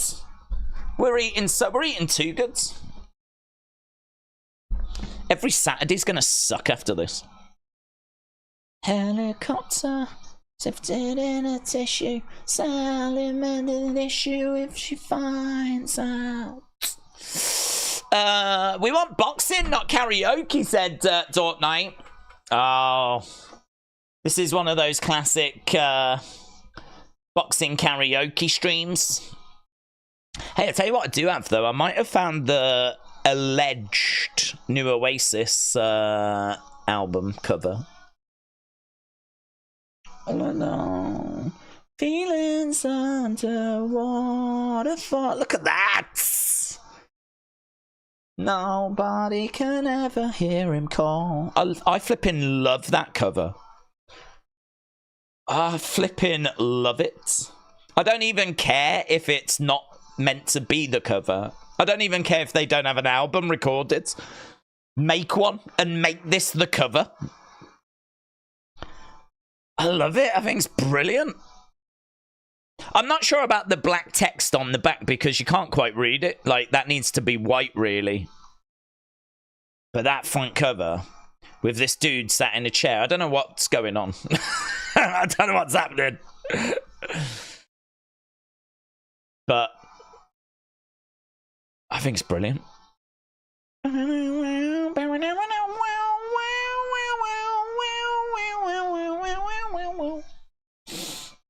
Yes. He should have just done all of Definitely Maybe. But I think his ending, he said Cigarettes and Alcohol next, which is obviously another big track off their first album. Let's go. Oasis and some good black tar, said A. Jobson. William said, don't do drugs, kids. No, do it. Do drugs. Flipping amazing. Do all of them. Brilliant. No Noel, unless he's about to come walking out. No album announcements.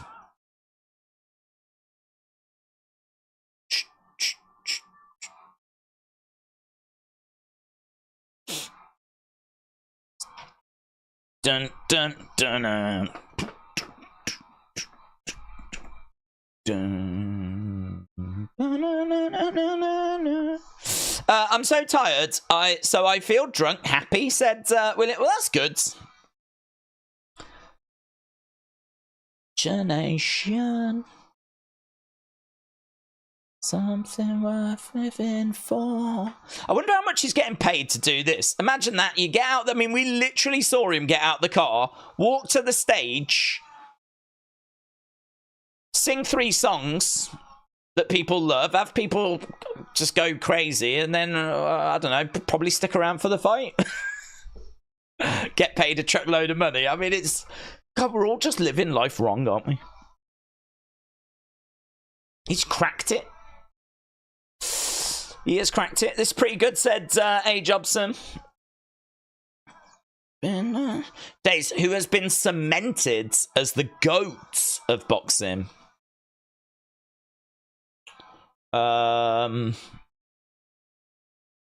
Sugar Ray. It's the one that tends to get mentioned a lot. I think in most people's minds they'd say Muhammad Ali. I think Joe Louis has got to be. He's got to be in that. He's on the Mount Rushmore. Some might say Floyd. I think Floyd would be mentioned. I don't know. He's got some good wins. He's got some really good wins, but like, I don't know. He's not my GOAT. He's not my number one. I think, honestly, wherever you go in the world, I think you would get a slightly different answer. I think I'd be looking at Sugar Ray. Joe Frazier, yeah. William said, I love your beards. Well, I don't. Because every time I get up, I don't do anything with it. And then when I watch the videos back that I've recorded, there's always like hairs out here and stuff. But it's just, it's so unruly. I don't do anything with it, and I think that really shows. It just literally does whatever it wants to do. Make it happen. Mike Tyson. I think Tyson in the 80s, but I think Tyson sort of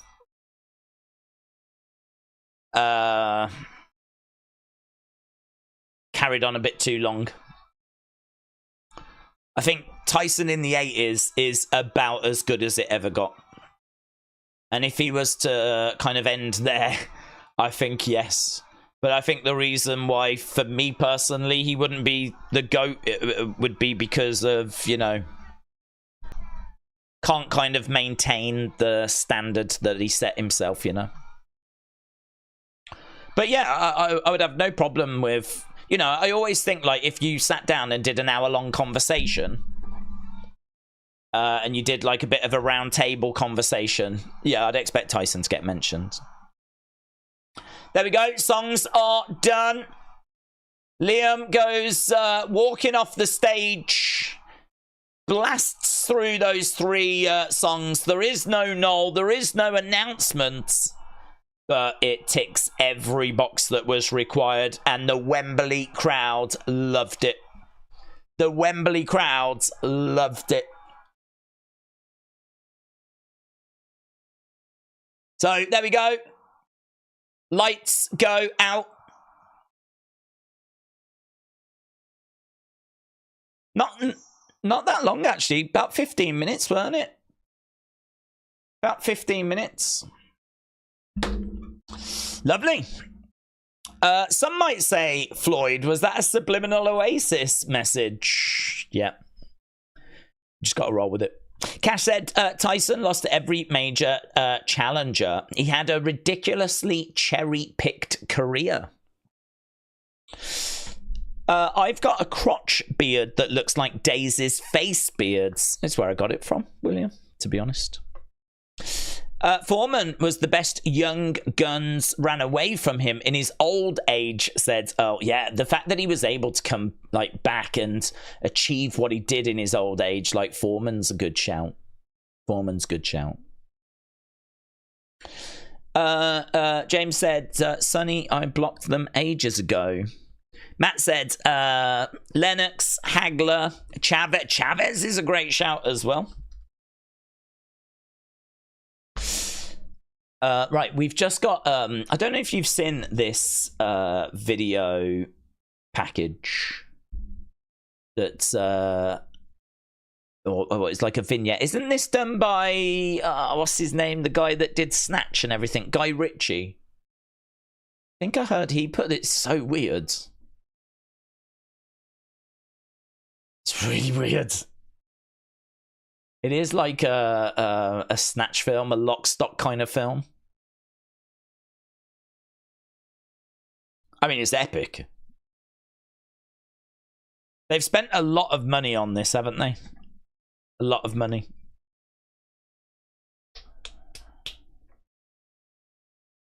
Netflix would give this content.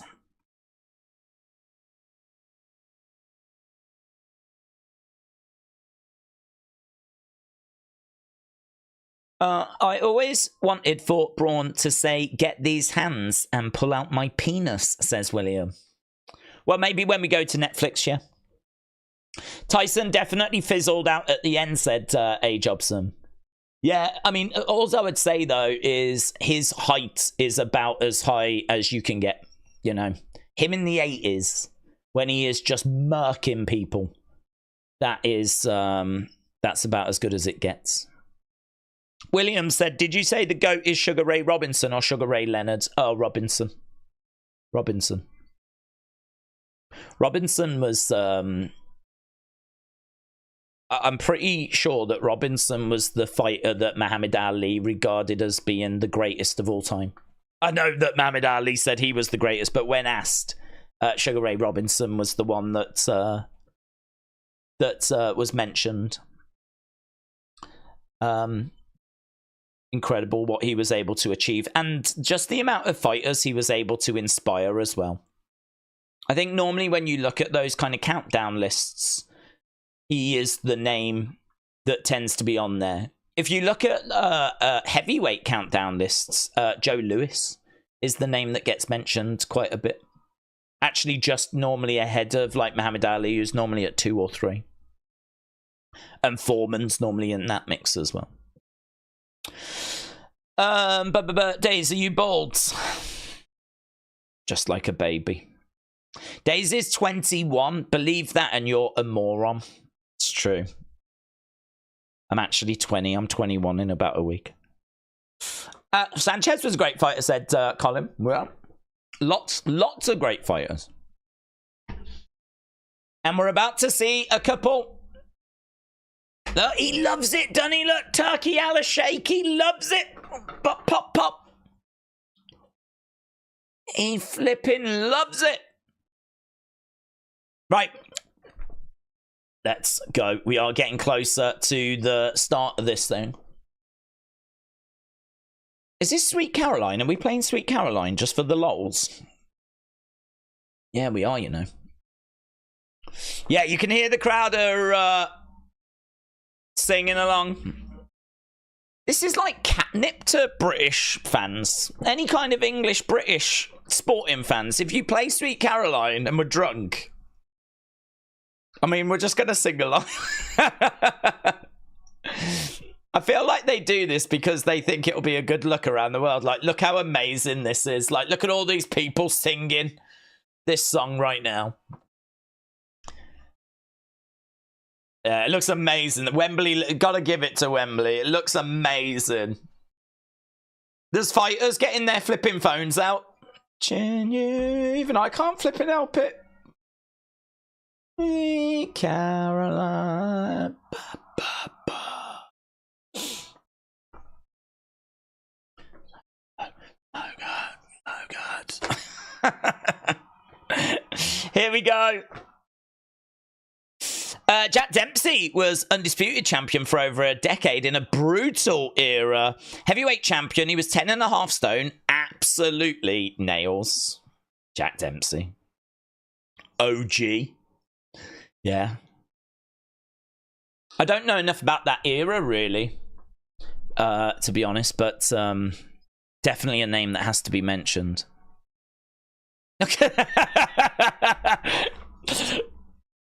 Arms around shoulders, beers in the air. It's everything you would imagine a British crowd to be displaying right now.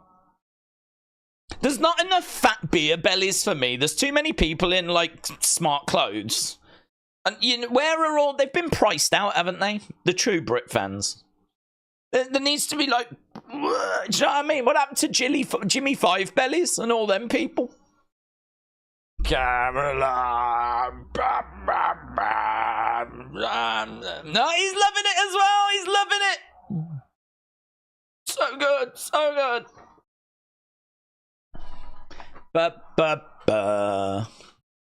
Well, there's a real party atmosphere in Wembley right now, and hopefully these images being enjoyed around the world. Little bit of Liam Gallagher. I'm all right with this. I think it builds up the anticipation for the fight. I know some will be like, oh, can we just get to it? But I'm like, get the crowd in the right moods. Do the big... I mean, this is pro wrestling, isn't it? Pro wrestling is all about the razzmatazz. Caroline. Bum, bum, bum.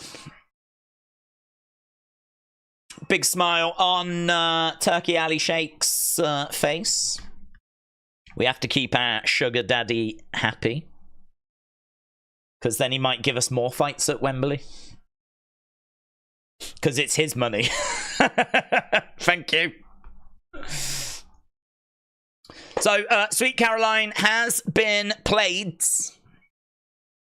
Liam was a little quicker than I thought he was going to be, you know. Dun, dun, dun. Jimmy Five... Yeah, do you remember him, though? He was Gazza's best mate. Paul Gascoigne. His best mate was Jimmy Five Bellies. It was an actual guy. It was a big fat guy. And he used to drink, like, loads of beers. I mean, a really bad influence for Paul Gascoigne, but yeah, that was his mate. Da, da, da, da, da, da. Always amazes me how quick these venues can fill up, said Jay. Amin, shout out to you.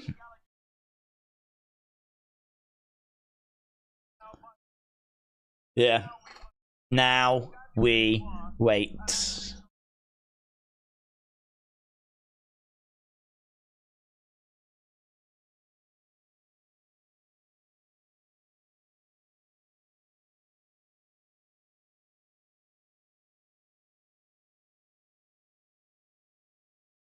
Riyadh season on top of the canopy.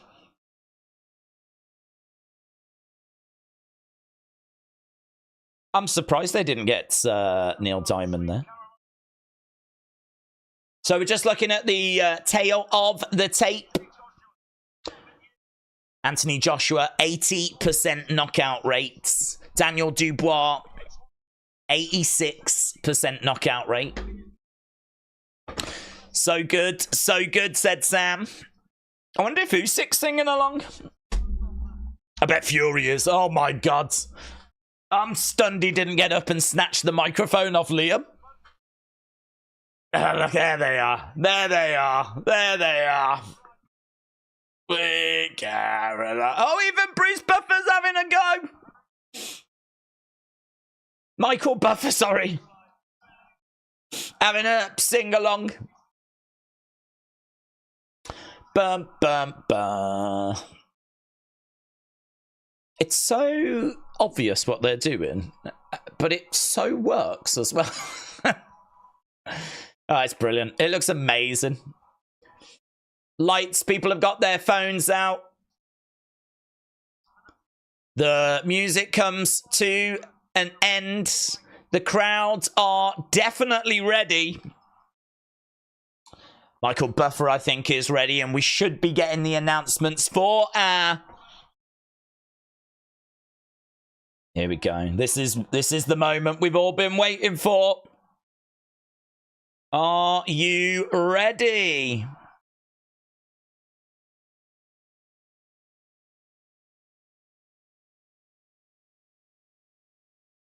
Let's go. Here we go then. The defending champion, Triple D, Daniel Dynamite Dubois is coming out first. I don't think we're going to see anything what's the word I'm looking for? Big entrances.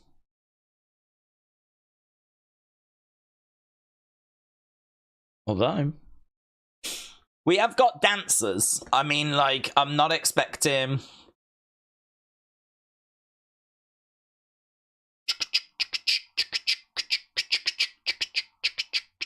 So we got some dancers on the stage that Liam was on.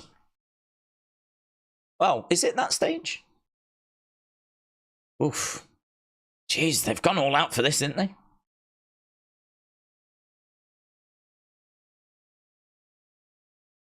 This is the flipping music they used at the Olympics. This is the 2012 opening ceremony music.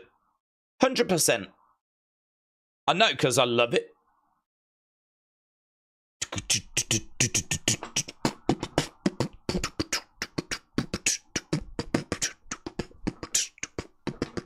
Yeah, man, this is the music from 2012 Olympic opening ceremony.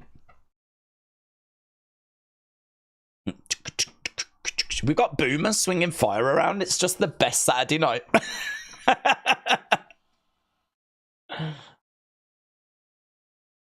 Yo. Ah, and then it breaks into some 50 Cent. Yes. It's your birthday. You want to party like it's your birthday. Let's go. Yeah. I wasn't expecting him to come out dressed as a flipping gladiator. You know the stuff that you get with Fury? That's what I meant. I think, like, when it's time for the fighters to come walking out, they'll just come walking out. And that's what we're getting with Daniel Dubois. He's coming down and that championship being held up behind him. It is his.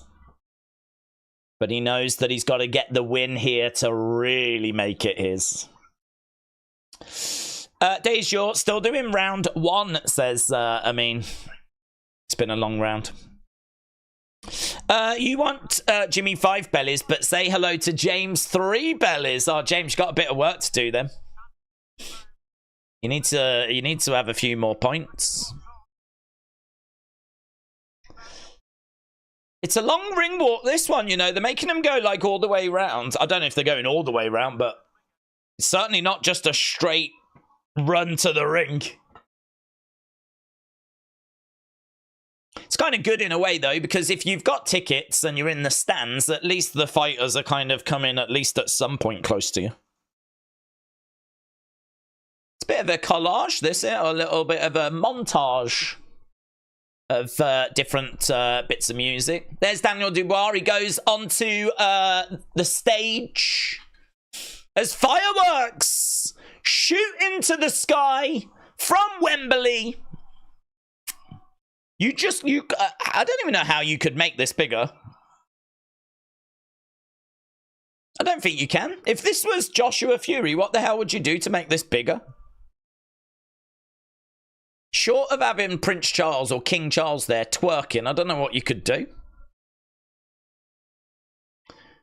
Fireworks shooting up. I don't know this track. I like it, though. It's nice.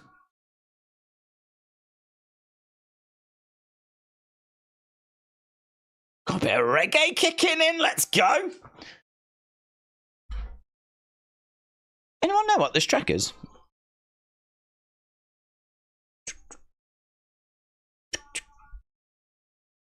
Can I Spotify it? Where's my phone? Oh, I'm streaming on my phone. It's nice. I was 5 last year, but I've lost some weight since then. Oh, well done. Amin said, do you know what time the Wrestling Skate Pod is tomorrow? No. I haven't got that far. I've been trying to battle power outages and Wi-Fi issues, and that's been my pressing concern. Daniel getting inside the ring. So Daniel has made his way down. The production quality is top tier, said JB. Yes. Okay, so Daniel has made his way down. Daniel is inside the ring. Our co-main event ended quite early. I think it was like round 2 there was a stoppage. I didn't even get the result of the fight before that, you know. Too busy running around, restarting routers and everything. Brilliant scenes. Brilliant scenes. Please sing Dirty Diana, said Sneaks. I can't. Michael Jackson's been cancelled. That would be like singing a Bill Cosby hit. And I can't do that. I want to know what this reggae track is, though. Sounds like Marley. Nah, it's not Marley. This is too dubby for Marley.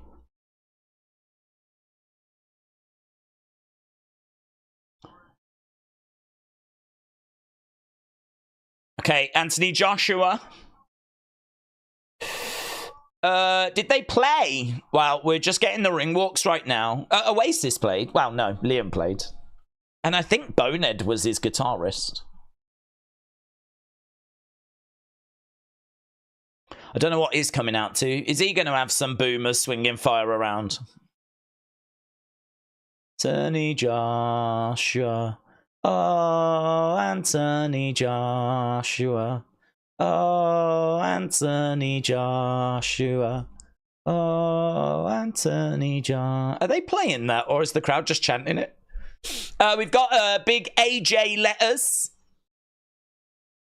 Guess who's back? Oh, hello. It's like the flipping Godfather. Here he is again. No silly costumes. Anthony Joshua in a beautiful white robe comes walking out.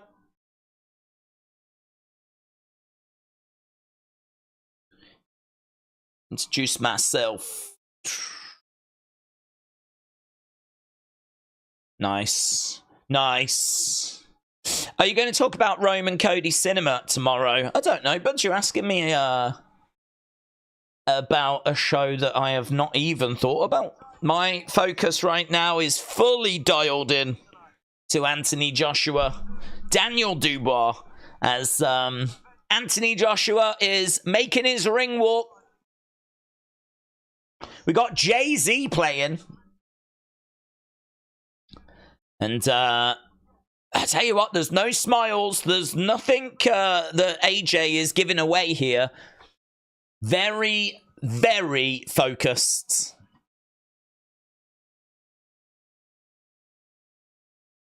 Very focused. 96,000 with their phones out. We've got AJ letters on fire. We got flames shooting up.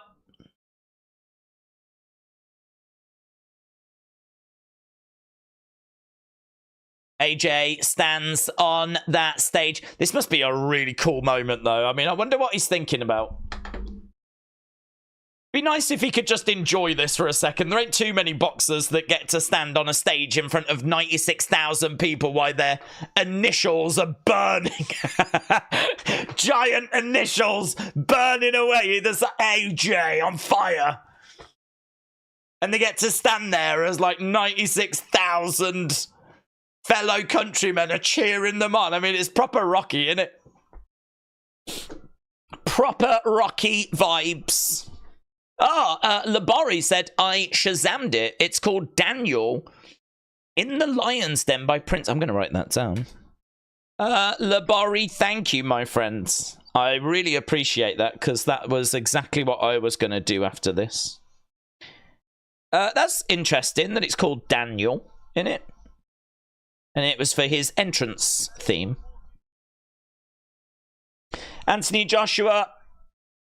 What is it? Prince Allah. Never heard of him.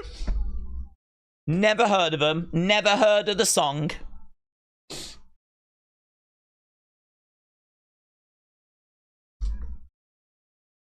Ooh, is this a deep cut, do we reckon?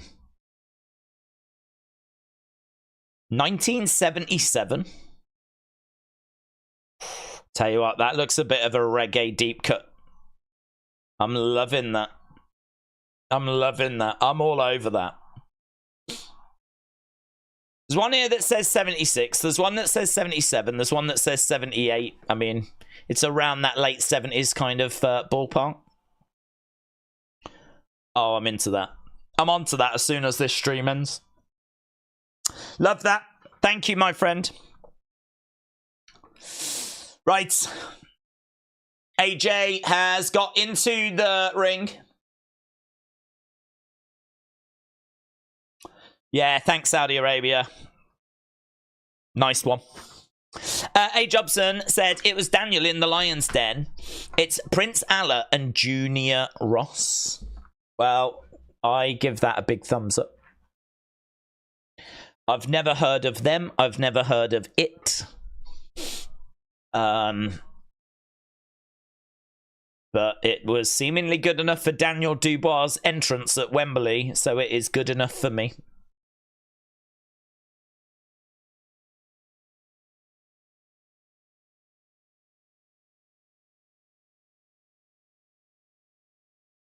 I think there's... Oh, hello, what's this? Oh, we got the Saudi Arabia national anthem.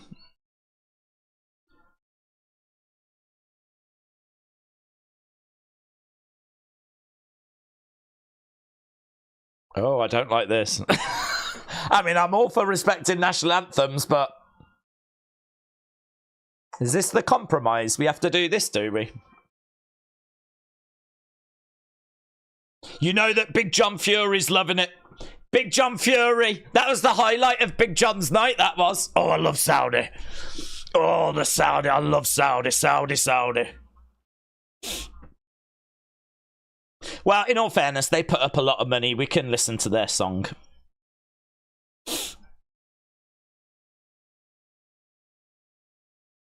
Ah, gracious King, noble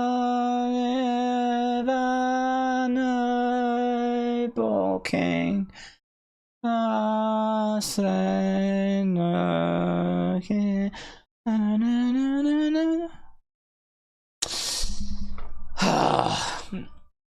It's all right. We could have a better theme, couldn't we? Really? It's all right. It's a bit you know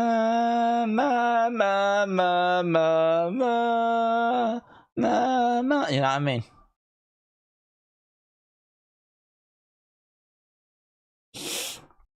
We could have, if you want to be my lover, you gotta get with my friend.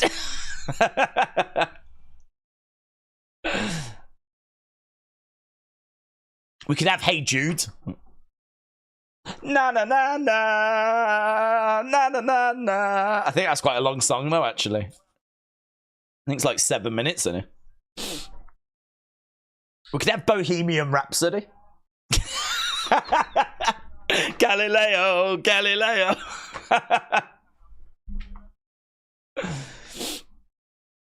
Stairway to heaven. Right. I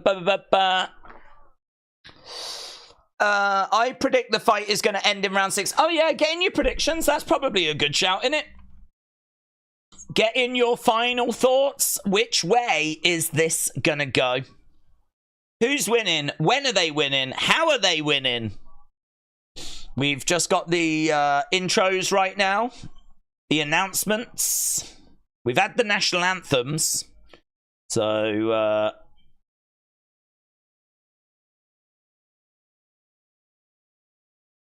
I watched SmackDown. It was fine, said Amin. Do you still do UFC streams, said John. Yeah, we do them for the big monthly cards. So we'll be back for 307. We do the big monthly ones, but the weekly ones are not always possible. America AJ round 3, said Sam. Staffel King says AJ in 5. Delwyn said Joshua round 4, knockout. Kim Strains has got AJ in round 3. Do you remember when Ruiz shocked the world? Absolutely. Joshua round 2 or 3. AJ round 5, said SP. Staffel King has got AJ round 5. They're both slow, but AJ will win, said Billsy. William said, would it fly in London to open a shop, sell nuts in a dough sack? Dough nuts. That would fly. That would fly. It's quirky enough to work. Right, at the moment, 82% of you think that AJ is going to win this, and 70% of that 82% think it is going to be by finish. There is Daniel Dubois, trained by Don Charles, and I think Don Charles is actually there. He's been ill recently, and he hasn't been seen in the builds, and it's been a bit of a question as to where is he.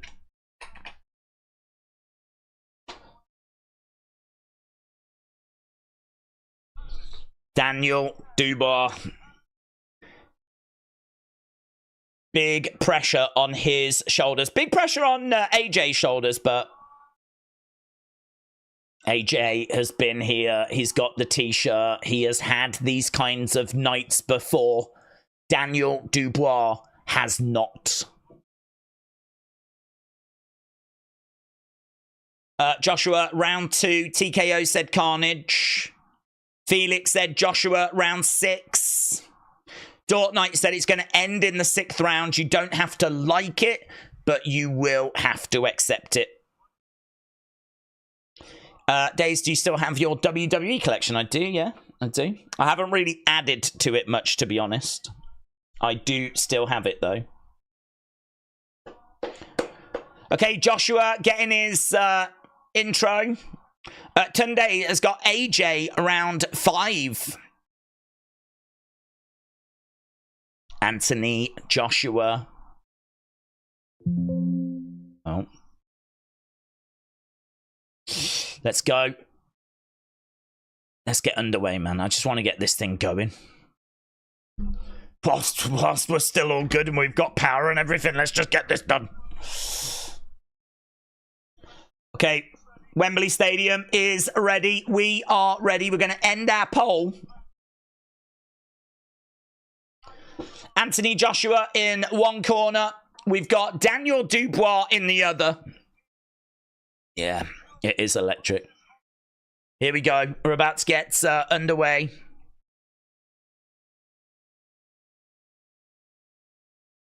Round 1, and we are underway. Both fighters come out to the middle, and it's Daniel Dubois that has took the center ground. AJ is on the outsides.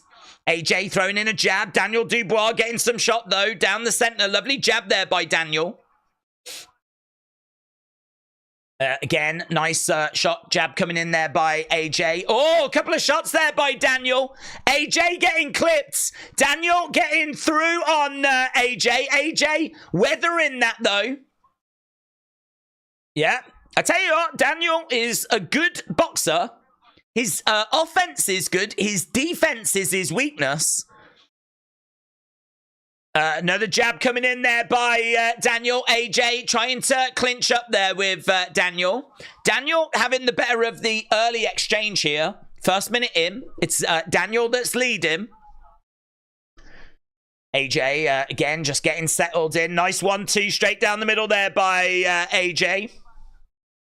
I think Daniel has got an opportunity here. He's kind of caught AJ colds. He doesn't want to rush anything or risk anything, but definitely feels like this is a moment in the fight where Joshua is not settled. I get the feeling Joshua will get settled. Again, right, we've got a nice jab straight down the middle there. The jab is working well here for Dubois. Jab is working well. Nice shots coming in there by Daniel.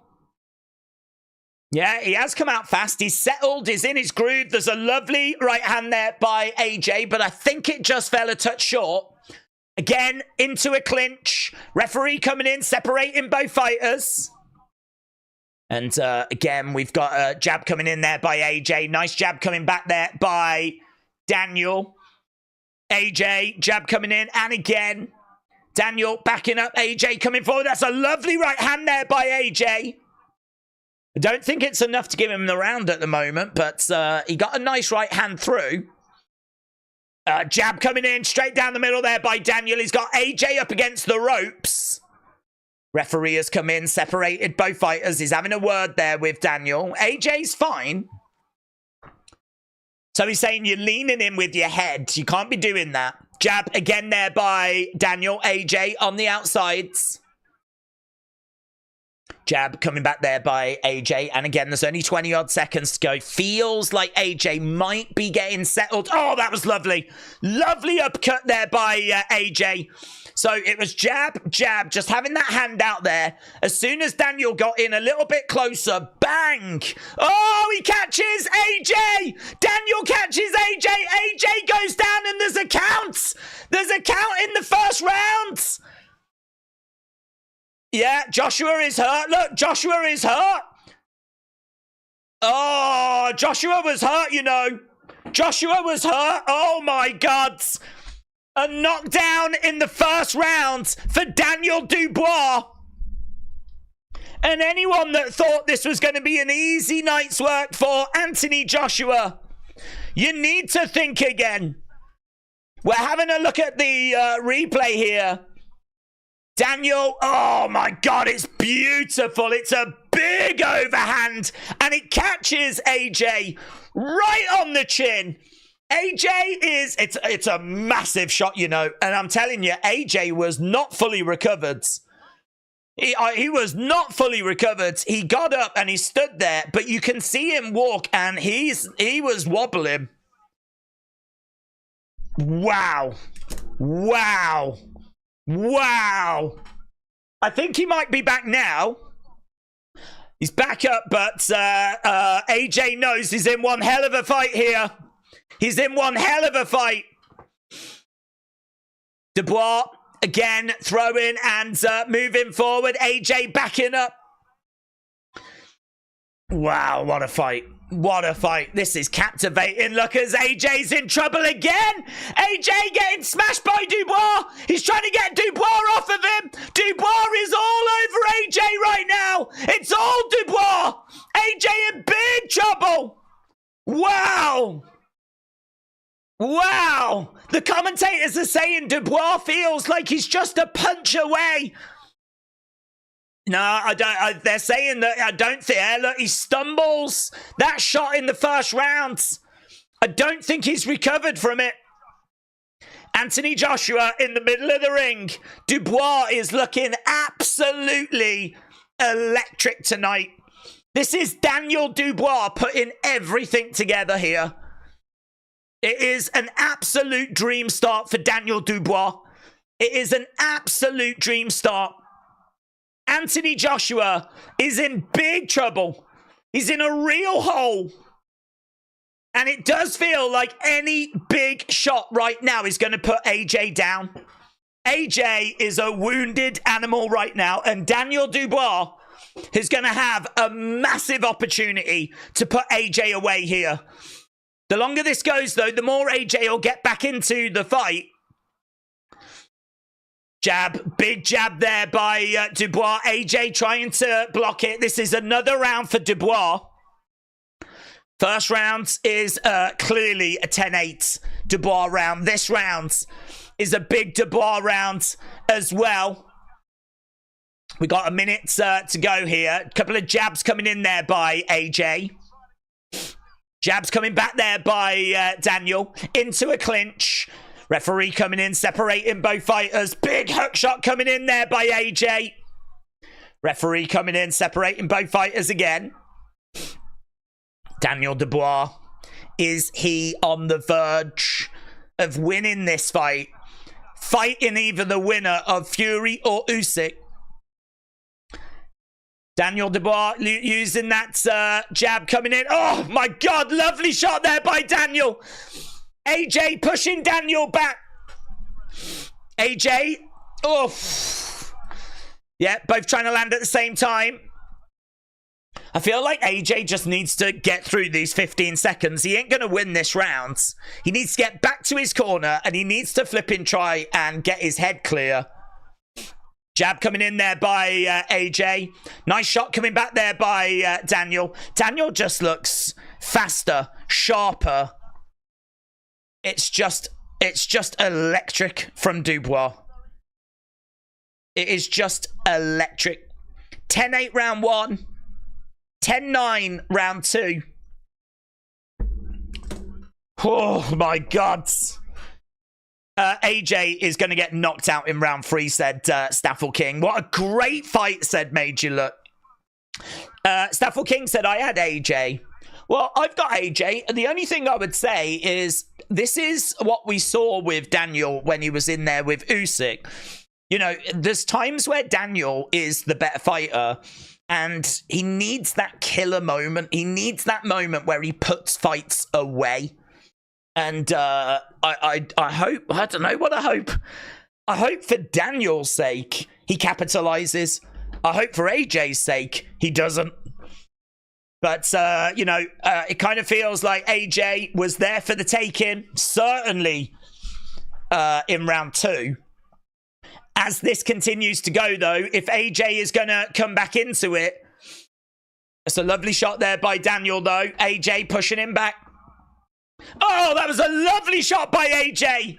Bang, right in the side of the head.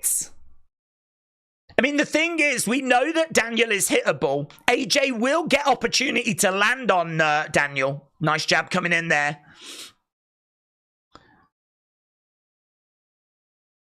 Yeah, Daniel. Brilliant start. Right now, AJ in the center. Jabs coming in there by AJ. Yeah, a couple of jabs coming back there by Daniel. I think what's really surprising is that Daniel is able to get his jabs through and create openings. He's getting his jabs through and, you know, he's landing on Joshua. Nice jab coming in there by AJ. Daniel again coming forward. Body shot there by Daniel. Oh, AJ went for a big hook shot, big right hand. He didn't land it, but he really put a lot behind it. He wasn't able to get it through, though, into the clinch. Referee coming in, separating both fighters. AJ backing up a little bit. Jab coming in there by Daniel. Body shot there by Daniel as well. It is one-way traffic. It's really hard to just get AJ into this fight at the moment. Nice jab there coming in. I mean, the jab will be the key to unlocking stuff. That was good. That was better by AJ. Firing out that jab. Nice little uppercut there by AJ as well, but he couldn't stick it into the clinch. Referee coming in, separating both fighters. Another jab there by AJ. And, yeah, we wanted a really great fight. It's exactly what we've got there. They've clinched up again as the referee comes in, separates both fighters. Daniel, again, moving forward. Couple of jabs straight down the middle there by Daniel Dubois. He's got AJ back against the ropes. AJ grabs him, clinches. Referee comes in, separates both fighters. This is testing everything of AJ. All of his skill, his ring IQ. Oof. They're both just like catching each other. Nice jab down the middle there. It's sloppy from AJ. Yeah, that right hand of Joshua is a big problem, but Joshua's got big problems. Daniel has got AJ up against the ropes again. AJ having to try and survive. Right at the end of the round, AJ is down again. And the referee is counting. Oh my God, that is the second knockdown right at the end of the round. It's another 10-8 round to Dubois. He's getting battered, mate. He's getting battered.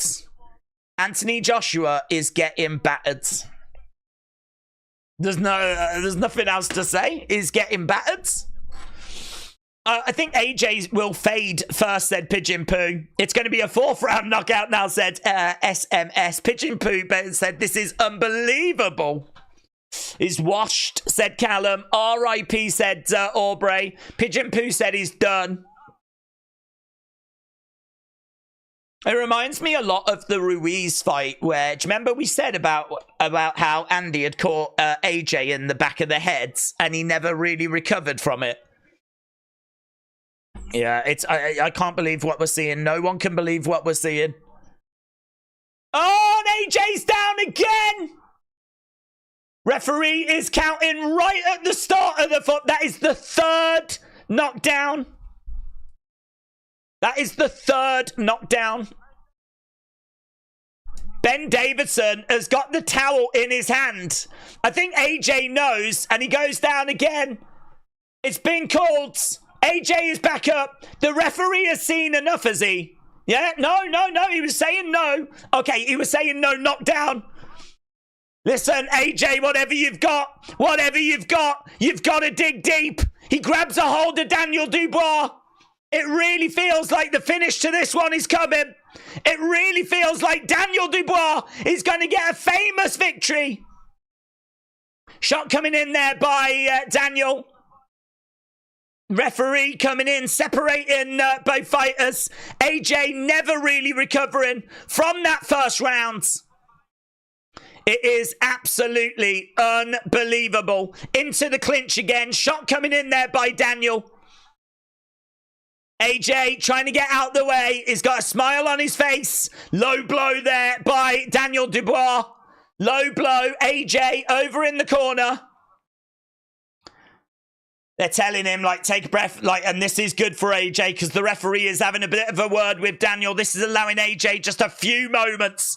And oh my God, he needs every moment. AJ, every shot now is just a massive problem.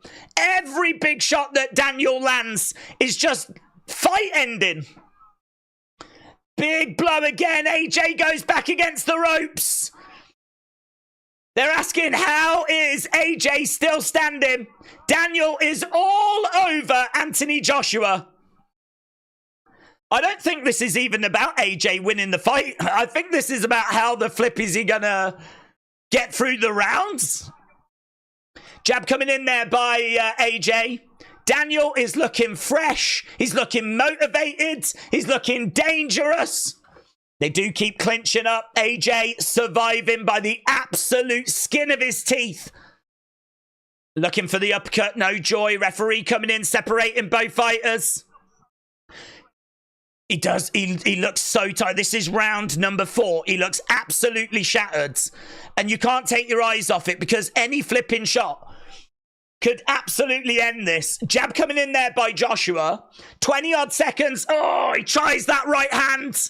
But Daniel gets out the way. AJ looking to clinch up. Referee separating both fighters right now. Dubois coming forward, jabbing to the body. It's hard. I feel like I'm watching AJ at the end of the 12th, not the end of the 4th. It's absolutely unbelievable what we're watching right now. How AJ is surviving these rounds, I don't know. I don't know. I don't know. I don't know how AJ is surviving.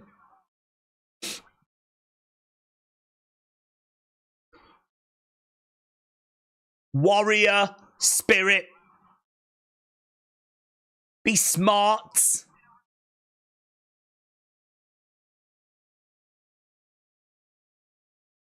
Warrior spirit. Be smart. This is what it's all about.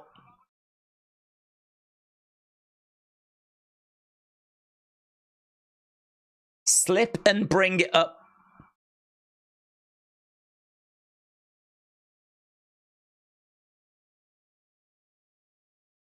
Right, every round, apart from the second round, has been 10-8. Right now, at the end of the fourth, it's 40-33.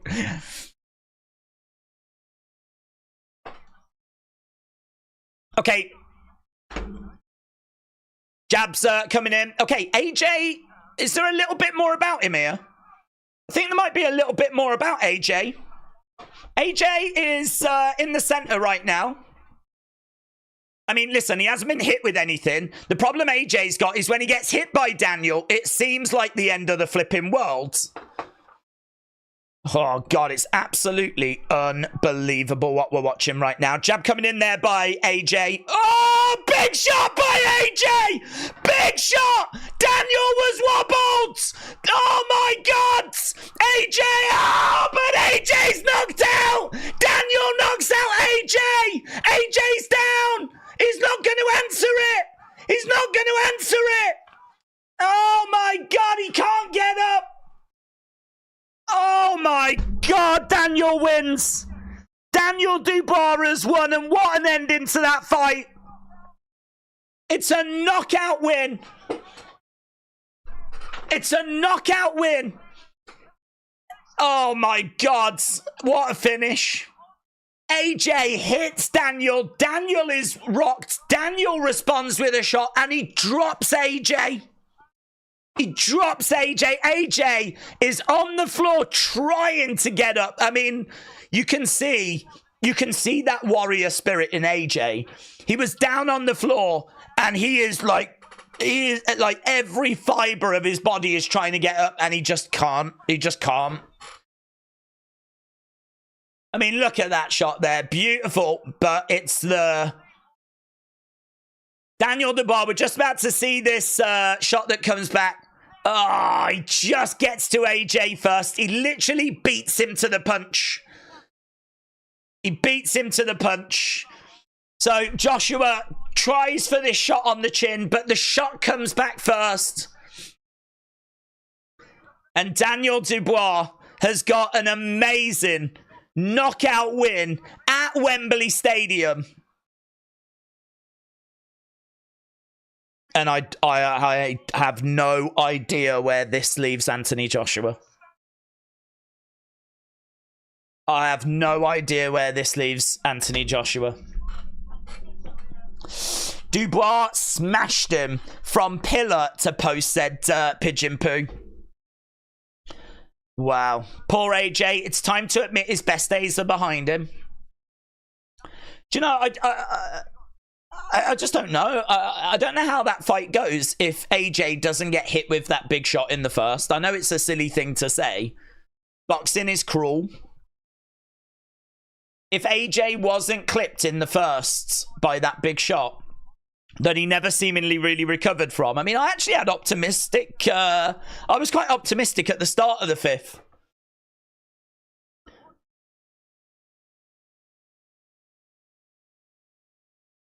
Well, the problem is for Daniel Dubois now is he's beat Hrgovic, he's beat Joshua. He'll want the winner of Fury Usyk, but I don't think he's that level. Daniel Dubois is a name now. I mean, he was a name before, but he is a serious name now. Wow. Wow. I think the tower was in. Look, the tower was in. Look at AJ, man. His head is down. He's desperately trying to get back up to his feet. He couldn't do it. Can't wait to hear from both here. Can't wait to hear both. I think he underestimated him, said A. Jobson. Wow, Thingy will be gutted. Eddie Hearn will be gutted. Wow. I mean, it's as a British boxing fan, it's hard to be disappointed because, you know, the British guy beat the British guy. It's just, I think AJ has got more potential against like a Fury or against an Usyk. I don't think that Dubois has. I don't think Dubois is going to get the win against a Fury or an Usyk. I don't know about Fury, actually, now. I don't know where Fury is. He lost to... Well, he didn't lose to Ngannou, but it was hella close. This might not be the best result for British boxing. But it is the result for British boxing. Tom said, I was never really a fan of AJ. I knew that AJ would never win, said Salifu. Philip thinks AJ's going to retire. KR said Dubois slaughtered him. I tell you, I cannot wait to hear from both of these. I can't wait to hear from both of these. The winner by knockout. Wow. Triple D, Daniel, Dynamite Dubois goes over and embraces AJ, and you can see AJ is really dejected. That is a difficult loss for Anthony Joshua. That is a really difficult loss. We're going to hear from the winner, Daniel Dubois. Let's see what he's got to say. Frank Warren is in there as well.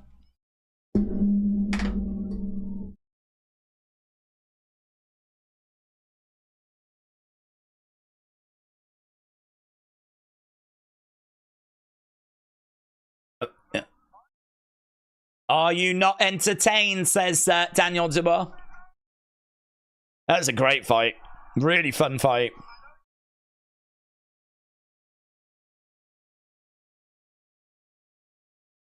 I want you to say a lot more now.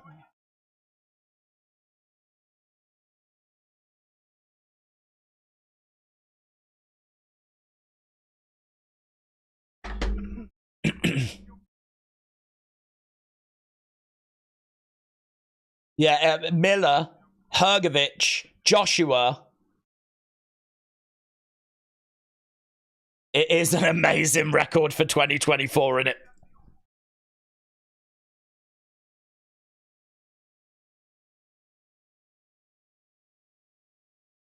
I'm a warrior to the end, said Daniel.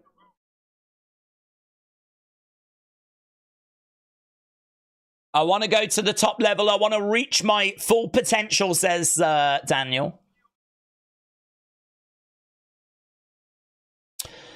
Bookies had a field day today. Oh, yeah, they did. Steven said, put some respect on Dubois. That is a world-class performance. Yeah.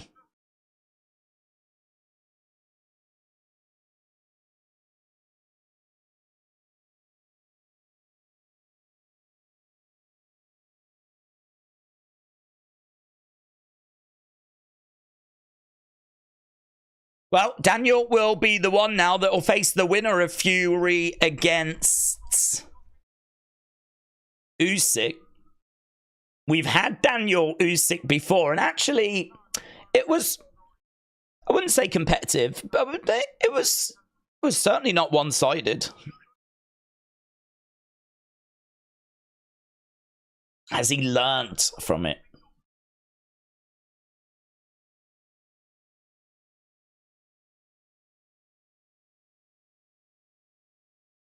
It was a phenomenal fight, said Frank Warren.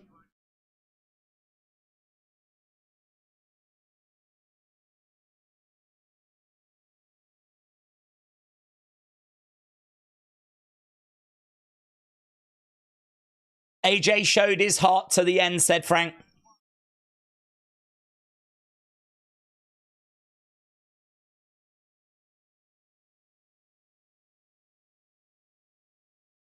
Wow. But Days, wow, I got that massively wrong, says Edwards. Well, you weren't alone, Edwards.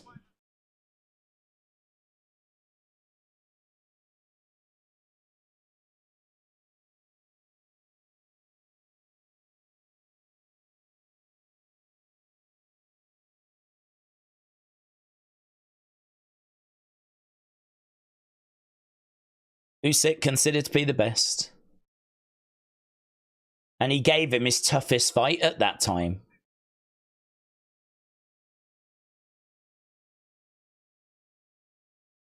Frank Warren's like, I'd love to see Dubois against Usyk, but I know that Tyson's going to deal with Usyk. I mean, this is amazing for Frank Warren and Queensberry because he's got Tyson Fury, he's got Daniel Dubois, and seemingly he's got 2 cracks at Usyk now.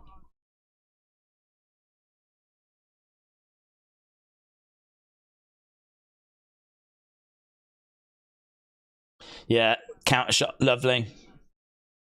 I agree. Let's focus on the winner, what they did right, and not what the loser did wrong, said Dortnight. Alpha Ginger said, I said Dubois in the 7th, so I'm not mad. AJ crawling on the floor. I feel sorry for AJ, because you know that people will make fun of that on social media, but man, if you saw how much of a battering he took, the fact that he was still down and he was trying so hard to get up.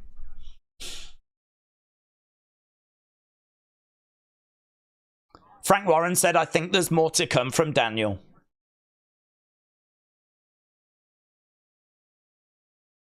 AJ is going to come in and have a words. Eddie Hearn's gutted. Big cheers for AJ.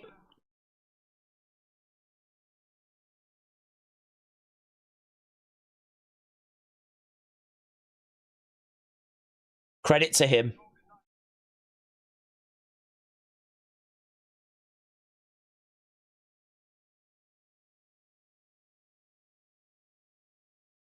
You know I'm ready to kick off.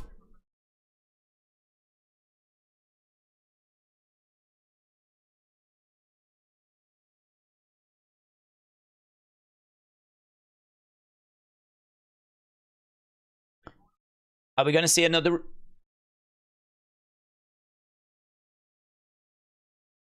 I'm a fighter for life.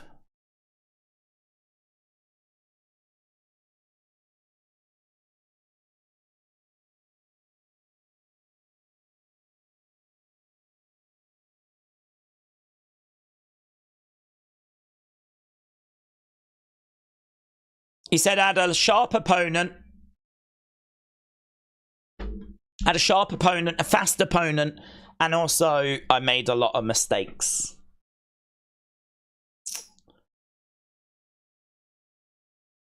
That is gutting, isn't it?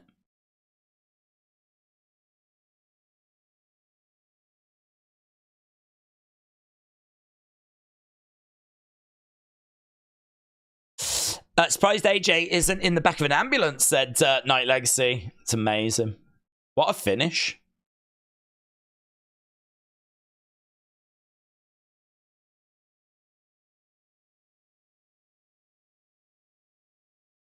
Eddie said, I'm so proud of him. He never gave up. He fought on heart and desire.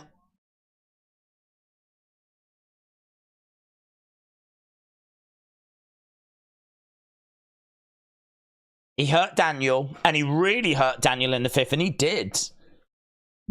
And then he ended up eating a big shot right on the chin. It's amazing how he rocked Daniel, and it was all AJ, and then Daniel just catches AJ, and he goes down. What a finish.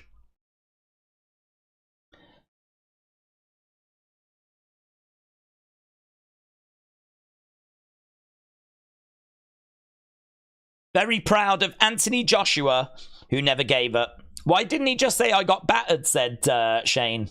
Well, I mean, all fairness to AJ, he gave credit. He said it's a bit of both. I made mistakes, and I'm sure he feels that he did. And my opponent was really sharp. Fast, powerful. Like, I think he gave Dubois his flowers. Man, compare that to the meltdown he had after the Usyk loss. That's night and day, mate.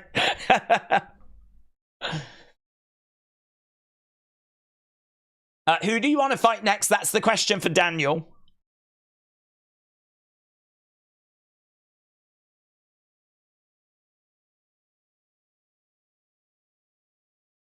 Anyone? So Daniel says, anyone, maybe Usyk, and maybe I can get my shot at redemption.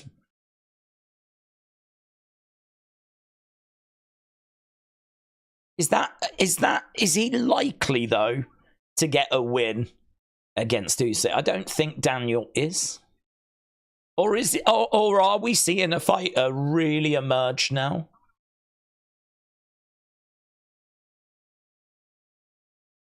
Look at the smile, man. It looks like AJ got mashed. Oh, he got mashed. He got mashed. We want Usyk Dubois in 2025. Fury will demolish Usyk, and we'll get Dubois Usyk for a title shot. Oh, okay, got you. For a title shot.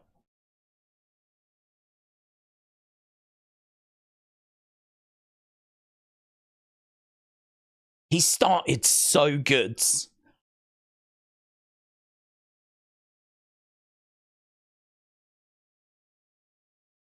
The new king.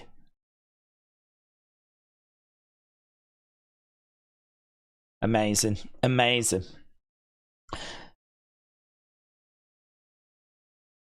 Frank Warren said, I'm so pleased for him.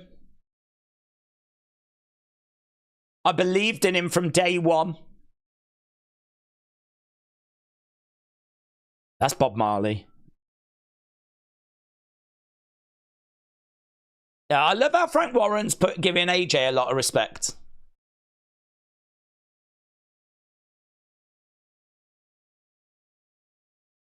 I'm thrilled for him.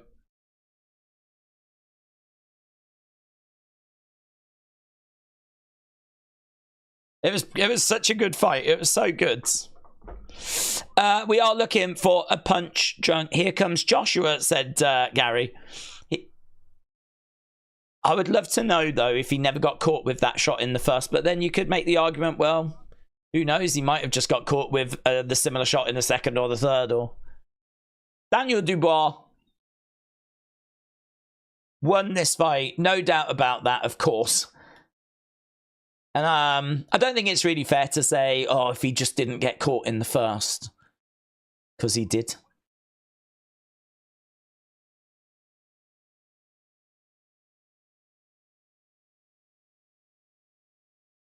Wow.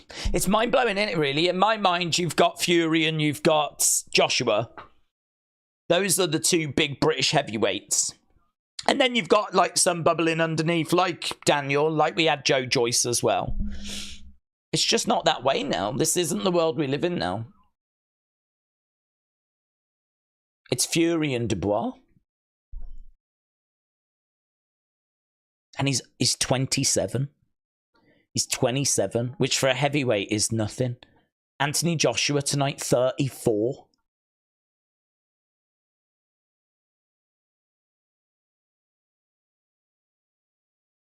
Yeah. Lennox Lewis just says, wow. I couldn't believe what I was seeing. Wembley has emptied out. Daniel should be world champion. He was scammed by Usyk, said Josh. Night Legacy said AJ thought he was about to get the win for a second. I thought he was. He hurts Dubois. Dubois rocked. AJ goes in for the kill. And he literally gets beat to the punch. I mean, he is throwing a shot, which I think he's hoping is about to put Daniel away. And he gets hit first. I mean, it is speed. It's the speed of the punch. He just gets caught first and he goes down.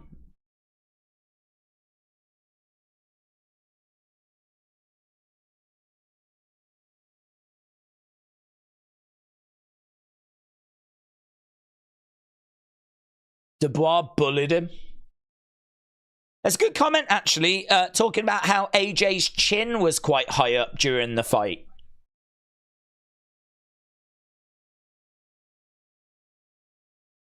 Yeah. Days Dubois beat AJ like he stole his girl. It's amazing result in it. Pigeon Poo said Dubois looks like a young, hungry version of AJ from about 8 years ago. Well, I mean, look, I can tell you, from a British boxing fan perspective, it's 2 British fighters. So from a British boxing fan perspective, we couldn't really lose tonight. But what I was looking for was a fighter to emerge that can really cause Usyk problems, that can really go forwards and be, you know, a real challenge. Because I think Usyk gets past Fury because he beat him last time. And no one's been able to work him out. Everyone thinks that they can find the game plan, but no one's found it. You know, Fury was very critical of Joshua when Joshua lost twice to Usyk. And then, of course, Fury gets his opportunity and he ends up losing to Usyk. So there's nothing to suggest that Fury is going to be able to work out the Rubik's Cube that is Usyk. So I have to think, well, if Usyk gets past Fury, I think he'll have one more fight. I think he'll face the winner of this. I think he'll be done after that. I don't think there's anything. I don't think there is another fight for him at heavyweight after that. I think he's just staying around for the case of staying around. And at his age, I think that he would either call it quits or he'll go to cruiserweight again.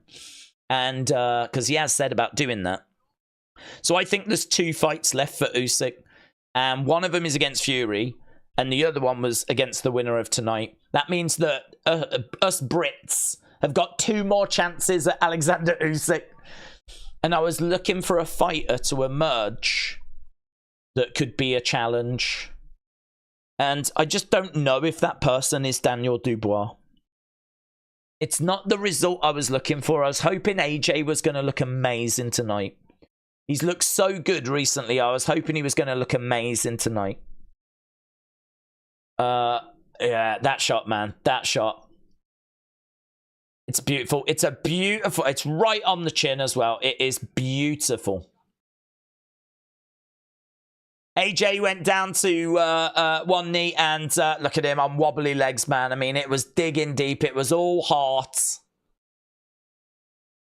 And you can see, look, Fury is in there. Fury's like trying to move his head. Look, AJ down. Fury applauded. I wasn't really looking at Fury during the fight.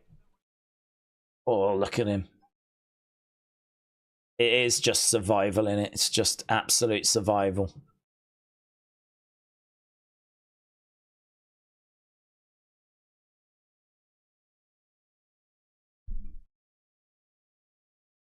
Oh.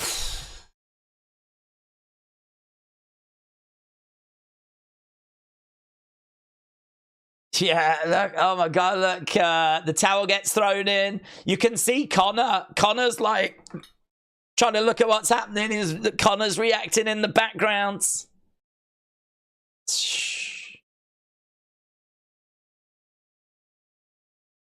Yeah, he does hurt him in the 5th. It's so gutting. But yeah, as I said, as a British boxing fan, you're looking for someone to emerge, and maybe it is Daniel. Maybe Daniel is improving, getting better, learning, moving forwards.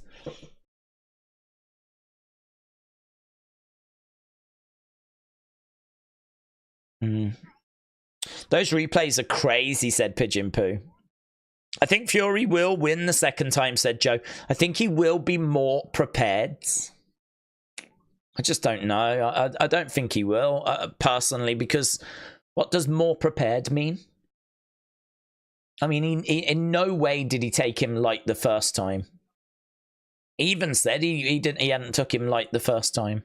I mean, I think there's an argument he took Ngannou light. But,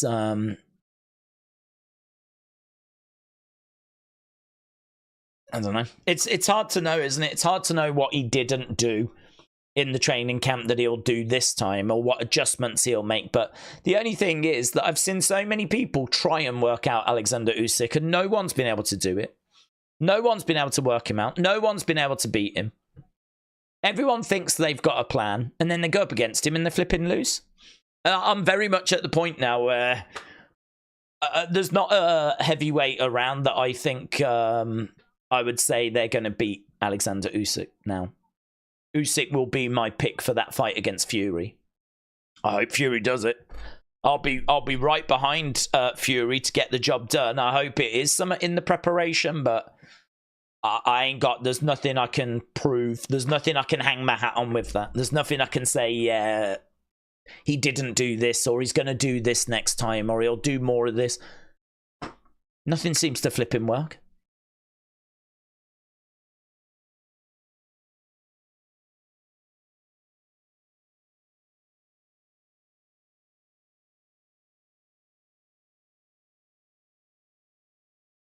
Dillian White. They're interviewing Dillian White.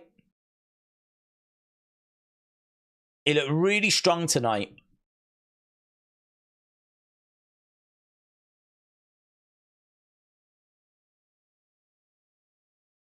AJ seemed to be overthinking.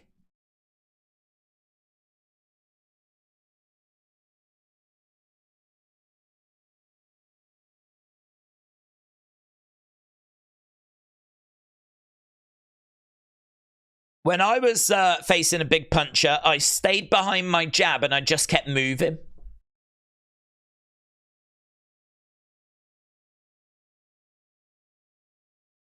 Dubois did great. He did good. Definitely number 3 now, Dillian White said, which he is, isn't he? You've got Usyk, you've got Fury, and then you've got Dubois.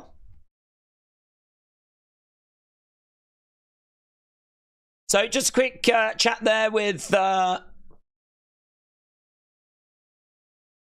Joe Joyce. This will be interesting.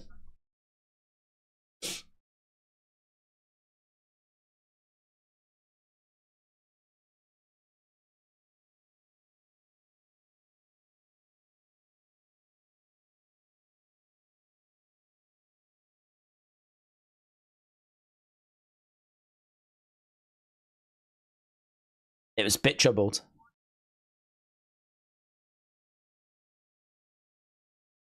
Maybe he's going for a rope-a-dope. He wondered if he was trying to rope-a-dope.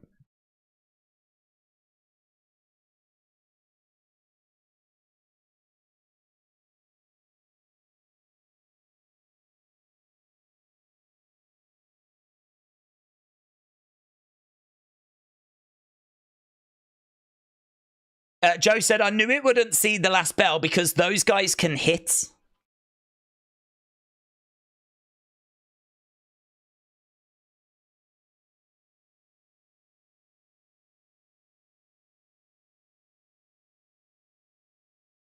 So just hearing from Joe Joyce. Joe Joyce, one of the guys that's beaten Daniel Dubois.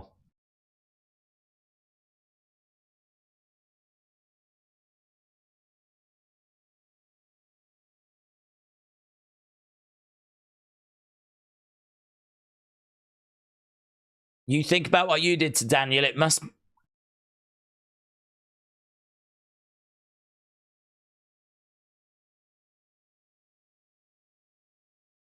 Joe Joyce said, let me get back in the gym and I'm coming for it.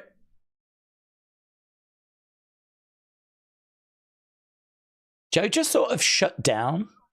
That does happen with Joe sometimes. Joe was talking and then he just stopped.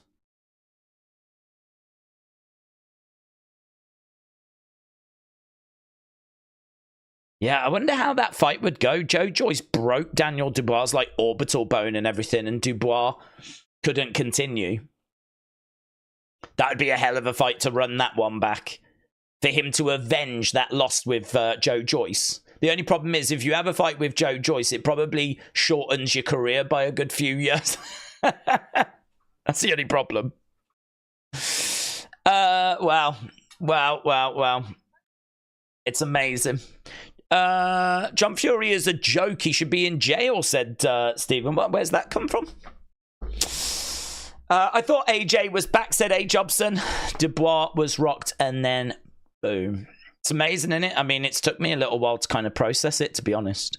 It's took me a little bit of time to kind of wrap my head around it. Like, I don't quite believe what I've seen, but it's happened, and it's amazing, and we're done. So there we go. Obviously, that was a big result, and we're going to have to wait for a little bit now, and we'll see if Fury can get the win against Usyk.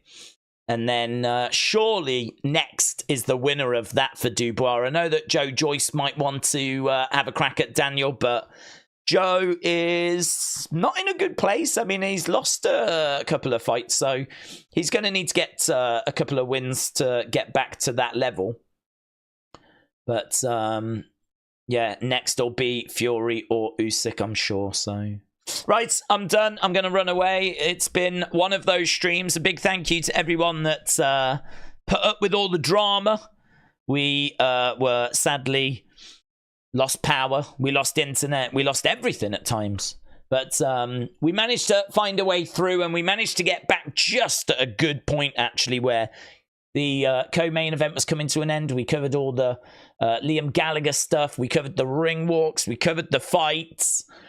And yeah, really fun stuff. Really enjoyed it, and I hope you enjoyed it as well. So thanks a lot for watching. Thanks a lot for joining us. Thank you for putting up with the disruptions. And it's hopefully an isolated incident because of the storm that's in the area. And we will be back. I'm sure we'll be back with something tomorrow. We'll be back with wrestling, of course, on Monday. And we'll have plenty more boxing coming up on the channel.